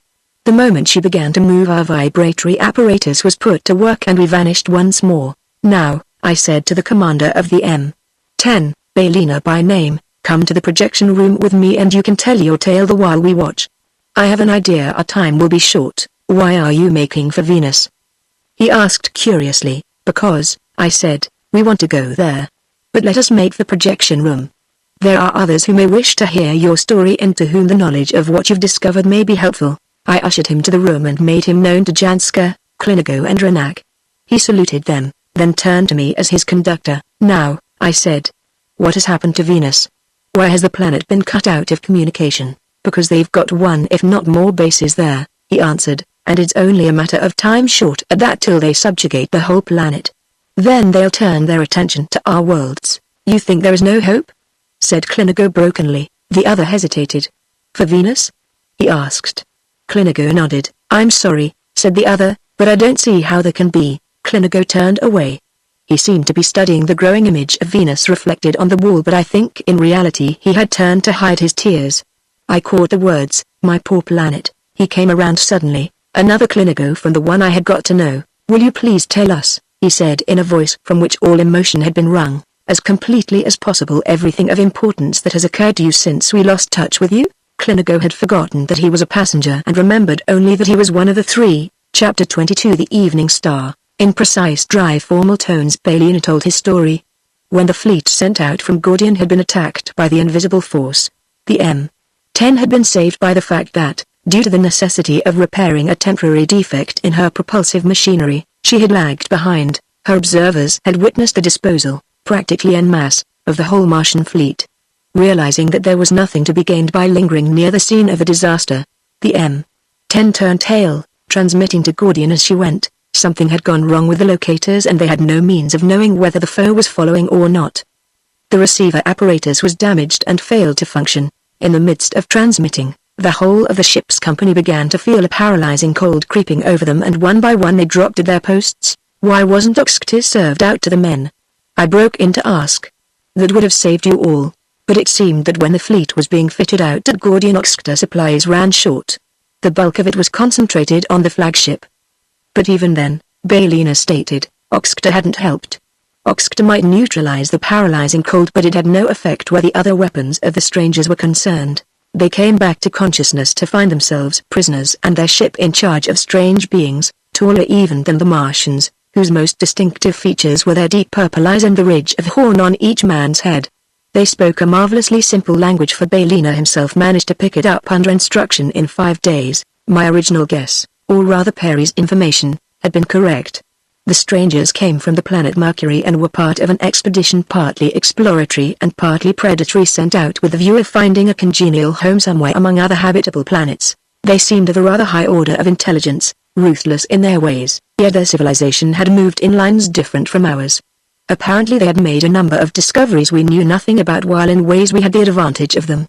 However, they had established a base on Venus in one of the uninhabited districts, and there they had gradually accumulated a space navy. Venus, it seemed, suited them as a base, but they wanted a world not so cloudy as a place of permanent settlement. Apparently they would have been content to keep their presence on Venus a strict secret had they not somehow discovered that Venus was one of the constituent bodies in the Confederation of Three Worlds. How they made this discovery is not quite clear, nor is it clear what they hoped to gain by holding up and examining the ships of the interstellar traffic. Once they discovered the worlds were beginning to wake up to the menace they embodied, the Mercurians threw a communication barrage around Venus and set to work to trawl space. Baelina and his men identified the place to which they were taken as being somewhere on the southern edge of the Venusian tropics, one of the wastelands of that planet. The heat, from the Martian's point of view, was very trying. It gave Baelina an idea which he gradually communicated to the crew. They began dropping one by one as though overcome by the excessive humidity. The Mercurians became really alarmed. They took Baelina aside and their leader questioned him closely to the cause of this condition and any possible method of alleviating it. Baelina after some hesitation admitted they had a preparation on his spaceship that would help to counteract the trouble. The Mercurians sent for it. It was a semi-liquid preparation, bromine, used extensively to form bromides and bromates, and as such the two cylinders containing it were labeled in Martian characters. Some of the Mercurians, who had made good progress in Plananian from the various textbooks they had taken from space liners they had raided, were able to read the labels and satisfy themselves that the stuff was quite safe from their point of view. Bromine, however, was an entirely new substance to them, and naturally they were unaware that in its raw state it is capable, if liberated in sufficient quantities, of causing considerable distress, probably pneumonia, possibly death to any who comes in contact without taking reasonable precautions. Baelina, instead of releasing the bromine by means of the graduated scale of the cylinder, turned it suddenly full on with a nozzle pointed towards the Mercurian group, who were standing idly watching them. The Mercurians staggered, gulped and were seized with paroxysms of coughing that rendered them absolutely helpless. At the first sign that the stuff was taking effect, the Martians began to run back to their spaceship. Baelina threw the hissing cylinder into the midst of the squirming Mercurians, releasing the pressure in the second cylinder and threw it after its mate. They reached the spaceship, piled inside, closed the door and started to ascend just as the first of the Mercurians came running after them and began to shoot with their rays. It would have gone hard with the Martians, no doubt, had they had to contend with a guard on the ship. But although one was kept over it during the night, none was considered necessary in the day, even as it was. However, the first was as the ray tubes came dangerously close to M10. Also, for some unaccountable reason, the engines refused to function properly. But by frantic manipulation of the screens Baelina and his men prevented the worst from happening. And then, of course, our locators picked us up, I said as he ended. Well done, Baelina. I'll see you're recommended for this, if I might ask, sir, he said. Just what are you proposing to do? We're running for Venus, I told him. Rather hard lines on you since you've just managed to escape from there. But duty is duty. I wasn't thinking of that aspect of it altogether, he said with a wry face. But they must have lifted the barrage temporarily at any rate.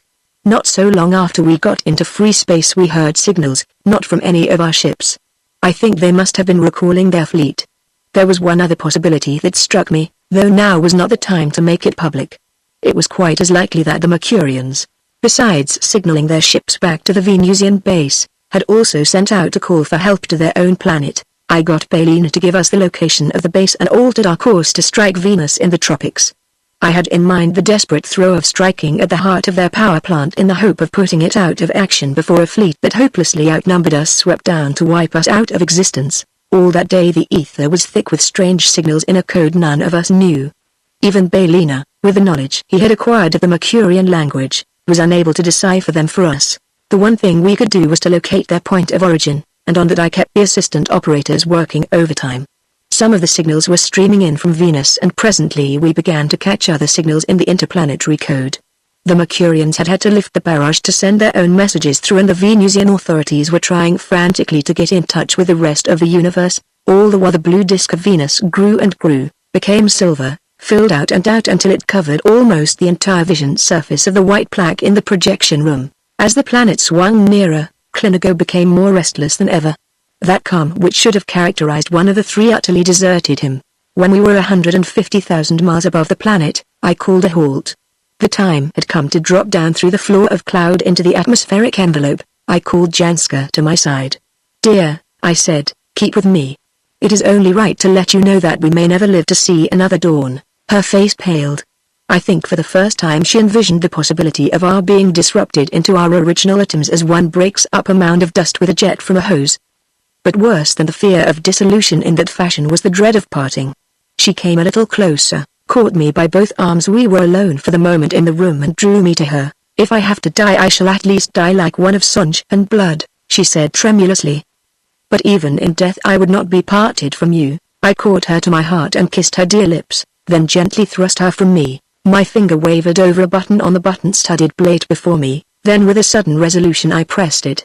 I had given the signal that was to send us dropping through the floor of cloud to whatever fate awaited us below. Chapter 23 Armageddon of the Void. Slowly the cloud murk parted, slowly the mist lifted and the land below stood plainly revealed in the light of a hothouse day. A land of strange things, strange colors and strange plants. Venus, the planet I had planned to reach as the last point of a pleasure trip. We were flying invisible, keeping level by rapid and tricky modulation of our gravity plates. Some call them screens, for I dared not use the engines. In atmosphere they made a drone that carries a surprising distance. Bailina touched my arm. That, he said, should be the place, but I don't see any lights, any reflections of any sort. I shouldn't think we could, I told him. Probably they've masked the camp now. They mightn't even care to run the risk of a Venusian coastwise craft sighting them. They want to be undisturbed until their armada arrives. However, we've the means to uncover them. Aranak, I turned to him. Any results yet? He was trying to focus on the instrument I have called the crystal eye and was finding it difficult, perhaps because of some subtle difference in the atmosphere of Venus. But as I addressed him he jerked his finger back over his shoulder, gave an exclamation and went on twisting screws. I glanced at the plaque towards which he had pointed. Something misty showed where a moment before had been nothingness. I fancied I saw buildings. I looked again and was sure, then abruptly, as Aranak hit the right vibration in the scale, the scene sprang into light and became plain. I saw buildings, I saw men. The odd figures of the Mercurians and, rising gigantic over men and buildings both, a mast of some sort that was a spider web of metal traceries. At the very apex something that I would have called mirror had it not been egg-shaped wobbled and spun, throwing gleams of light from it as it moved. That it was power station of some sort I had no doubt. I think they must have had some device that warned them of our presence, invisible though we were, for I saw some of the figures abruptly look skyward, and I almost swear to such a pitch was my imagination keyed that I heard them cry out. One look from each of them, the abrupt white patch of an upturned face, then the figures disappeared inside the building and the egg-shaped mirror on the mast began to wobble more furiously than ever. Aranak, let them have the heat ray and stand by for the atomic jet for use at a moment's notice, I ordered. The words had hardly left my mouth before the long yellow ray jetted from our bow projector. Some of the buildings glowed in outline for an instant, then collapsed into their own ashes. But that infernal mirror still wobbled. The mast itself seemed intact, and even as I looked a pale blue light glowed in its center, then suddenly shot out towards us. Remembering our invisibility, I think they must have aimed at random, for no doubt their locators had been destroyed by our heat ray. Nevertheless they shot amazingly straight. The cosmos staggered, buffeted by a force titanic beyond all conception, and for an instant I thought she was going to keel over. Then I saw through our vision plate one of the supporting ships glowing like a blue sun. The vision lasted no longer than one would take to count 5. The ship seemed to lose shape, passed into a molten stream, a metallic rain that dropped upon the humid soil beneath. Give them the atomic gun, Aranak, I snarled. A hissing sound as the water leapt out, a trembling as the disintegrating vibrations rushed to join it in midair, then a rushing stream of fury like the dust molecules in a beam of sunlight. The kick of the explosion flung us back, and when we looked again there was no longer any mast or mirror or anything that we could identify, only a scorched and disrupted wilderness, torn, scarred and ripped open by the heel of the atomic jet. At the cost of one of our ships we had destroyed the one known base, but now the question arose, were there any others of which we had not known? Since we could not scour a planet ourselves, I decided the best thing to do was to head for Chang'an and warn the authorities of what to expect. I gathered that they might not be altogether defenseless, and since I wished to run no unnecessary risks I decided after talking the matter over with Klinigo and Janska that we had better start transmitting so they would know we were coming.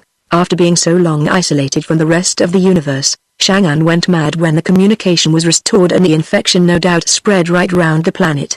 They could not but believe that the menace had been removed forever.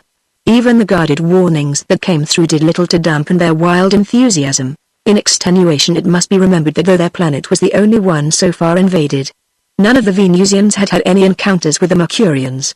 They possessed no first-hand knowledge of the powers wielded by the aggressors, and the only base so far located had been established at a point remote from civilization. Indeed, until the advent of the cosmos the Venusians themselves did not know such a base existed, yet when we began transmitting, telling in detail the story of our efforts and how they had culminated. Even that was taken as proof that we had conquered finally. Otherwise, they reasoned, how was it that we were sailing calmly towards the capital of the Confederation, victorious and unharmed, Chang'an, a city of soft twilight tones, of lights subdued and entrancing after the glare of the Martian redlands, had for once outdone itself. It was alive with lights and flags. It was shouting joyously the incarnate voice of a planet snatched from worse than death. The very loveliness of it, the wild abandon of its people, cut me to the quick. How could we convince them that this was no conclusive victory, merely a skirmish by the way, with the red, riper scenes of carnage yet to come? Klinigo was our last hope. If he could not bring his people to a realization of what still lay ahead of them, no one could. But as I looked at his face, I seemed to read there and in his eyes doubt of his own ability to do any such thing. A troubled man was Klinigo that day, torn between love of his planet and anger at the folly of the people.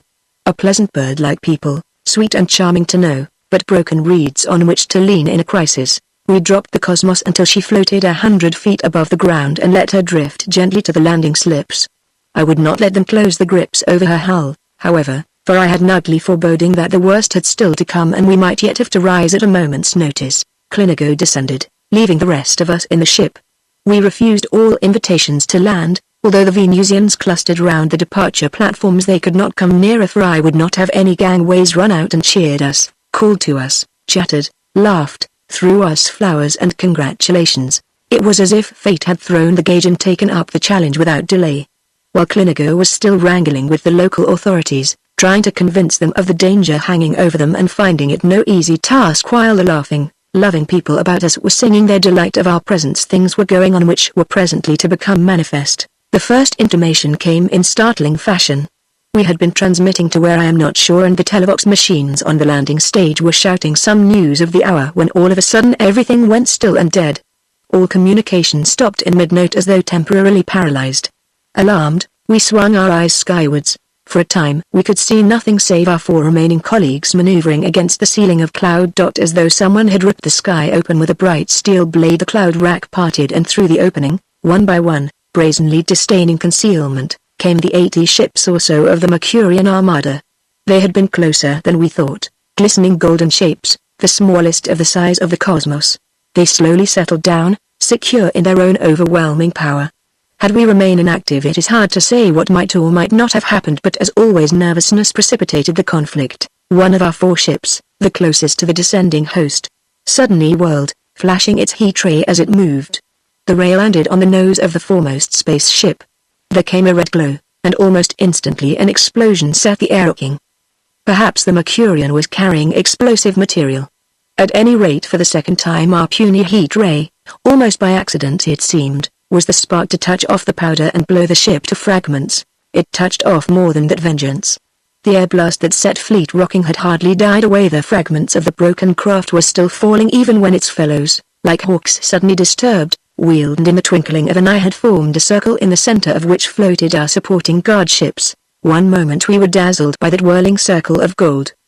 The next the whole visible round of the cloud-wrapped sky had turned that unearthly electric blue, and the very heavens seemed to be raining molten metal on us. The instant of the first blue ray I had swung over the levers that sealed a hull. Almost in the same motion I pushed the button that rang the room to activity. We rose so quickly that we were nearly swung off our feet, and Janska was thrown against me heavily. I caught her from plunging to the floor. I have often wondered since if that was the means of our salvation. The roof above us seemed to split asunder. A searing blue ray passed so close that we could feel the thrill and shock of it, and then somehow we seemed to be tipped out into free air, and to be dropping. Janska I still held close to me, and it was that saved her life, I really believe. Coming out of the void we had laid aside our space suits, but I had donned instead my service uniform, put it down to that same uneasy feeling that would not permit the cosmos to be moored fast. Tucked in a roll at the back of the collar was the tiny light, yet strong parachute every guard wears as a matter of course when maneuvering in the air. Its weight does not incommode one, for it weighs little more than a silk pocket handkerchief. But it is built of a material that will take the strain of a normal man without ripping. As we dropped I felt the tug about my waist as the light cords tightened, and we floated instead of falling. We landed in a tumbled heap, the breath shaken out of our bodies, and for a space we did not move. At last I struggled to my feet, found my knife in its sheath and cut the cords away. Janska lay very still on the ground and a wild fear that she was dead seized me, but she moved, took a deep breath, and thank God, you're safe. She gasped. But are you hurt? She shook her head. Only the breath knocked out of me. But what happened, I could not say. I could only look about me. The cosmos lay some distance away from us, all that was left of her. Her rear half had been fused so that it must have run like molten butter. Her forward part pitched down nose first and now lay half buried in the soft soil. Fumes and smoke rose from her. We had fallen some distance outside the city, but our fall had been marked and people came running to our assistance. With their help we searched, sick at heart, knowing from the beginning that we would find no living soul amongst the wreckage. By some unaccountable working of the law of chance we had been standing in the one spot in the ship that spelt safety. A foot one way and the ray would have fused us, a foot the other and we would have been tumbled into the shattered forward part and incinerated with the others. As it was, when the two halves separated, we were tumbled out into the air in the same way that a housewife will crack an eggshell and tumble its contents into the pan. What miracle, what blind working of fate it was that threw us clear of the blazing forward end I cannot say even to this day. Sick and weary, we stood and looked at each other, our faces wan and ghastly in the light of destruction. High above us the golden fleet of the Mercurian invaders still wheeled and dipped, but now the blue rays were sweeping over Chang'an and that city of wonder and beauty was dissolving like ice in the sunlight. Soon, if this went on, there would be nowhere in the whole round of the planet where a man could lie with his roof above his head and know the night would bring him rest and peace, the dawn the pleasures of a new day. Chapter 24 Ad Astra. The little group of people, ourselves and the Venusians who had run to our aid, remained staring like men frozen. The stupendous malignity of it all had temporarily paralyzed us, and left us without power of speech or movement. We could only stand gazing in awestruck horror, eyes round with apprehension, at each other's blue-lit faces and the scene of stormy devastation beyond. How long we stood thus I cannot say. It was probably no more than a matter of seconds, though it seemed ages. The ruin of the cosmos close by us was still glowing and the vegetation it had crushed in its fall smoked fitfully. A red-hot girder from the shell rested across the trunk of one of those enormous tree ferns that are such a prominent feature of the Venusian landscape. The soggy mass of the bowl resisted for a time the passage of the girder as the bursts or steam eloquently witnessed. But presently the heat of the metal forced it through the trunk and it fell with a clang on another girder, already prone on the ground. The clatter roused me. It seemed too to have released the shackles from the others. A babble of voices came to me. Most of what was said, being in Venusian, was unintelligible. But presently I found a man who could speak Earth English. He had made 1 or 2 trips to our planet and through him I was able to communicate. The salvation of the little group was for the moment the thought uppermost in my mind.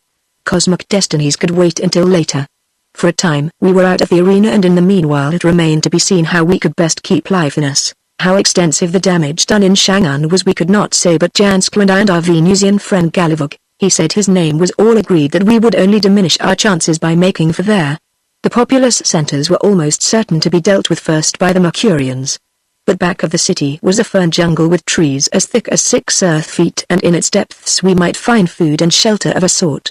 I learned from our guide that vegetable life was prolific on the planet and only the constant vigilance of the Venusians kept it from inundating their towns and cities. Well, there was nothing for it but to take refuge in the jungle and trust to the fates to find a way out for us.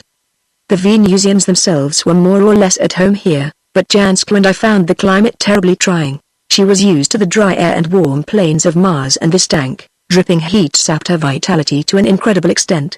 Fortunately we carried our own private supply of oxycodone, else I don't think we would have made it. Most of the vegetable growths were edible and we did not want for water, but what we missed most was flesh meats. True, most of the pools and lakes we came across were swarming with fish, but they were of a kind alien to us. The Venusians seemed to relish them, but somehow we could never adjust our palates to them. The days crawled by. We managed to build a shelter of sorts in the jungle, and once that was erected Janska showed signs of improvement, though she never quite became her old self. And all the time, day and night the Mercurian flyers passed to and fro overhead, the sky dripping with the light of that blue ray of theirs. From the moment we first decided what we were to do I had put the group under discipline.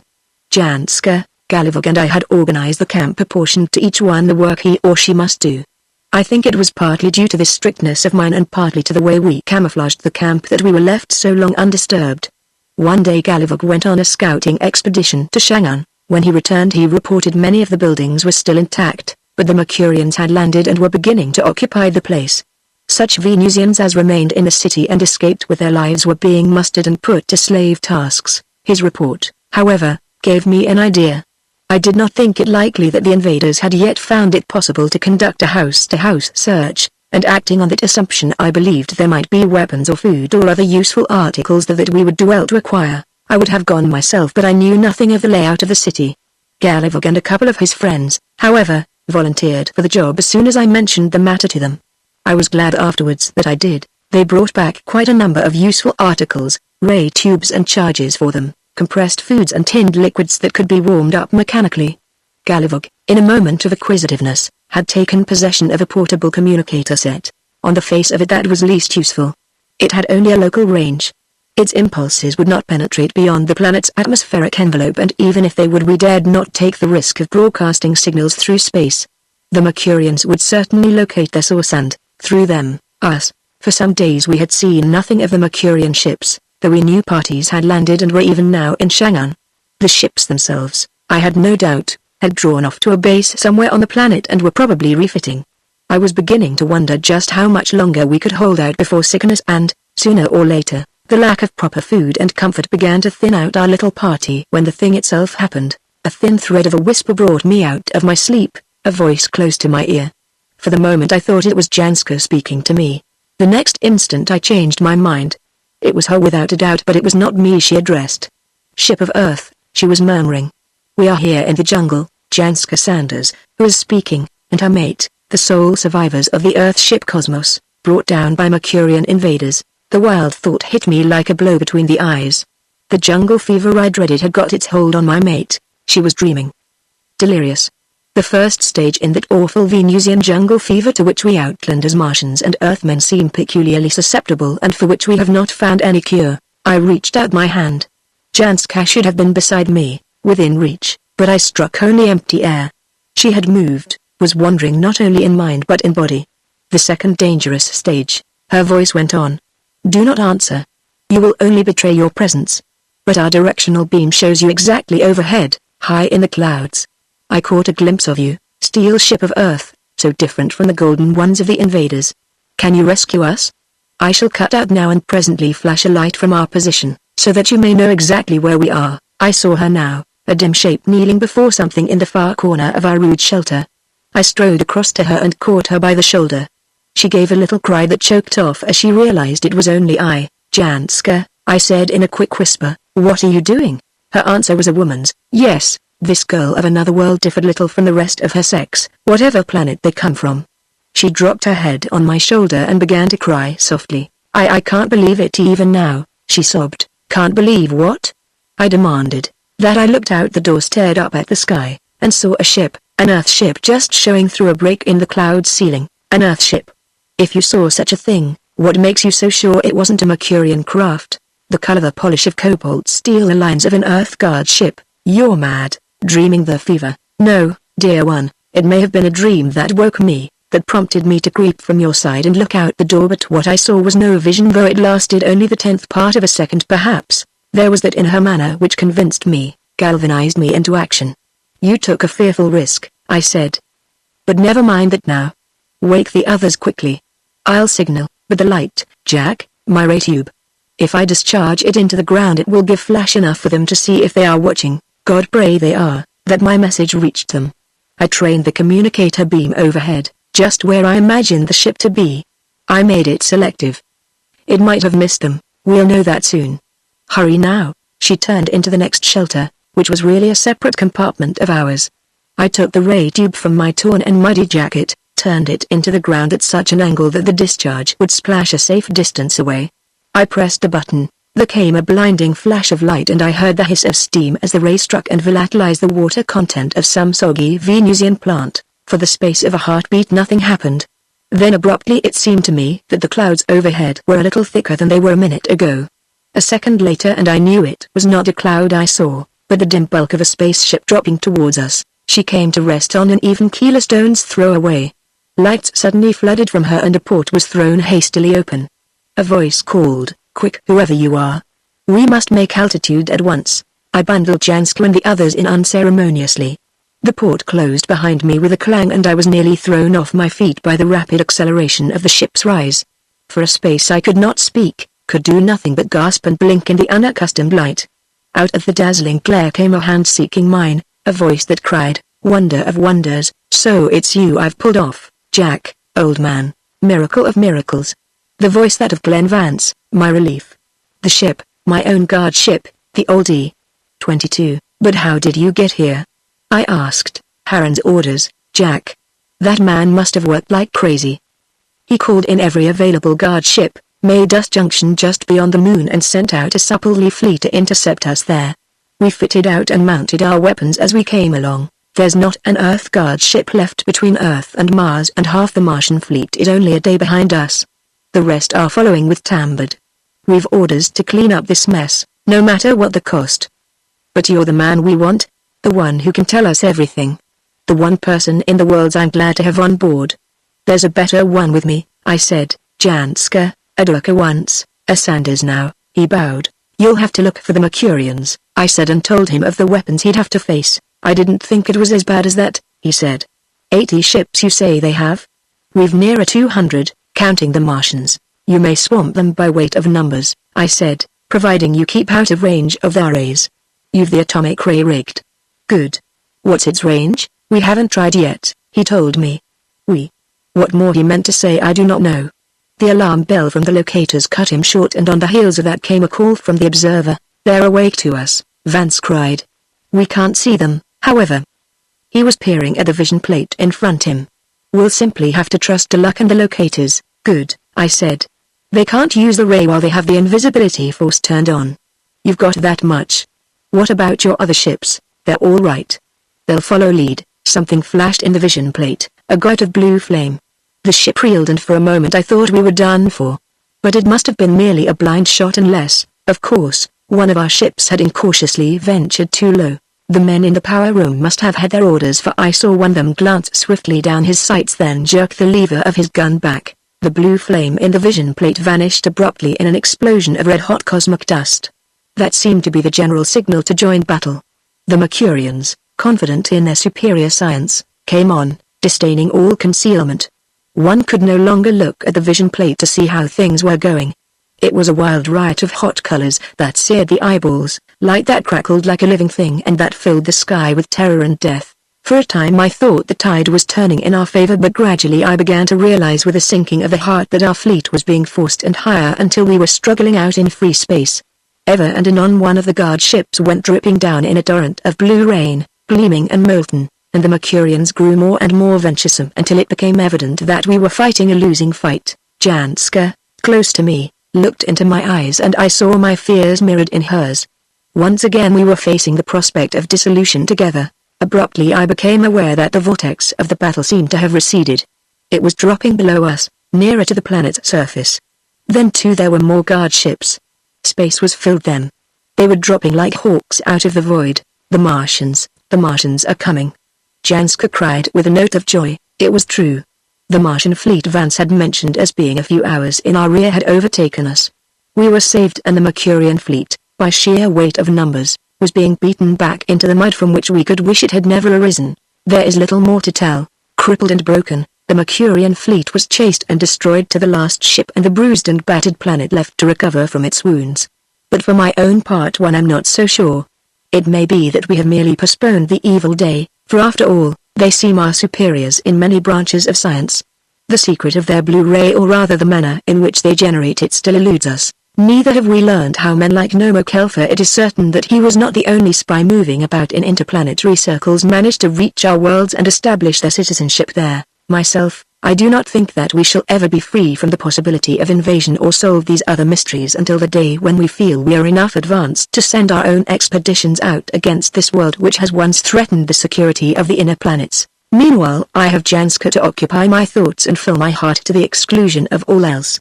She is the best of wives and mates, as proud of me as I am of her, though perhaps the proudest moment of our lives was when she was given her badge and made a member of the Interplanetary Guard with the same rank as I hold myself. She values that little silver emblem more than anything else the planets can give her.